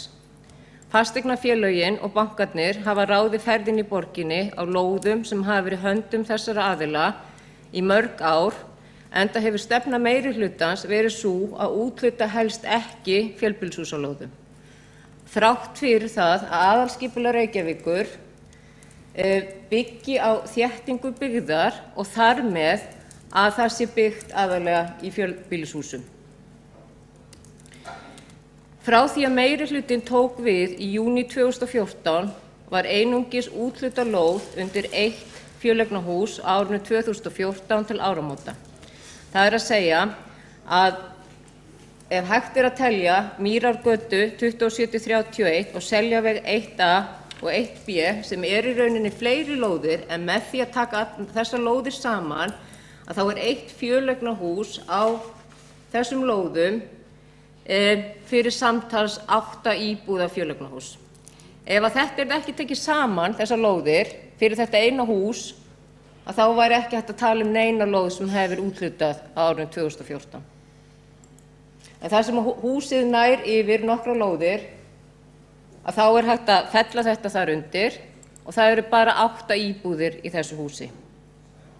Á árinu 2015 var einni lóð fyrir fjöleignarhús með fleiri en 5 íbúðum úthlutað. Það var Tryggvagata 13 sem var úthlutað 2014, sem eru 40 íbúðir, það er Mýrargata og Seljavegurinn, það var úthlutað 2015, sem eru með 8 íbúðum. Þannig að þarna fyrstu 2 ár kjörtímabilsins, eða í rúmt 1,5 ár, var eingöngu úthlutað lóðum fyrir 2 fjöleignarhús, það er að segja Tryggvagötu 13 og síðan Mýrargötu 27-31 og Seljaveg 1A og 1B fyrir samtals 48 íbúðir.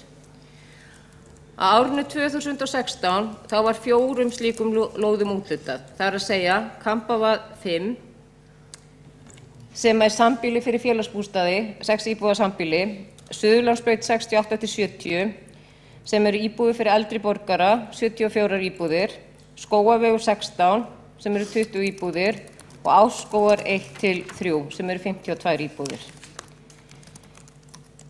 Núna á þessu ári þá var 2 lóðum úthlutað í mars og 5 í maí.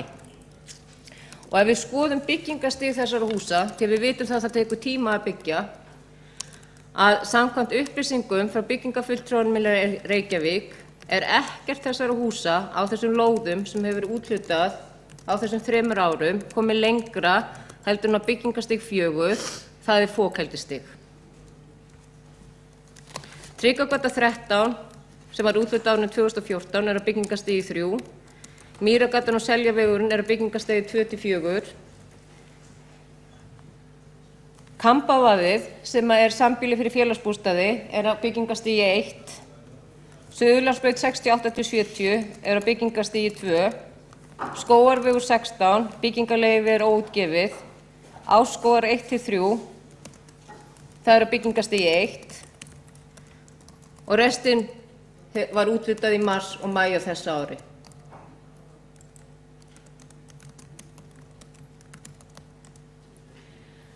Það er með ólíkindum að meirihlutinn, eftir hann tók við völdum, að hann hafi ekki haft metnað í það að úthluta fjölbýlishús og lóðum fleiri en 5 íbúðum í borginni á þeim tíma þegar húsnæðisvandinn hefur aldrei verið meiri. Aldrei. Og við erum búin að hlusta hér á fjöldan allan af glæru fyrirlestrum það hvað verður byggt í borginni einhvern tímann í framtíðinni. Það verður eflaust helling byggt á næstu árum.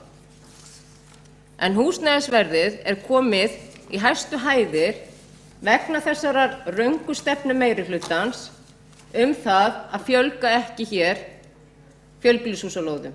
Minnihlutinn í borgarstjórn, bæði Framsókn og Flugvallavinnu og Sjálfstæðisflokkur, hafa ítrekað allt kjörtímabilið bent á mikilvægi þess að skipuleggja og úthluta lóðum í Úlfarsárdalnum því það er svæði og lóðir sem borgin hefur umráð yfir. Ef það hefði verið gert strax í byrjun kjörtímabilsins, drifið í því að skipuleggja og úthluta lóðum, þá væri eflaust núna komnar nokkur 100 íbúðir þar og húsnæðisvandinn væri ekki svona stór.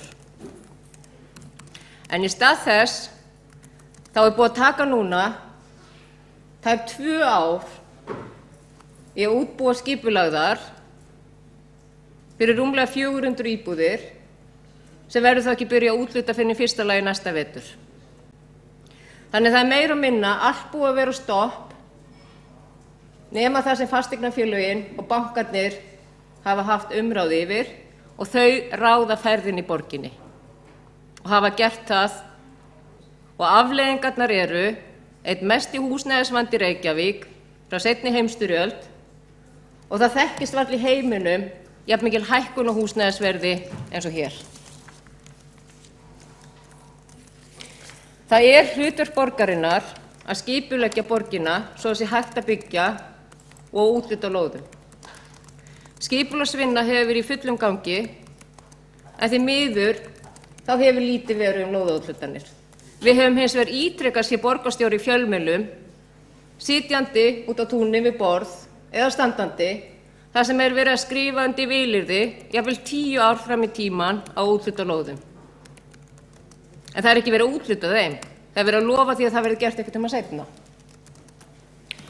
Og þessi upptalning sem ég fór yfir hér áðan, það sem hefur verið úthlutað af fjölhjóladahúsalóðum með fleiri en 5 íbúðum á þessum 3 árum, þá er ekkert þessara húsa komið lengra byggingastig heldur en við fokheldi.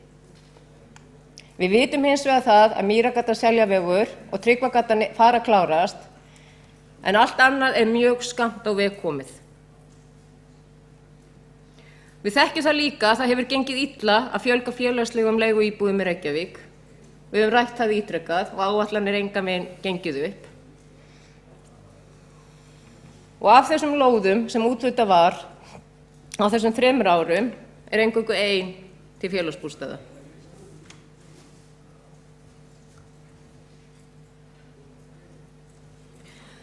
Ábyrgð meirihlutans í borginni og framtaksleysi er alveg ótrúlegt að metnaðurinn hafi ekki verið meira. Og hafa boðið borgarbúum og öðrum upp á endalausar glærusýningar og upptalningar, endalausar leiksýningar, hvað er í gangi, þegar lítið hefur gerst. Og að fjöldinn skuli ekki vera meiri, að borgin skuli virkilega ekki hafa haft metnað í það að fjölga eignarhúsalóðum í borginni er ótrúlegt.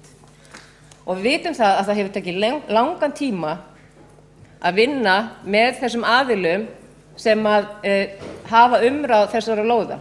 Ef við tökum til dæmis Vogabyggðina, þá eru 5 ár núna í haust frá því að Landsbankinn sem hefur umræða af flestum lóðunum í Vogabyggð á svæðinu Vogabyggð 2 frá því að sú vinna hófst, 5 ár í haust. Deiliskipulag þar er klárt, en það er verið að klára það á svæði 1.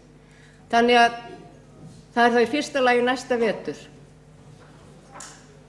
sem að verður hægt að byrja að byggja þar. Ég man í upphafi þessa kjörtímabils þegar ég sagði við einn sem að spurði hvenær heldur að þetta veri klárt í Vogabyggðinni og ég sagði það verður kosningaveturinn 2017-2018 sem verður byrjað að byggja þar. Og það var sagt nei, það hlýtur að taka skemmri tíma. Þetta er alveg að klárast. En það er ekki raunin. Þetta er búið að taka alltaf langa tíma. En þessar örfáu lóðir sem hefur verið úthlutað að hálfu borgarinnar, þetta stóran þátt í því að ástandi í húsnæðismálum er eins og það er í Reykjavík og unga fólkið hefur ekki tök á því að búa einna lengur. En svo margoft hefur komið fram með fjölmiðlum er unga fólkið farið að sækja til dæmis á Selfoss, Akranes og í kringum höfuðborgina, leita sér húsnæði þar. En þetta er staðan. Þetta er ekki glærusýning, þetta er heldur ekki upptalning á viljayfirlýsingum.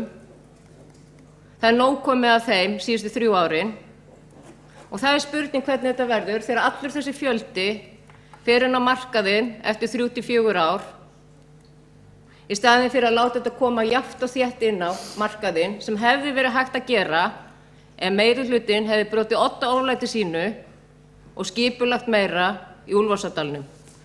Á því svæði sem meirihlutinn hafði tögl og haldir og gat ákveðið nákvæmlega hvað væri gert. Og það þarf ekki nema strætó að koma þessu fólki í miðborgina sem hefur oft verið, það sem að meirihlutinn hefur verið notað, að það eigi að byggja nær miðbænum. Og við vitum það að mikið af fólki vinnur í miðbænum en það býr því það hefur þurft að fara eitthvað annað heldur en að búa í miðbænum vegna verðsins á húsnæði og skortsins.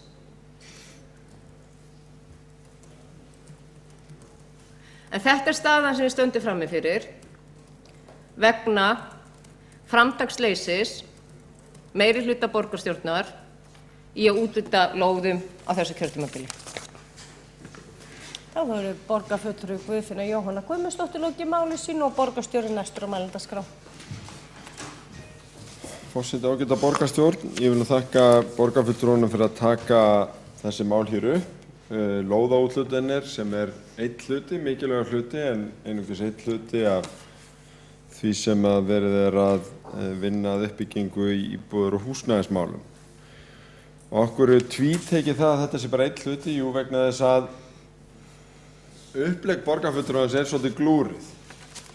Öðrum þræði borgarfulltrúan að skamma meirihlutann fyrir að leggja áherslu á þéttingu byggðar og að skipuleggja reiti þar sem að þannig að borgin getur þróast inn á við. Og síðan er hún að skamma meirihlutann fyrir að gera ekki nóg í húsnæðismálum en velur sér þá aðferð til þess að fara inn í umræðuna þannig að hún telji ekkert af þeirri uppbyggingu sem er þétting.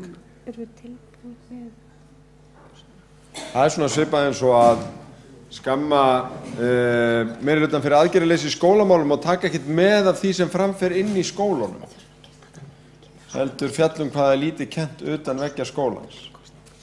Gott og vel, við skulum samt fara yfir þessar lóðatölur vegna þess að þær skipta máli og eftir hrun var auðvitað mjög lítið af lóðum sem hreyfðist, ekki bara í Reykjavík heldur í öllum nágrannasveitarfélögunum og þau svæði sem eru mest að byggjast upp núna hafa mörg verið tilbúin í skipulagi í 10 ár eins og Urriðaholtið er ágætis dæmum. Þannig að 2012 þá var úthlutað einungis 17 lóðum í Reykjavík. 2013 voru þetta 205 íbúðir sem var úthlutað fyrir í lóðum. 2014 voru þetta 151. 2015 voru þetta einkum sérbýli og það voru 94 sérbýli sem var úthlutað og 2016 172. Síðan er rétt hjá borgarfulltrúanum að að þetta hefur aukist mjög mikið núna þegar það kemur að úthlutunum, ekki síst á stórum umfangsmiklum svæðum þar sem að verða stofnframlög. En lögin stofnframlög töfðust 2 ár, þannig að það er að vissu leyti rétt að þessar úthlutanir hefðu getað verið fyrr. En þetta er 613 bara á þessu halva ári sem liðið sem að búið að úthluta á fyrstu 6 mánuðum þessa árs. Mér heyrðist á upptalningu borgarfulltrúans að það hafi vantað Vesturbuktina og sitt hvað annað, en það skiptir kannski ekki öllu máli. Við skulum bara leggja þessu gögn fram í borgarráð á 5. þannig að allir geti fengið heildaryfirlit. En það sem skiptir kannski svolítið miklu máli að þegar það farið svona inn í umræðuna bara út frá lóðaúthlutunum, nú þá telst ýmislegt ekki með. Það telst til dæmis ekki með að það sé verið að byggja 350 íbúðir á Rúfreit eða 600 íbúðir á Hlíðarendareit. Vegna þess að það er ekki lóðaúthlutanir í eiginlegri merkingu, heldur svæði sem hefur verið áður úthlutað til annarra og síðan tekið til endurskipulagningar. Borgarfulltrúinn nefndi reyndar dæmi af Vogabyggð þar sem að 9 lóðaleigusamningum fyrir 700 íbúðir verða endurútgefni núna mitt þetta ár á svæði gamla Landsbankans og Íslenska gámafélagsins. Og hvað er lóðaúthlutun? Það er raun fyrirheit lóðaleigusamning á nýju landi, þannig að það má velta fyrir sér vegna þess að borgin á þetta land þar sem verið að endurútgefa lóðaleigusamninga á algjörlega nýjum forsendum. Eigum við að kalla það líka lóðaúthlutanir? Þá bara gjörbreytast tölurnar. Verða bara miklu hærri. Og þá væri kannski meira vit í umræðunni í raun og veru vegna þess að Barónsreiturinn, Rúfreiturinn og þessir reitir eru ekkit síður að byggjast. Smiðjuholtið með 203 íbúðum fyrir búseta ekkit síður að byggjast heldur en Keilugrandinn og Árskógarnir og Skógavegurinn sem að fara núna í uppbyggingu, þó að sá reitur hafi tíma verið í höndum annarra. Og þannig mætti áfram telja. Ég held að sé ágætt að fara aðeins út úr þessu reykvíska karpsamingi, förum bara yfir í Kópavog til þess að gera þetta skiljanlegt. Tökum frétt sem að RÚV var með í mars síðastliðinn sem var stilt upp sem frekar neikvæðri fyrir borgina. Hvað sagði þar? Reykjavík úthlutar færri lóðum en Kópavogur. Og þá var að ábendingu borgarfulltrúa Framsóknar flokksins búið að spurja sveitarfélögin á höfuðborgarsvæðinu hvað þau hefðu úthlutað á síðustu árum og það var það bil það sama. Það var sem sagt spurt frá hvað sveitarfélögin höfðu úthlutað af lóðum og Reykjavík var með innan þeirra tímamarka sem nefnd voru 317 íbúðir, Kópavogur 348 og Hafnarfjörður 329, Garðabær 42. Það sem er svolítið áhugavert við þessar tölur að þær eru í engu samhengi við fjölda þeirra íbúða sem í byggingu í viðkomandi sveitarfélögum. Það langmest verið að byggja í Reykjavík miðað við þessa sömu frétt og þar var byggt á mjög íhaldssömum tölum frá Samtökum iðnaðarins. Það var verið að byggja 1228 íbúðir, margfalt fleiri heldur en lóðirnar sem úthlutað var. En hvaða sveitarfélög var næst stærst í uppbyggingartölum? Var það þau sveitarfélög sem voru hæst í lóðaúthlutunum? Nei, það var Garðabær sem var langlægstur. Garðabær úthlutaði bara 42 lóðum á þessu tímabili sem til umfjöllunar var, en þar voru 644 íbúðir í byggingu. Mestu helmingur af því sem það var í Reykjavík. Það er vegna þess að Urriðaholti, langstærsta uppbyggingarsvæði þar, var ekkert í eigu Garðabæjar og hefur aldrei, eða minnst ekki mjög lengi verið. Og höldum okkur aðeins lengur í Kópavogi vegna þess að fyrir 6 vikum þá kláruðust síðustu lóðirnar í Kópavogi. Þetta kemur fram á bæði í máli bæjarstjórans og í yfirliti sem að hefur verið tekið saman af Samtökum sveitarfélaga á höfuðborgarsvæðinu. Það þá þannig að verður ekkert meira byggt á næstu árum í Kópavogi? Nei, það ráðgert að það verði skilgreindar skipulags- eða byggingarheimildir í Kópavogi fyrir 1700 íbúðir til viðbótar og ýmsum svæðum. Stærst í Smáranum, síðan Kársnesi og svo framvegis. Það nefnilega svo ótrúlega lítið og stundum nánast bara ekki neitt samhengi milli fjölda lóða og umfang uppbyggingar í sveitarfélögum. Samanber það að við erum búin að samþykkja skipulag fyrir 5.000 íbúðir. Fyrir 5.000 íbúðir, það eru 4.000 íbúðir í formlegu skipulagsferli og þróunarsvæði fyrir 9.000 íbúðir auki. Ýmist á landi sem að við erum að fara að úthluta lóðum á eða ekki. Fyrir húsnæðismálin þá skiptir ekki öllu máli hvort við eigum landið eða aðrir gagnvart því hvort að uppbyggingin svara eftirspurn, en það getur skipt máli til þess að við eigum nægjanlegt framboð fyrir félög sem ekki eru rekin í hagnaðarskyni. Og að því leyti skiptir það máli og að því leyti engin tilviljun að svona mikið að lóðaúthlutunum til þeirra komi núna vegna þess að í tíð síðustu ríkisstjórnar þá töfðust lögin fjármögnun nákvæmlega þessar uppbyggingar meir en 2 ár með við fyrstu yfirlýsingar. Það svo allt of langt mál að fara yfir ástæðurnar fyrir hækkandi fasteignaverði í Reykjavík, í nágrannasveitarfélögunum og raunar land allt. Þar eru grófar einfaldanir á ferðinni hjá hæstvirtum borgarfulltrúa en ég þakka fyrir að brydda upp umræðinu. Ég vona að þetta hafi verið skýrandi að fara yfir þetta. Það skiptir hins vegar máli þó að borgarfulltrúinn hafi sérstaklega tekið fram að hún vildi ekki fá yfirlit yfir það. Það skiptir máli að vera með viljayfirlýsingar snemma í ferlinu þannig að aðilar geti byrjað að hanna sig inn í viðkomandi uppbyggingarverkefni því að leið og lóðin úthlutað að þá þarf að greiða gatnagerðargjöld og önnur gjöld. Þannig að við höfum verið að taka tillit til aðila með það að koma ekki með formlegar úthlutanir fyrir en að verkefni í raun og veru farið af stað, þannig að safna ekki fjármagnskostnaði langan tíma áður en byrjað að grafa. Í öðru lagi var fundið að því að fáum lóðum hefði verið úthlutað til félagsbústaða.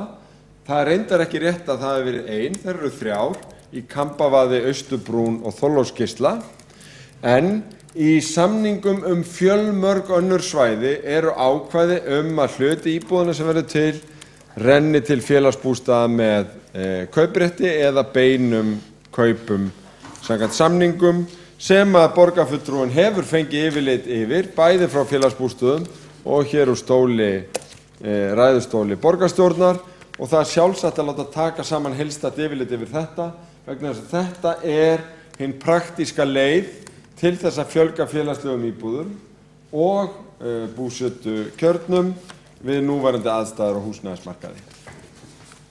Þá hefur borgarstjóri lokið máli sín og einn borgarfulltrúi hefur óskað eftir því að koma upp í andsvöruræðu borgarfulltrúa. Það Guðfinna Jóhanna Guðmundsdóttir borgarstjóra sem líka borgarfulltrúi. Forseti, borgarfulltrúar, þessar upplýsingar sem ég fór yfir hér áðan hef ég aflað 2 stöðum. Það annars vegar að fá senda lista frá SEA hvaða lóðir þetta eru og hins vegar frá byggingafulltrúa hvað hafi verið samþykktar margar íbúðir í þessum húsum og á hvað byggingarstigi þær eru. Þannig að þetta listinn sem að ég fengi sendan frá þessum aðilum en ekki útbúið hans sjálf.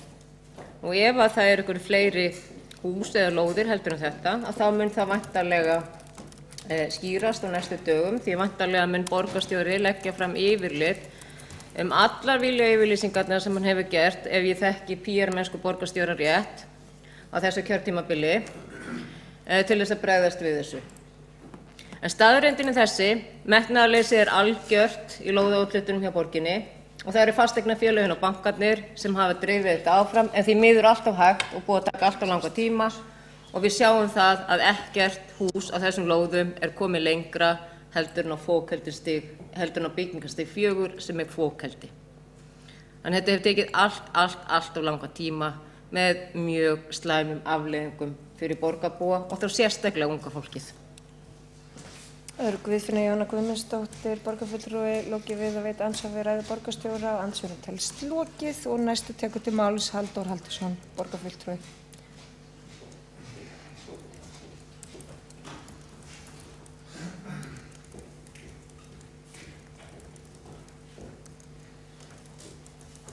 Já, forseti, góðir borgarfulltrúar, við erum búin að ræða þessi húsnæðismál og lóðamál mjög mikið á þessu kjörtímabili og svo sem ekkert skrítið. Þetta var náttúrulega, ég held að ég geti fullyrt að þetta hafi verið stærsta kosningaloforð að minnsta kosti Samfylkingarinnar og þetta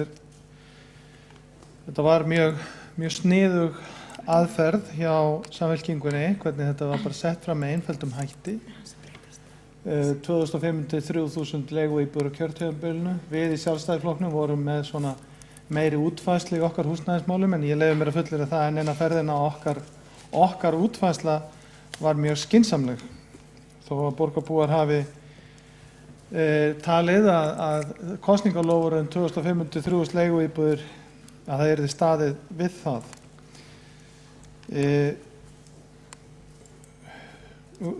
Ég ætla ekki að fara ofan í þessi lóðamál eins og borgarfulltrúi Guðfinna Jóna Guðmundsdóttir gerði og borgarstjóri hérna áðan, neitt nákvæmlega. Við hljótum ekki að vera sammála um það að hvernig svo sem lóðum úthlutað eða ekki úthlutað á hálfu borgarinnar, að þá hlýtur mælikvarðinn á það hvort að það eitthvað verið að byggja að ráði, hlýtur að vera það hvort að fólki fjölgar eða ekki. Og við höfum séð í borginni og hversu mikið þá í samanburði við nágranna sveitarfélögin. Og þegar við veltum því fyrir okkur og skoðum bara samantekt til dæmis frá því í mars sem að ég hef hér og auðvitað til svo sem meiri tölfræði en sú, að þá sjáum við það að frá 98 þá hefur í rauninni, og við getum alveg farið aftar, að þá hefur í rauninni staða Reykjavíkur verið svo að borgin stendur í stað og ekki bara það, heldur lækkar hún. Og ég miðaði við 98, við getum alveg farið 20 ára aftur í tíman. Á síðustu 20 árum hefur hlutfall Reykjavíkur lækkað sem hlutfall af íbúa fjölda. Og til dæmis bara árin 2013 til 2017 þá fjölgar íbúum í Kópavogi meira en í Reykjavík. Ég er ekki að tala um hlutfallslega, heldur bara talan. Það eru fleiri íbúar í Kópavogi sem bætast við, eða 3520 á móti 3482 í Reykjavík. Þannig að á þeim árum, 2013 til 2017, þá eru 70% nýrra íbúa á höfuðborgarsvæðinu skráð í annað sveitarfélag, skráð í öðru sveitarfélag en í Reykjavík. Þannig ef eitthvað segir okkur það hvernig hefur gengið að byggja í Reykjavík, þá hljóta að vera þessar tölur. Það er 70% af heildinni á höfuðborgarsvæðinu í öðru sveitarfélagi en Reykjavík. Þannig að, og auðvitað ástæðan svo að það er ekki nóg af lóðum. Það er ekkert framboð af lóðum í borginni nema bara á þéttingarreitunum og við borgarfulltrúar Sjálfstæðisflokksins, og það sé nú sagt enn eina ferðina, styðjum þéttingu byggðar en við teljum að meirihlutinn hafi gengið of langt í þeirri stefnu. Það sé of einblínt á eingöngu eða nánast eingöngu þéttingu byggðar með þeim afleiðingum sem að hér var lýst ágætlega í upphafsræðu borgarfulltrúans Guðfinnu Jónu Guðmundsdóttur, að það vantar fleiri þúsund íbúðir og verðið hefur skrúast mjög hratt upp, svo mikið að mesta verðhækkun í Evrópu á síðustu 2 árum í Reykjavík. Nú Halldór Halldórsson, borgarfulltrúi, lokið máli sínu. Ekki hafa fleiri hvatt sér hljóðs undir þessum lið og telst honum lokið. Þá göngum við til hér áskilja allir sér rétti bókunar hér við göngum þá til 7. liður á dagskrá sem kosning forseta borgarstjóra til 1 árs og 2 varaforseta. Fyrirkomulagið með þeim hætti að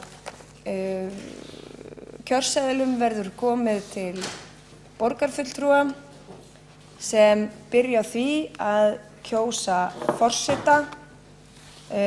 Þegar því lokið og atkvæði hafa verið talin þá göngum við til kosningar 1. varaforseta og að því loknu annars varaforseta. Forseti fyrst.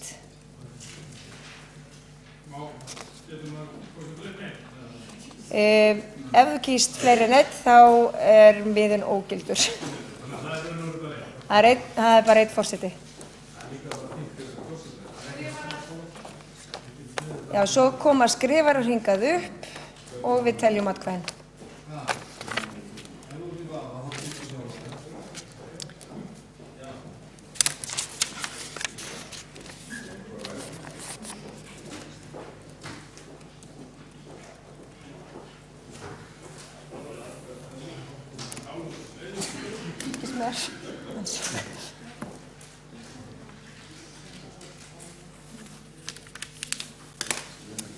Þetta háleynileg kosning, þannig ég ætla að biðja borgarfulltrúa að fara gætilega með atkvæði sín.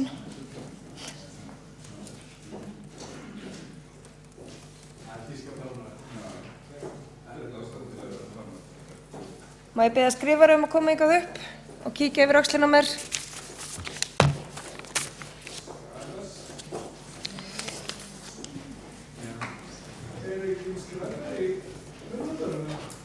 Kjartan skrifari. Þeir eru atkvæðaseðlarnir. Ég ætla að blanda þeim svo að enginn viti hvaðan atkvæðin koma. Það er svo spennandi. Jæja, þá hefst lesturinn.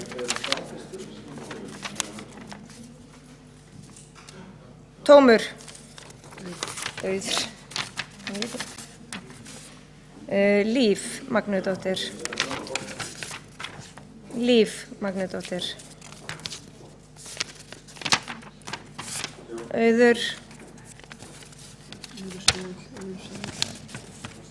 Líf Magnúdóttir. Líf Magnúdóttir. Líf Magnúdóttir. Líf Magnúdóttir.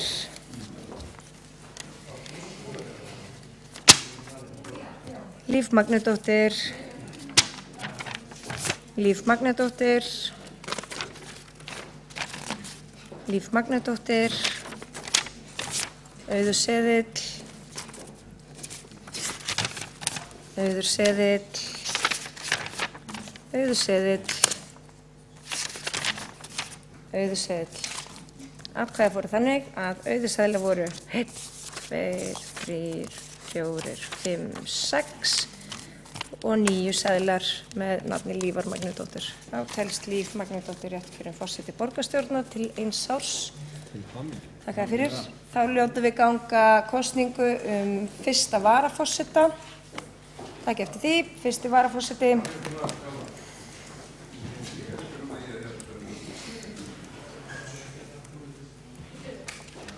Bjössi, Dóra svo komin.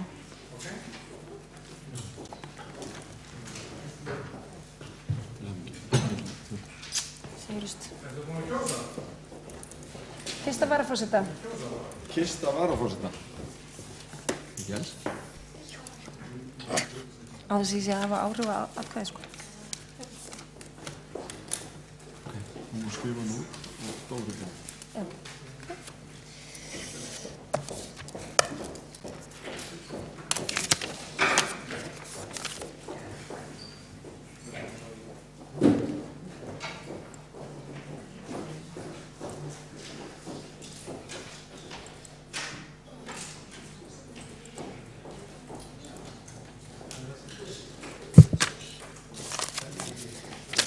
Ég rugla seðlunum eins og áðan, skrifarar með að koma upp, fylgjast með. best að rökla sér ekki saman. Og hefst lesturinn. Elsa Hrafnhildur Jómann. Elsa Hrafnhildur Jómann. Auður Seðill. Elsa Hrafnhildur Jómann. Elsa Hrafnhildur Jómann. Elsa Hrafnhildur Jómann. Auður Seðill. Elsa Hrafnhildur Jómann. Auður Seðill. Auður Seðill. Auður Seðill. Auður Seðill. Elsa Hrafnhildur Jómann. Elsa Hrafnhildur Jómann og Elsa Hrafnhildur Jómann. Auður seðlar eru 1, 2, 3, 4, 5 og 6 og því telst Elsa Hrafnhildur Jómann rétt kjörin fyrsti varaforseti með 9 atkvæðum og 6 auður seðlar, 6 sitja hjá. Ágangum við til kosningar annan varaforseta. Seðlum nú dreift.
Skrifarar, nú er byggur að koma hingað upp.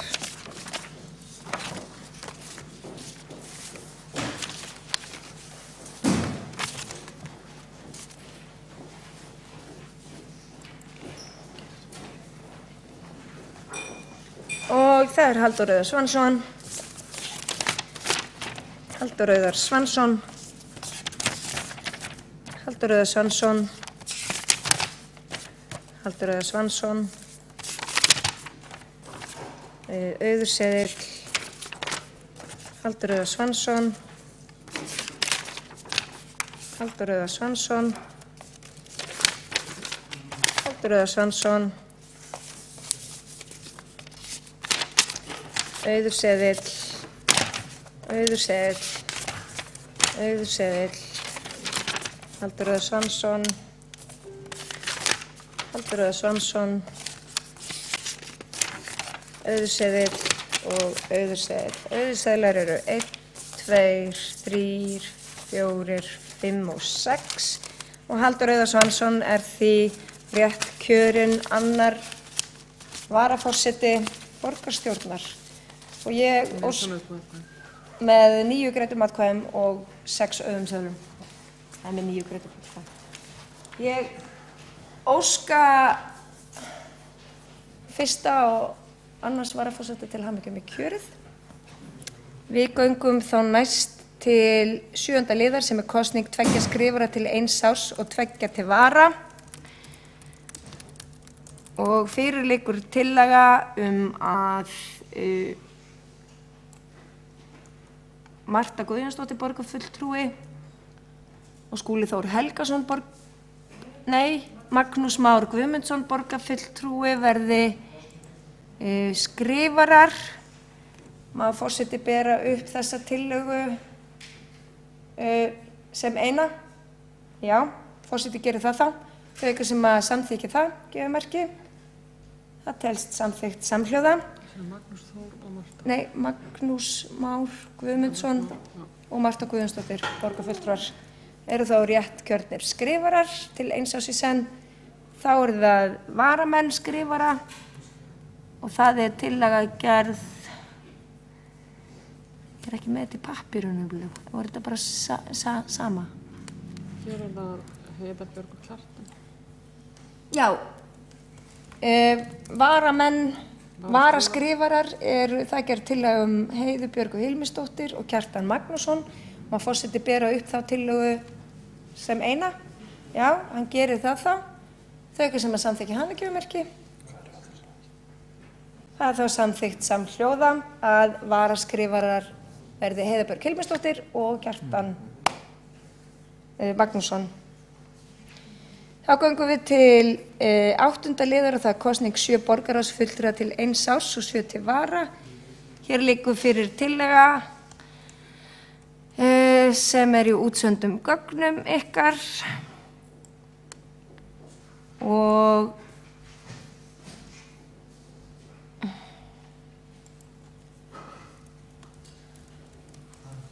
pínu að þetta er ekki hér.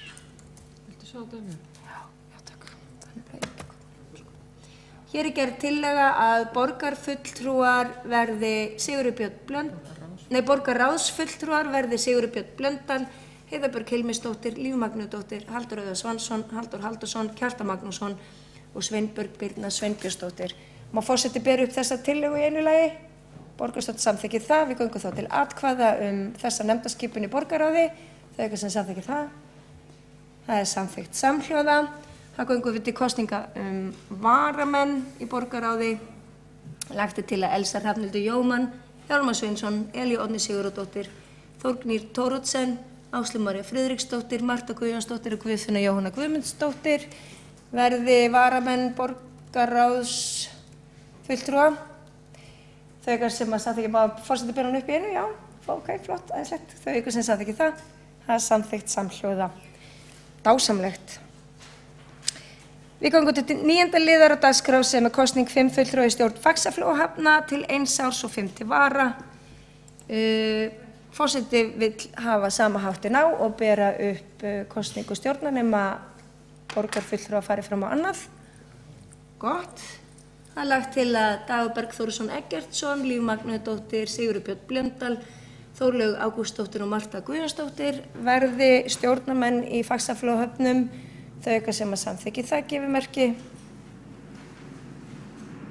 Það telst samþykkt með 9, 10, 11, 13 greiddum atkvæðum og einhverju sem á móti kunna vera. Það eru 2 hjásetur. 13 greidd atkvæði og 2 hjásetur. Og varamenn verða þá Gunnar Alexander Ólason, Elín Oddný Sigurðardóttir, Elsa Hrafnhildur Jómann, Eva Lind Þuríðardóttir og Halldór Halldórsson og forseti ber þetta upp til atkvæða. Þau ykkur sem að samþykja það gefi merki. Varamenn í Faxaflóahöfnum. Þau ykkur sem að samþykja það gefi merki. Það telst samþykkt með 13 greiddum atkvæðum, einhver úr móti og 2 hjásetum.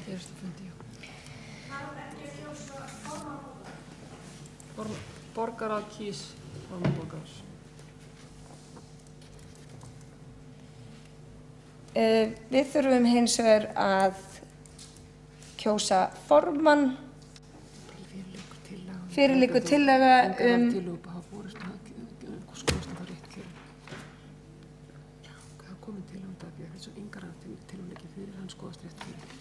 Já, hér er komin tillaga formann Faxaflóahafna sem er stungið upp á Degi B. Eggertsinni í það. Það var engar aðrar tillögur borist og því telst hann rétt kjörinn. Þá göngum við til 10. liðar. Það er fundargerð borgarráðs frá 8. júní og fundargerð borgarráðs frá 15. júní. Undir þeim lið er 27. liður sem við þurfum að greiða atkvæði Það tillaga að viðauka við fjárhagsáætlun Reykjavíkurborgar 2017 vegna skóla- og frístundasviðs og fleira. Og svo er það líka 35. liður sem er víkingur, framkvæmdir og endurbætur. Við göngum þá til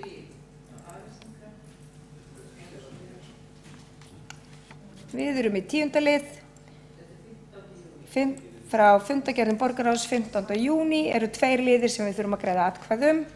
Það er annars vegar 27. liður sem tillaga að viðauka við fjárhagsáætlun Reykjavíkurborgar 2017 vegna skóla- og frístundasviðs og svo 35. liður sem framkvæmdir og endurbætur hjá Víkingi.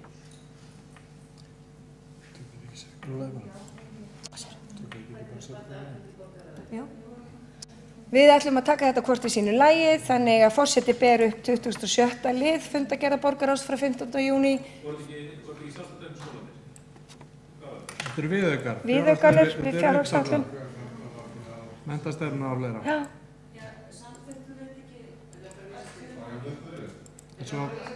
Svo bara vísað. Nei. Mótum menntastefna og fleira.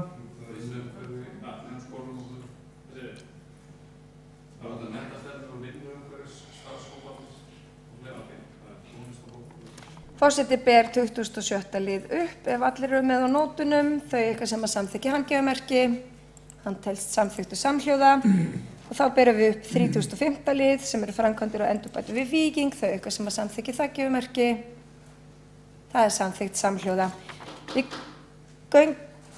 Undir þessum lið tekur Kjartan Magnússon borgarfulltrúi til máls.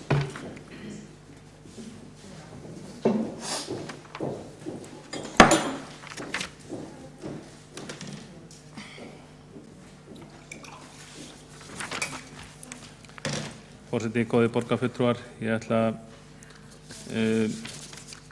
undir þessum málum, þessum fundargerðum 8. og 15. júní að lesa upp þær bókarnir og óskeftir þær eru einnig bókar hér í borgarstjórn. Við ætlum að gera umfyllunarni 2 máli í þessum fundargerðum og óskeftir að bókarnir sem voru lagðar fram í borgarráði verði líka bókaðir hér. Ok. Og önnur bókunin er þannig, þriðja bókunin er þannig. Borgarfulltrúar Sjálfstæðisflokksins árétti þá skoðun sína að mikilvægt sé að grípa sem fyrst til úrbóta í húsnæðismálum Melaskóla. Ljóst er að þær sjálfsögðu viðhaldsframkvæmdir sem unnið verður að í skólanum í sumar, til dæmis málning veggja og gólfbón, duga ekki til að leysa þann bráðavanda sem við er etja. Margt mælir með því að þessi vandi verði helst leystur með því að bæta við 2 færanlegum kennslustofum og eða skoða leigu á rýmum í nágrenni skólan sem nefnt hafa verið í þessu sambandi. Umrætt viðbótarhúsnæði yrði tímabundin bráðabirgðalaust þar til viðbygging leysir vandann til framtíðar. Vel þarf að standa að verki ef leysa á vandann fyrir skólabyrjun í haust og það veldur því vonbrigðum að fulltrúar borgarstjórnarmeirihlutans skuli ítrekka fresta afgreiðslu málsins. Óska fulltrúar Sjálfstæðisflokksins eftir því að málinu verði ekki frestað frekar. Og síðari bókunin, hún er úr fundargerð 15. júní, 35. lið, varðar styrk til knattspyrnufélagsins Víkings til að gera við húsnæði félagsins í Mörkinni, eða í Víkinni, eins og það heiti víst. Og hér legg ég einnig fram bókun úr borgarráði og óskeftir því að hún verið bókuð hér líka. Borgarfulltrúar Sjálfstæðisflokksins styðja fyrirliggjandi tillögu sem felur meðal annars í sér óhjákvæmilegar viðgerðir og endurbætur vegna leka í kjallara íþróttahúss knattspyrnufélagsins Víkings. Jafnframt óska fulltrúar Sjálfstæðisflokksins eftir því að sem fyrst verði staðið við það fyrirheit sem borgarráð gaf Víkingi stækkun athafnasvæðis félagsins á aldarafmæli þess árið 2009. Í þessum mánuði verða 8 ár liðin frá því að umrætt fyrirheit var samþykkt samhljóða í borgarráði og sætir furðu að enn hafi ekki verið gengið formulega frá því. Og eins og þeir sem hlusta á bókunna þá bara, ég held að þessar bókanir gerir nokkur vel grein fyrir því hvað er að ræða og ég tel ástæðu til þess að kynna þessi mál hér í borgarstjórn, þannig að allir borgarfulltrúar geti kynnt sér málin en ekki bara fulltrúar í borgarráði. Það komið fram, Kjartan Magnússon hefur lokið máli sinni undir þessum lið, bið alla borgarfulltrúum að senda bókanir á mig og Kristbjörgu.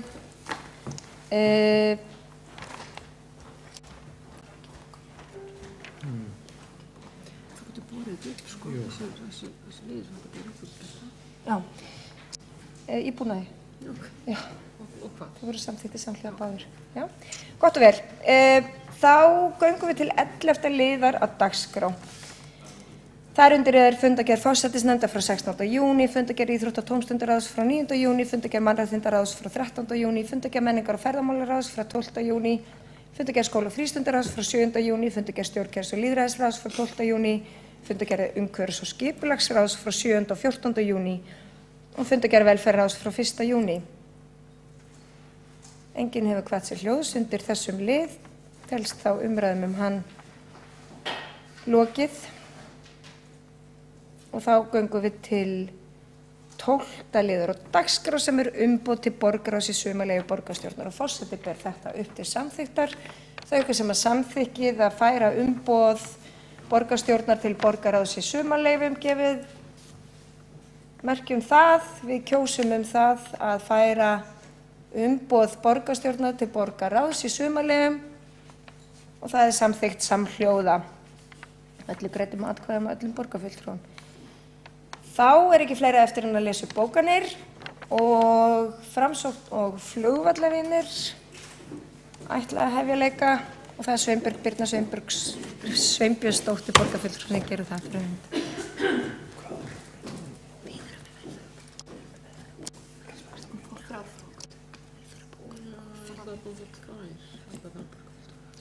Herði, það hérna, frú forseti, borgarstjórn, það bókun undir lið 1 sem tillagan fjölgun borgarfulltrúa.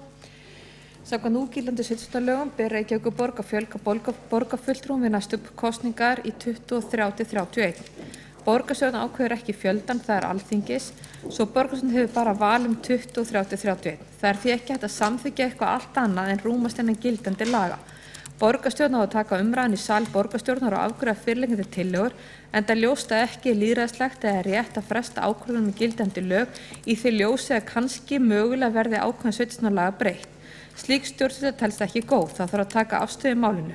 Skýra leikreglur, gagnsæi og lýðræðissjónarmið leiða til þess að ákvörðun eigi að vera tekin nú á borgarstjórnarfundi þær tillögur sem nú liggja fyrir í stað þess að vísa málinu aftur til forsætisnefndar enda búið að ræða málið ítrekað þar. Vandræðagangur meirihlutans við stjórnum borgarna með ólíkindum og það öllum ljóst að hægri höndin veit ekki hvað svo vinstri gerir.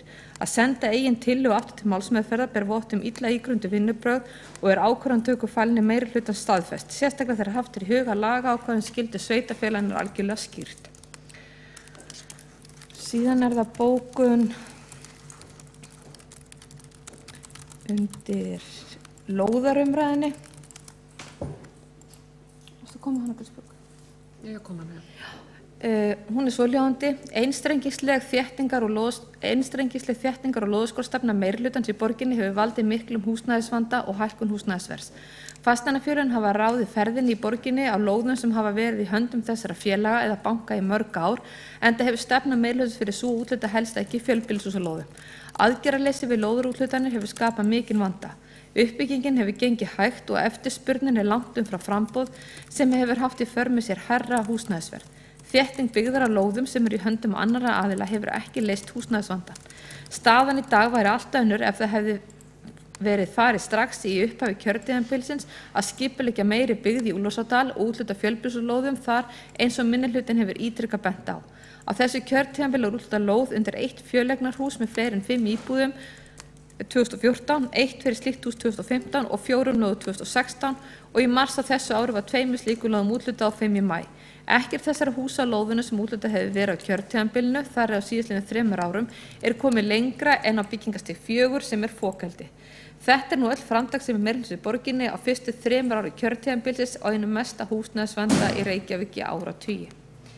Síðan kemur bókun undir listaverk. Varstu að koma hana?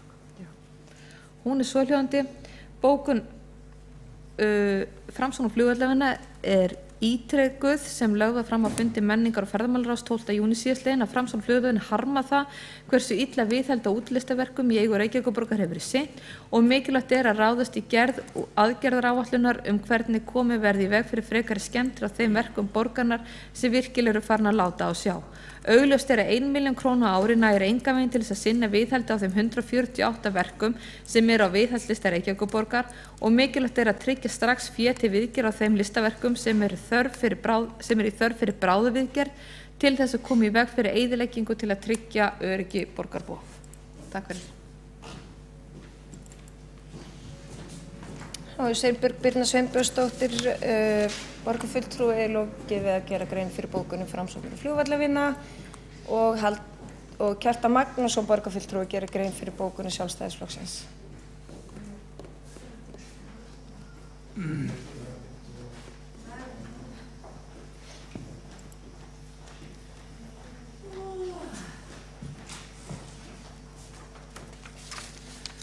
Forseti, góðir borgarfulltrúar, ég kynni hér bókun borgarfulltrúa Sjálfstæðisflokksins vegna fyrsta liðar tillögu forsætisnefndar fjölda borgarfulltrúa. Bókunin hljóðar svo. Sem fyrr leggst Sjálfstæðisflokkurinn gegn því stefnumáli Samfylkingar og Vinstri grænna að borgarfulltrúum í Reykjavík verði fjölgað úr 15 í 23 eða 53% við næstu borgarstjórnarkosningar sem fram munu fara í maí 2018. Fyrirliggjandi tillaga Sjálfstæðisflokksins felur í sér að Alþingi endurskoði umrætt lagaákvæði þannig að borgarstjórn hafi sjálfdæmi hvort borgarfulltrúum verði fjölgað eða ekki. Það vekur athygli að í stað þess að taka efnislega afstöðu til málsins skuli meirihlutaflokkarnir í borgarstjórn enn einu sinni kjósa að vísa slíkri tillögu til forsætisnefndar þar sem hún hefur þegar verið til skoðunar árum saman. En þar sem að ræða útþenslu kerfisins þarf það ekki að koma á óvart að vinstri flokkarnir líti til fjölgunar borgarfulltrúa með sérstakri velþóknun.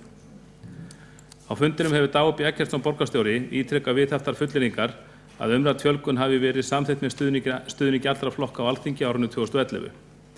Þessar fullyrðingar borgarstjóra eru alrangar. Sérstök atkvæðagreiðsla fór fram á Alþingi 17. september 2011 11. grein frumvarps til sveitarstjórnarlaga sem fóli í sér áðurnefnda fjölgun. Þingmenn Sjálfstæðisflokksins lögðust gegn umræddri grein en hún var samþykkt aðallega með atkvæðum þingmanna Samfylkingar og Vinstri grænna, þar á meðal atkvæði Skúla Helgasonar, þáverandi þingmanns en núverandi borgarfulltrúa Samfylkingarinnar.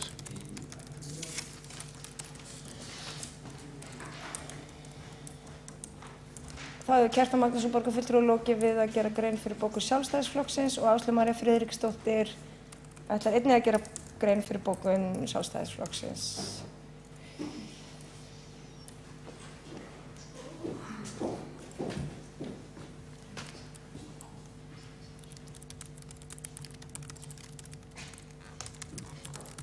Ég ætla að lesa hér bókun fulltrúa Sjálfstæðisflokksins undir öðrum lið sem var þjónustu við aldraða og bókun okkar hljóðar svo.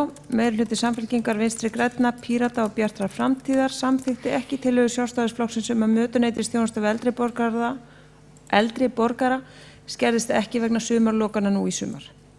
Fulltrúum Sjálfstæðisflokksins þótti mjög mikilvægt að borgarstjórn gæfi með slíku samþykki einföld og skýr skilaboð að þjónusta vegna mötuneyta eldri borgara sé grunnþjónusta sem meðhöndla eigi sem forgangsverkefni. Þetta töldu fulltrúar Sjálfstæðisflokksins að yrði auðsótt.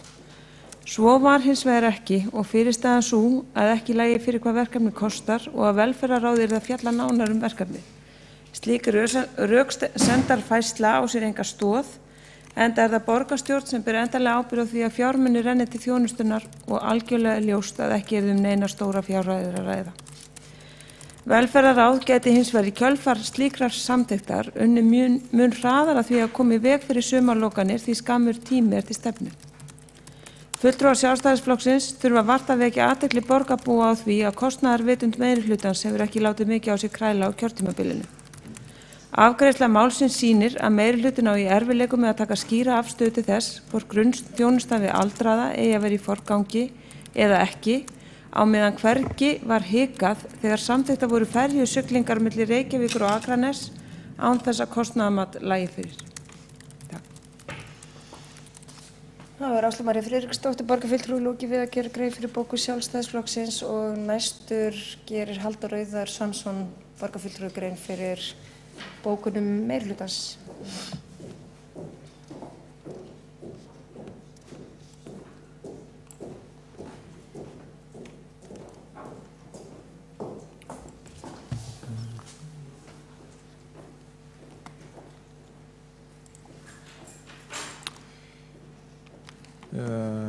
Forseti og borgarstjórn. Fyrst lesi ég upp bókun fyrsta lið. Svohljóðandi. Fyrir liggur í sveitarstjórnarlögum að borgarfulltrúum í Reykjavík skuli fjölga á bilinu frá 23 til 31 í næstu sveitarstjórnarkosningum en í dag eru fulltrúarnir 15 talsins. Fyrir lá tillaga forsætisnefndar að fjölga þeim í lægsta mögulegan fjölda sem lögin heimila, það að segja úr 15 í 23. Á vorþingi lagði ráðherra sveitarstjórnarmála fram frumvarp á Alþingi sem ætlað var að afnema skyldu borgarinnar til að fjölga borgarfulltrúum en frumvarpið fast í umhverfis- og samgöngunefnd þingsins. Nú boðar þessi sami ráðherra að hann ætli að klára málið í haust. Mikil óvissa þó afdrif málsins á þinginu og óvíst hvort þingmeirihluti fyrir málinu. Í því skyni að hægt sé að halda áfram undirbúningi við lágmarksfjölgun borgarfulltrúa þarf að liggja fyrir sem fyrst, hvort lögum verði breytt eða hvort við standi óbreytt þegar gengið verður til kosninga næsta vor. Þá það bókun mannanlið. Á fundi velferðarráðs næstkomandi 50 dagar á dagskrá tillaga til samþykktar að afnema sumarlokanir vegna matarþjónustu á félagsmiðstöðvum velferðarsviðs. Því réttast að vísa tillögunni til velferðarráðs þar sem á þeim vettvangi hægt að taka endanlega afstöðu út frá fyrirliggjandi gögnum málsins. Tillaga bókunum 5. lið svohljóðandi: fjöldi við lóðaúthlutana endurspeglar ekki á nokkurn hátt umfang uppbyggingarinnar í Reykjavík þar sem metári uppbyggingu íbúðarhúsnæði standa nú yfir. 1000 íbúðar í byggingu á reitum sem áður hefur verið úthlutað í tengslum með þéttingu byggðar. Fagaðilar spá því að innan fárra ára verði jafnvægi náð á húsnæðismarkaði þar sem Reykjavík dregur vagninn í uppbyggingunni. Halldór Auðar Samson, borgarfulltrúi, lokið við að gera grein fyrir bókunum meirihlutans og þá ekki fleiri á dagskrá þessa. Halldór Halldórsson, borgarfulltrúi, ætlar að koma hér upp og bóka eitthvað sem hann lagði á minnið. Forseti, góðir borgarfulltrúar, hún einföld þessi bókun, hún hefur verið send ritara, hún einfaldlega þannig að borgarfulltrúar Sjálfstæðisflokksins taka undir bókun borgarfulltrúa framkvæmdastjórnar varðandi húsnæðis- og lóðarmálin. Það Halldór Halldórsson, borgarfulltrúi, lokið við að gera grein fyrir bókun Sjálfstæðisflokksins lóðarmál, þar sem að tekur undir bókun Framsóknar og flugvallina. Það liggur ekki fleira fyrir þessum fundi og honum slitið og ég segi megið öll eiga gæfuríkt og gleðilegt sumar með hamingju í hjarta og við sjáumst kát í haust.